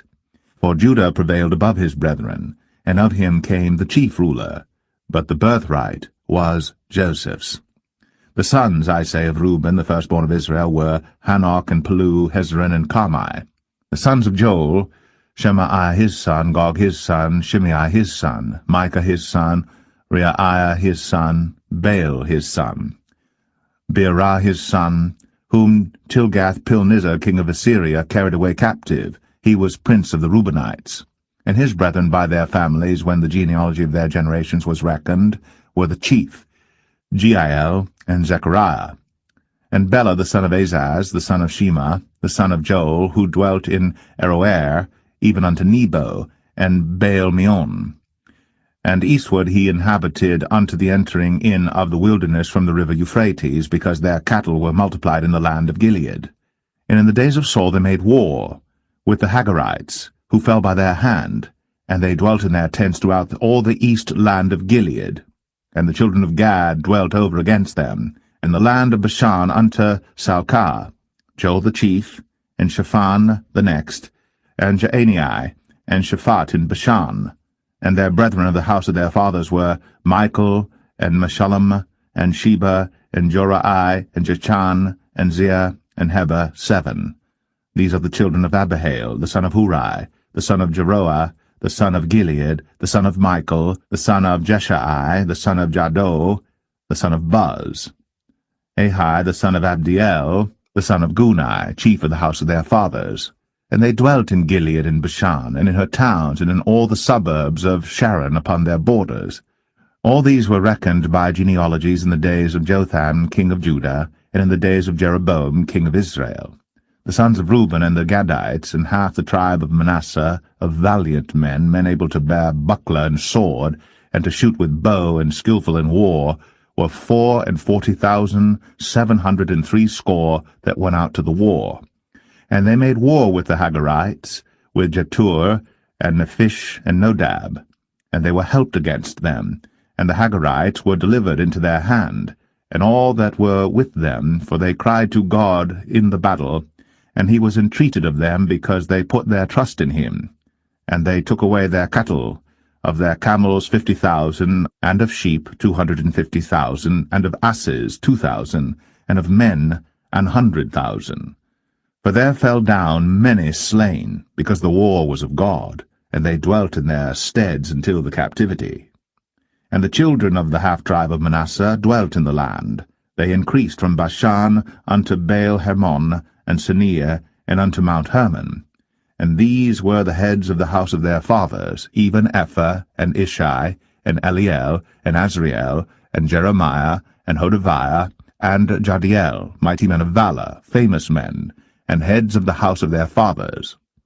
And they transgressed against the God of their fathers, and went a-whoring after the gods of the people of the land, whom God destroyed before them. And the God of Israel stirred up the spirit of Pul, king of Assyria, and the spirit of Tilgath-Pilneser, king of Assyria.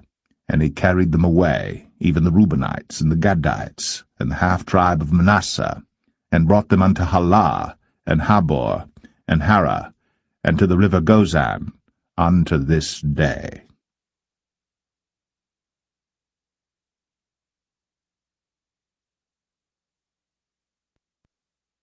1 Chronicles 6.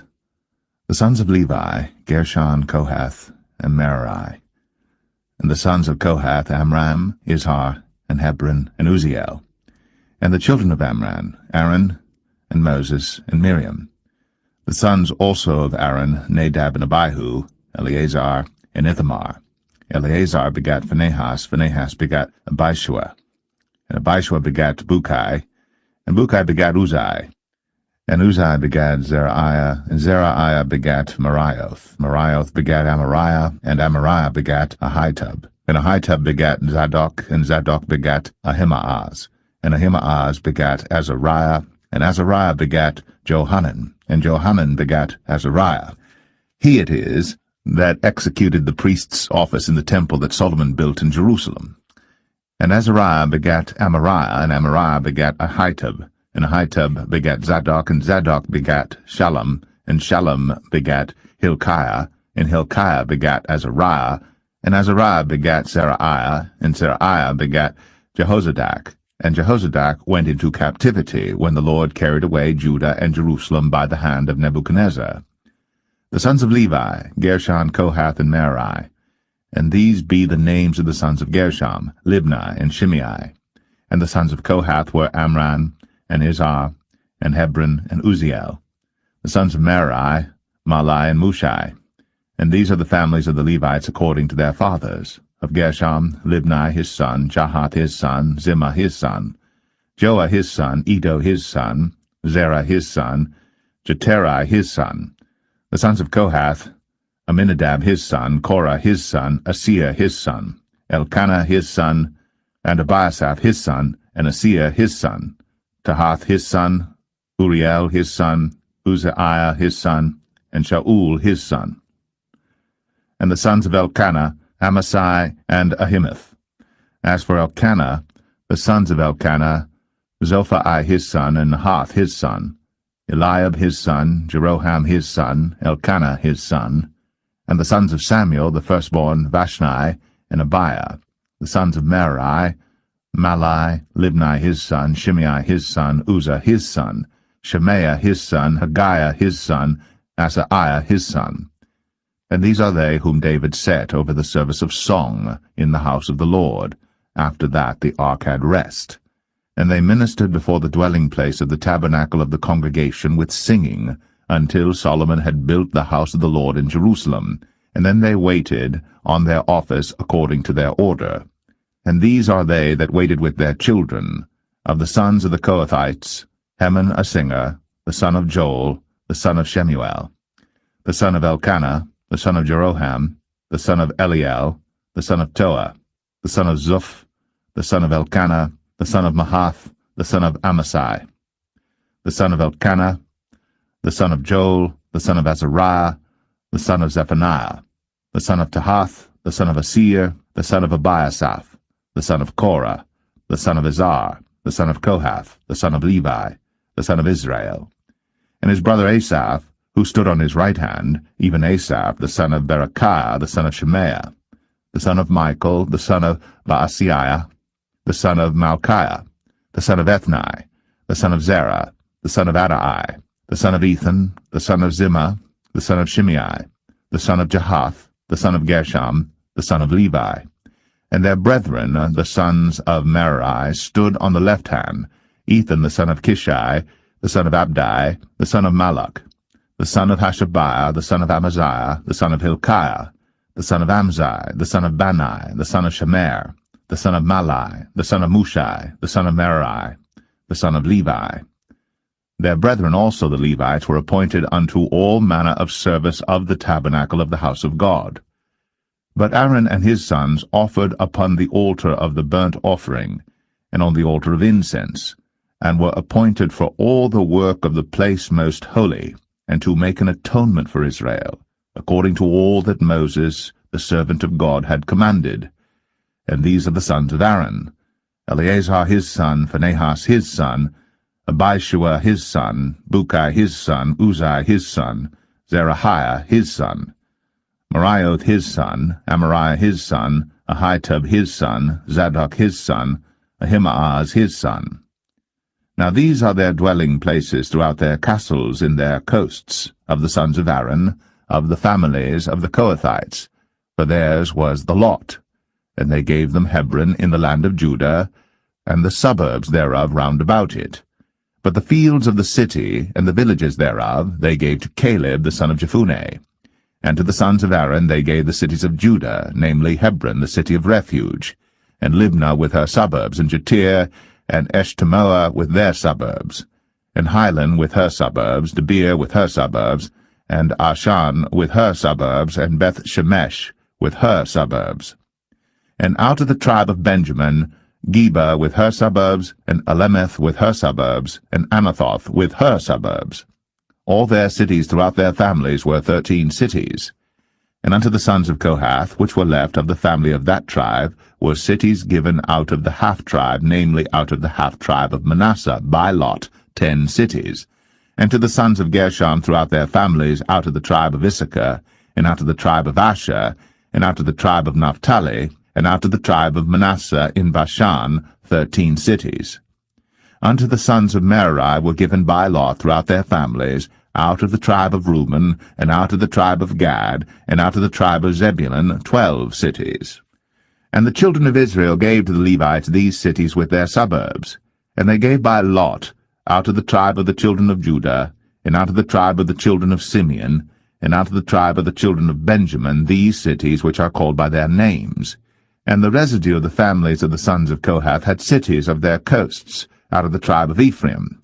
And they gave unto them of the cities of refuge, Shechem, in Mount Ephraim with her suburbs. They gave also Gezer with her suburbs, and Jokmeam with her suburbs, and Beth-horon with her suburbs, and Ailon with her suburbs, and Gath-rimmon with her suburbs.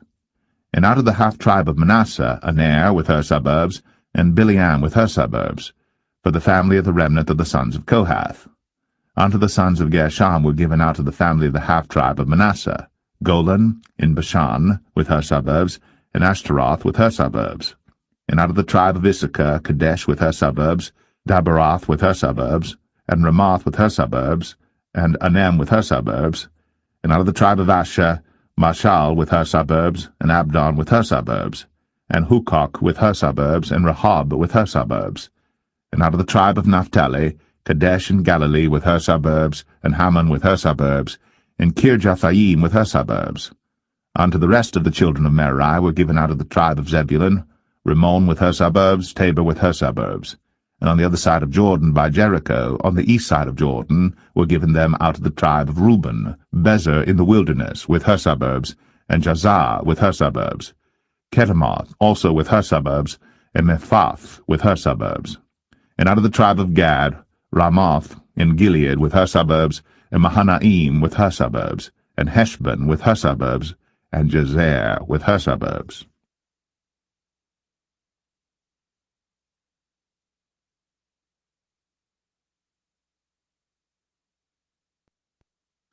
First Chronicles 7.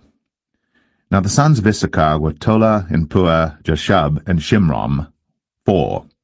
And the sons of Tola, Uzai, and Rephaiah, and Jeriel, and Jamai, and Jibsam, and Shemuel, heads of their father's house, to wit, of Tola. They were valiant men of might in their generations, whose number was, in the days of David, 22,600. And the sons of Uzai, Israiah, and the sons of Israiah, Michael and Obadiah, and Joel, Ishiah, 5, all of them chief men.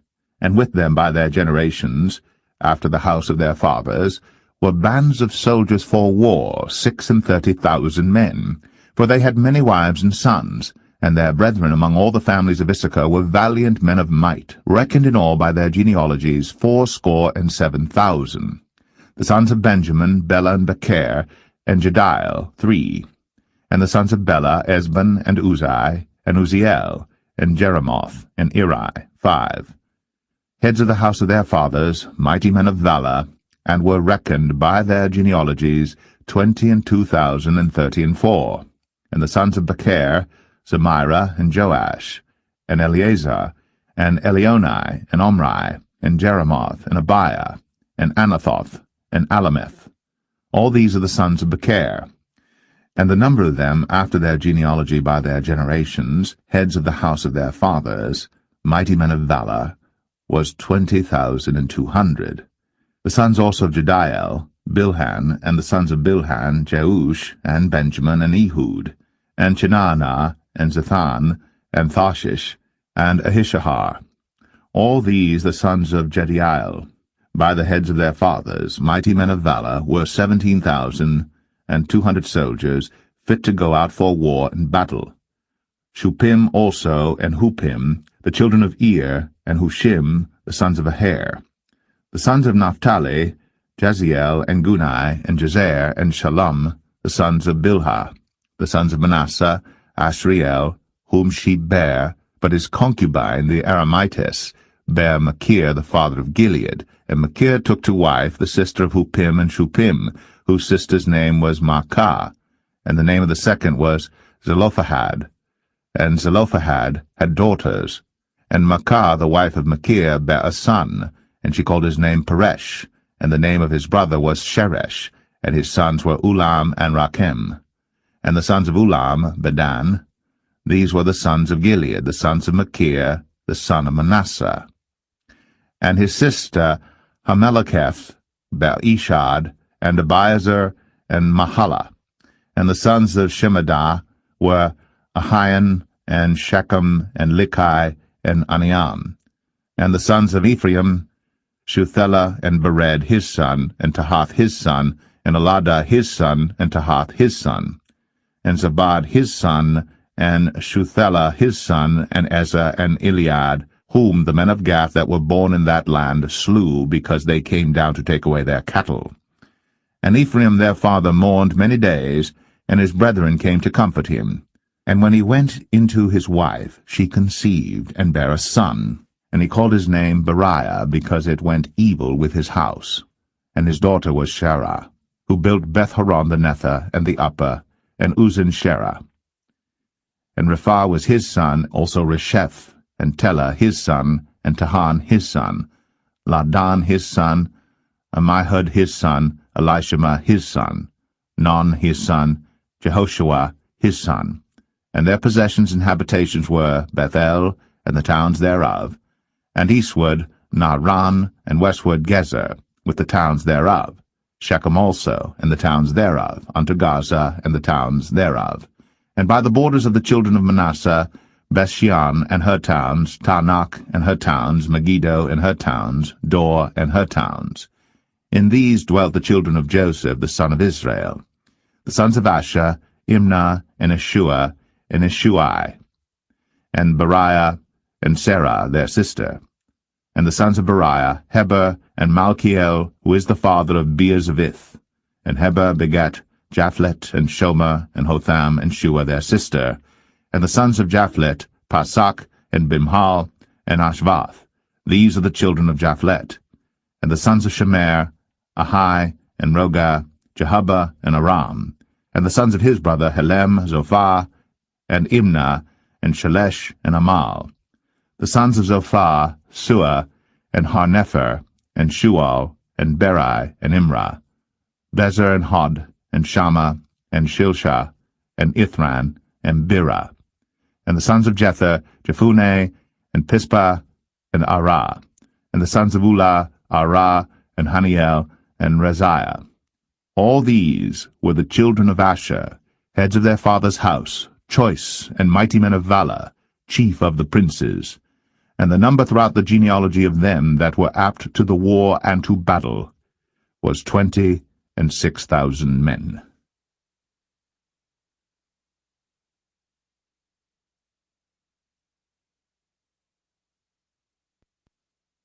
1 Chronicles 8. Now Benjamin begat Bela his firstborn, Ashbel the second, and Aharab the third, Nohah the fourth, and Rapha the fifth. And the sons of Bela were Adar, and Gera, and Abihud, and Abishua, and Naaman, and Ahoah, and Gera, and Shephuphan, and Huram. And these are the sons of Ehud. These are the heads of the fathers of the inhabitants of Geba. And they removed them to Manahath. And Naaman, and Ahiah, and Gera, he removed them, and begat Uzzah, and Ahiad. And Shaharaim begat children in the country of Moab, after he had sent them away. Hushim and Barah were his wives. And he begat of Hodesh his wife Jobab, and Zibiah, and Mesha, and Malcham, and Jeuz, and Shekiah, and Mirmah. These were his sons, heads of the fathers. And of Hushim he begat Abitub, and Elpaal. The sons of Elpaal, Eber, and Misham, and Shemed, who built Ono and Lod, with the towns thereof.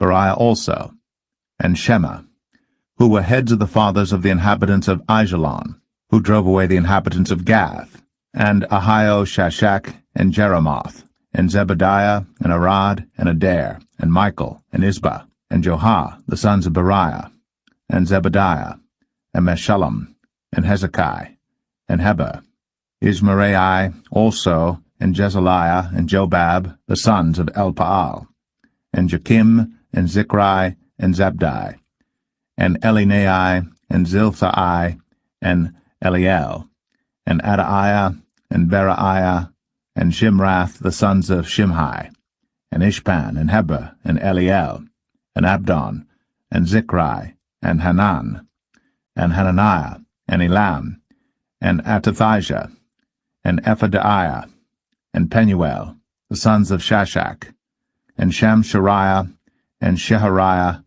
and Athaliah, and Jerasiah, and Eliah, and Zichri, the sons of Jeroham. These were the heads of the fathers by their generations, chief men. These dwelt in Jerusalem. And at Gibeon dwelt the father of Gibeon, whose wife's name was Maachah, and his firstborn son Abdon, and Zur, and Kish, and Baal, and Nadab, and Gedor, and Ahio, and Zechar, and Mikloth begat Shemaiah. And these also dwelt with their brethren in Jerusalem over against them. And Ner begat Kish, and Kish begat Saul, and Saul begat Jonathan, and Malchishua, and Abinadab, and Eshbaal. And the son of Jonathan was Meribbaal, and Meribbaal begat Micah, and the sons of Micah were Pithon, and Melech, and Tereah, and Ahaz. And Ahaz begat Jehoiada, and Jehoiada begat Alameth, and Asmaveth, and Zimri. And Zimri begat Moza, and Moza begat Benaiah. Rapha was his son, Eliasa his son, Azel his son. And Azel had 6 sons, whose names are these: Azrikam, Bocheru, and Ishmael, and Sheraiah, and Obadiah, and Hanan. All these were the sons of Azel. And the sons of Ishek his brother were Ulam his firstborn, Jeush the second, and Eliphalet the third. And the sons of Ulam were mighty men of valor, archers, and had many sons, and sons' sons, 150. All these are of the sons of Benjamin.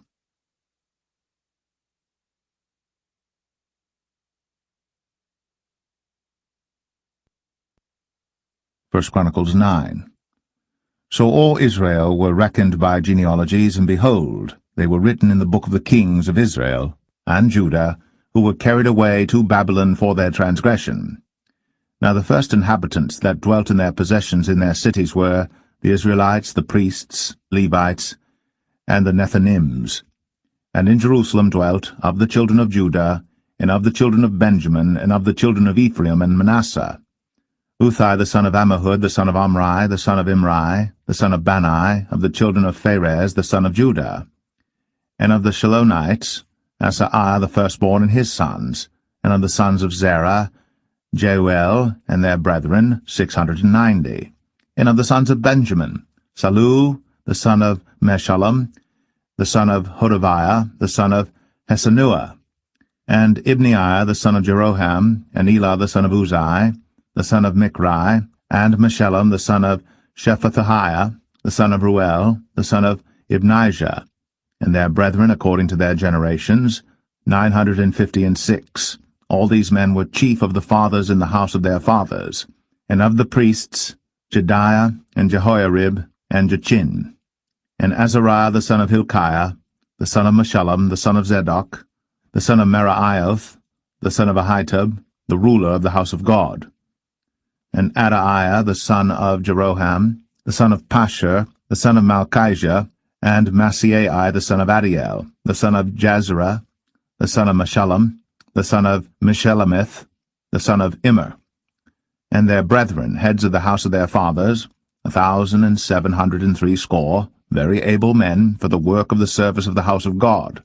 And of the Levites, Shemaiah, the son of Hashub, the son of Azrikam, the son of Hashabiah, of the sons of Merari, and Bakbakar, Haresh, and Galal, and Mattaniah the son of Micah, the son of Zichri, the son of Asaph, and Obadiah the son of Shemaiah, the son of Galal, the son of Jeduthun, and Berechiah the son of Asa, the son of Elkanah, that dwelt in the villages of the Netophathites.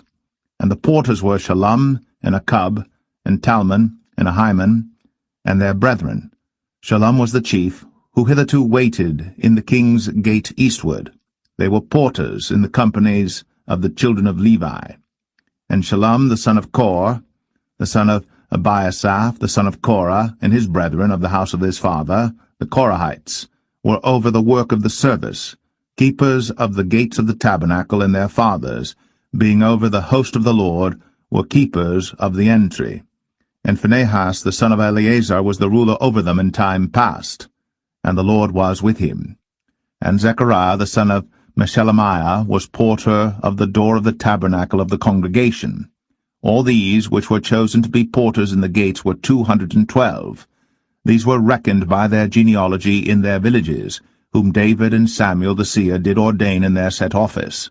So they and their children had the oversight of the gates of the house of the Lord, namely, the house of the tabernacle by wards.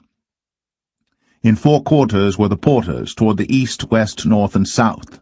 And their brethren which were in their villages were to come after 7 days from time to time with them. For these Levites, the 4 chief porters, were in their set office, and were over the chambers and treasuries of the house of God. And they lodged round about the house of God, because the charge was upon them, and the opening thereof every morning pertained to them. And certain of them had the charge of the ministering vessels, that they should bring them in and out by tale. Some of them also were appointed to oversee the vessels, and all the instruments of the sanctuary, and the fine flour, and the wine, and the oil, and the frankincense, and the spices. And some of the sons of the priests made the ointment of the spices. And Mattathiah, one of the Levites, who was the firstborn of Shallum the Korahite, had the set office over the things that were made in the pans. And other of their brethren, of the sons of the Kohathites, were over the showbread, to prepare it every Sabbath. And these are the singers, chief of the fathers of the Levites, who remaining in the chambers were free, for they were employed in that work day and night. These chief fathers of the Levites were chief throughout their generations. These dwelt at Jerusalem. And in Gibeon dwelt the father of Gibeon, Jehiel, whose wife's name was Maacah, and his firstborn son Abdon, then Zur, and Kish, and Baal, and Ner, and Nadab, and Gedor, and Ahiel, and Zechariah, and Mikloth. And Mikloth begat Shimeam. And they also dwelt with their brethren at Jerusalem, over against their brethren. And Ner begat Kish, and Kish begat Saul, and Saul begat Jonathan, and Melchishua, and Abinadab, and Ishbaal. And the son of Jonathan was Meribbaal, and Meribbaal begat Micah. And the sons of Micah were Pithon, and Melech, and Tereah, and Ahaz. And Ahaz begat Jarah, and Jarah begat Alemeth, and Asmaveth, and Zimri. And Zimri begat Moza, and Moza begat Benaiah, and Rephaiah his son, Eleazar his son, Azel his son. And Azel had 6 sons, whose names are these: Azrikam, Bucheru, and Ishmael, and Shiraiah, and Obadiah, and Hanan. These were the sons of Azel.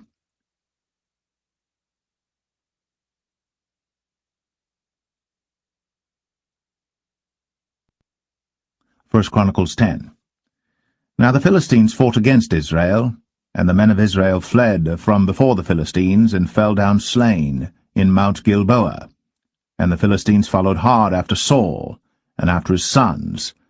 And the Philistines slew Jonathan, and Abinadab, and Malchishua, the sons of Saul. And the battle went sore against Saul, and the archers hit him, and he was wounded of the archers.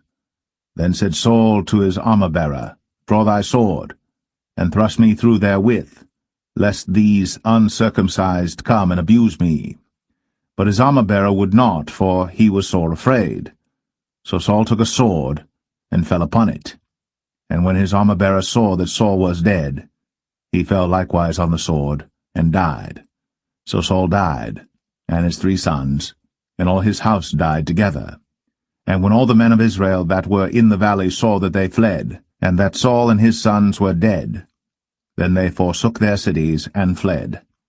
And the Philistines came, and dwelt in them. And it came to pass on the morrow, when the Philistines came to strip the slain, that they found Saul and his sons fallen in Mount Gilboa. And when they had stripped him, they took his head and his armor, and sent into the land of the Philistines round about, to carry tidings unto their idols and to the people. And they put his armor in the house of their gods, and fastened his head in the temple of Dagon. And when all Jabesh Gilead heard all that the Philistines had done to Saul, they arose, all the valiant men, and took away the body of Saul, and the bodies of his sons, and brought them to Jabesh, and buried their bones under the oak in Jabesh, and fasted 7 days. So Saul died for his transgression, which he committed against the Lord, even against the word of the Lord, which he kept not, and also for asking counsel of one that had a familiar spirit, to inquire of it, and inquired not of the Lord. Therefore he slew him, and turned the kingdom unto David, the son of Jesse.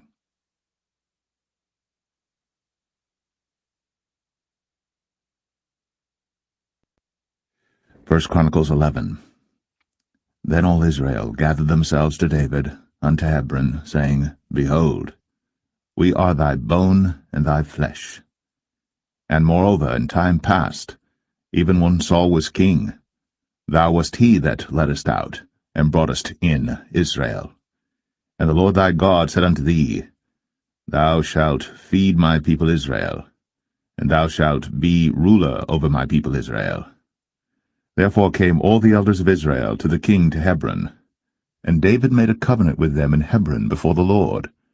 And they anointed David king over Israel, according to the word of the Lord by Samuel.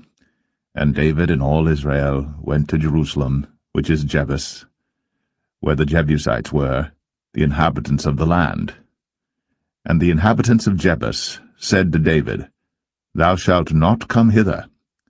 Nevertheless, David took the castle of Zion, which is the city of David.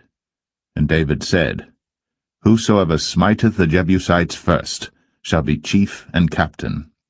So Joab the son of Zeruiah went first up, and was chief. And David dwelt in the castle, therefore they called it the city of David. And he built the city round about, even from Millo round about. And Joab repaired the rest of the city. So David waxed greater and greater, for the Lord of hosts was with him. These also are the chief of the mighty men whom David had, who strengthened themselves with him in his kingdom, and with all Israel, to make him king according to the word of the Lord concerning Israel. And this is the number of the mighty men whom David had: Jashabim, and Hachmonite, the chief of the captains. He lifted up his spear against 300 slain by him at one time. And after him was Eleazar the son of Dodo, the Auhite, who was one of the 3 mighties. He was with David at Pasdamim, and there the Philistines were gathered together to battle, where was a parcel of ground full of barley, and the people fled from before the Philistines. And they set themselves in the midst of that parcel, and delivered it, and slew the Philistines. And the Lord saved them by a great deliverance. Now 3 of the 30 captains went down to the rock to David, into the cave of Adullam, and the host of the Philistines encamped in the valley of Rephaim.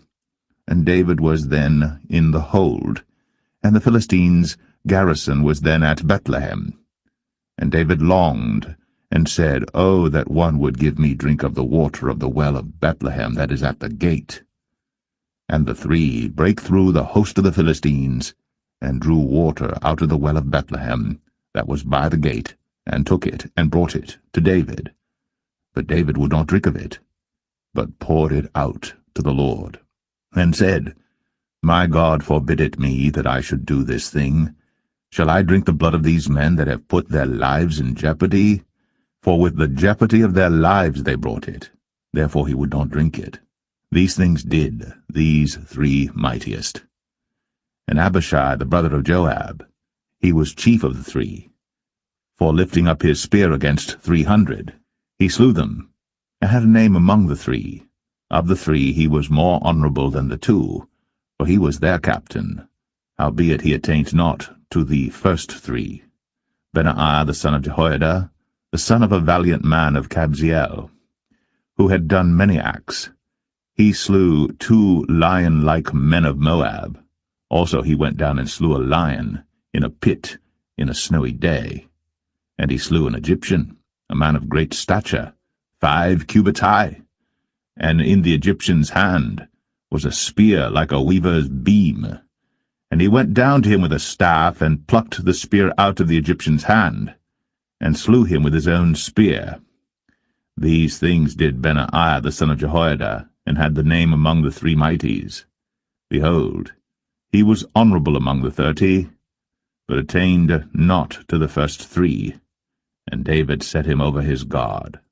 Also the valiant men of the armies were Asahel, the brother of Joab, Elhanan, the son of Dodo of Bethlehem, Shamath, the Ararite, Helez, the Pelonite, Ira, the son of Ikish, the Tekoite, Abiezer, the Atothite, Sibbecai, the Hushathite, Eliai, the Auhite, Merari, the Netophathite, Heled, the son of Banah, the Netophathite, Ethai, the son of Ribai, of Gibeah, that pertained to the children of Benjamin, Benaiah, the Pirathonite, Uri, of the brooks of Gash, Abiel, the Arbathite, Asmaveth, the Baharamite, Eliabah, the Shalbanite, the sons of Hashem, the Gizonite, Jonathan, the son of Shag, the Hararite, Ahiam, the son of Sakar, the Hararite, Eliphal, the son of Ur, Hefer, the Mecharathite, Ahijah, the Pelonite, Hezro, the Carmelite, Narai, the son of Ezbai, Joel, the brother of Nathan, Mibhar, the son of Hegarai, Zelek, the Ammonite, Naharai, the Berathite, the armor-bearer of Joab, the son of Zeruiah, Ira, the Ithrite, Garib, the Ithrite, Uriah, the Hittite, Zabad, the son of Ali, Adinah, the son of Shiza, the Reubenite, a captain of the Reubenites, and 30 with him, Hanan, the son of Maacah, and Joshaphat, the Mithnite, Uzziah, the Ashtarothite, Shammah, and Jehiel, the sons of Hothan, the Ararite, Jediael, the son of Shimri, and Joah, his brother, the Tizite, Eliel, the Mahavite, and Jerebiah, and Joshaviah, the sons of Elnaam, and Ithmah, the Moabite, Eliel, and Obed, and Jasiel, the Mesabaite,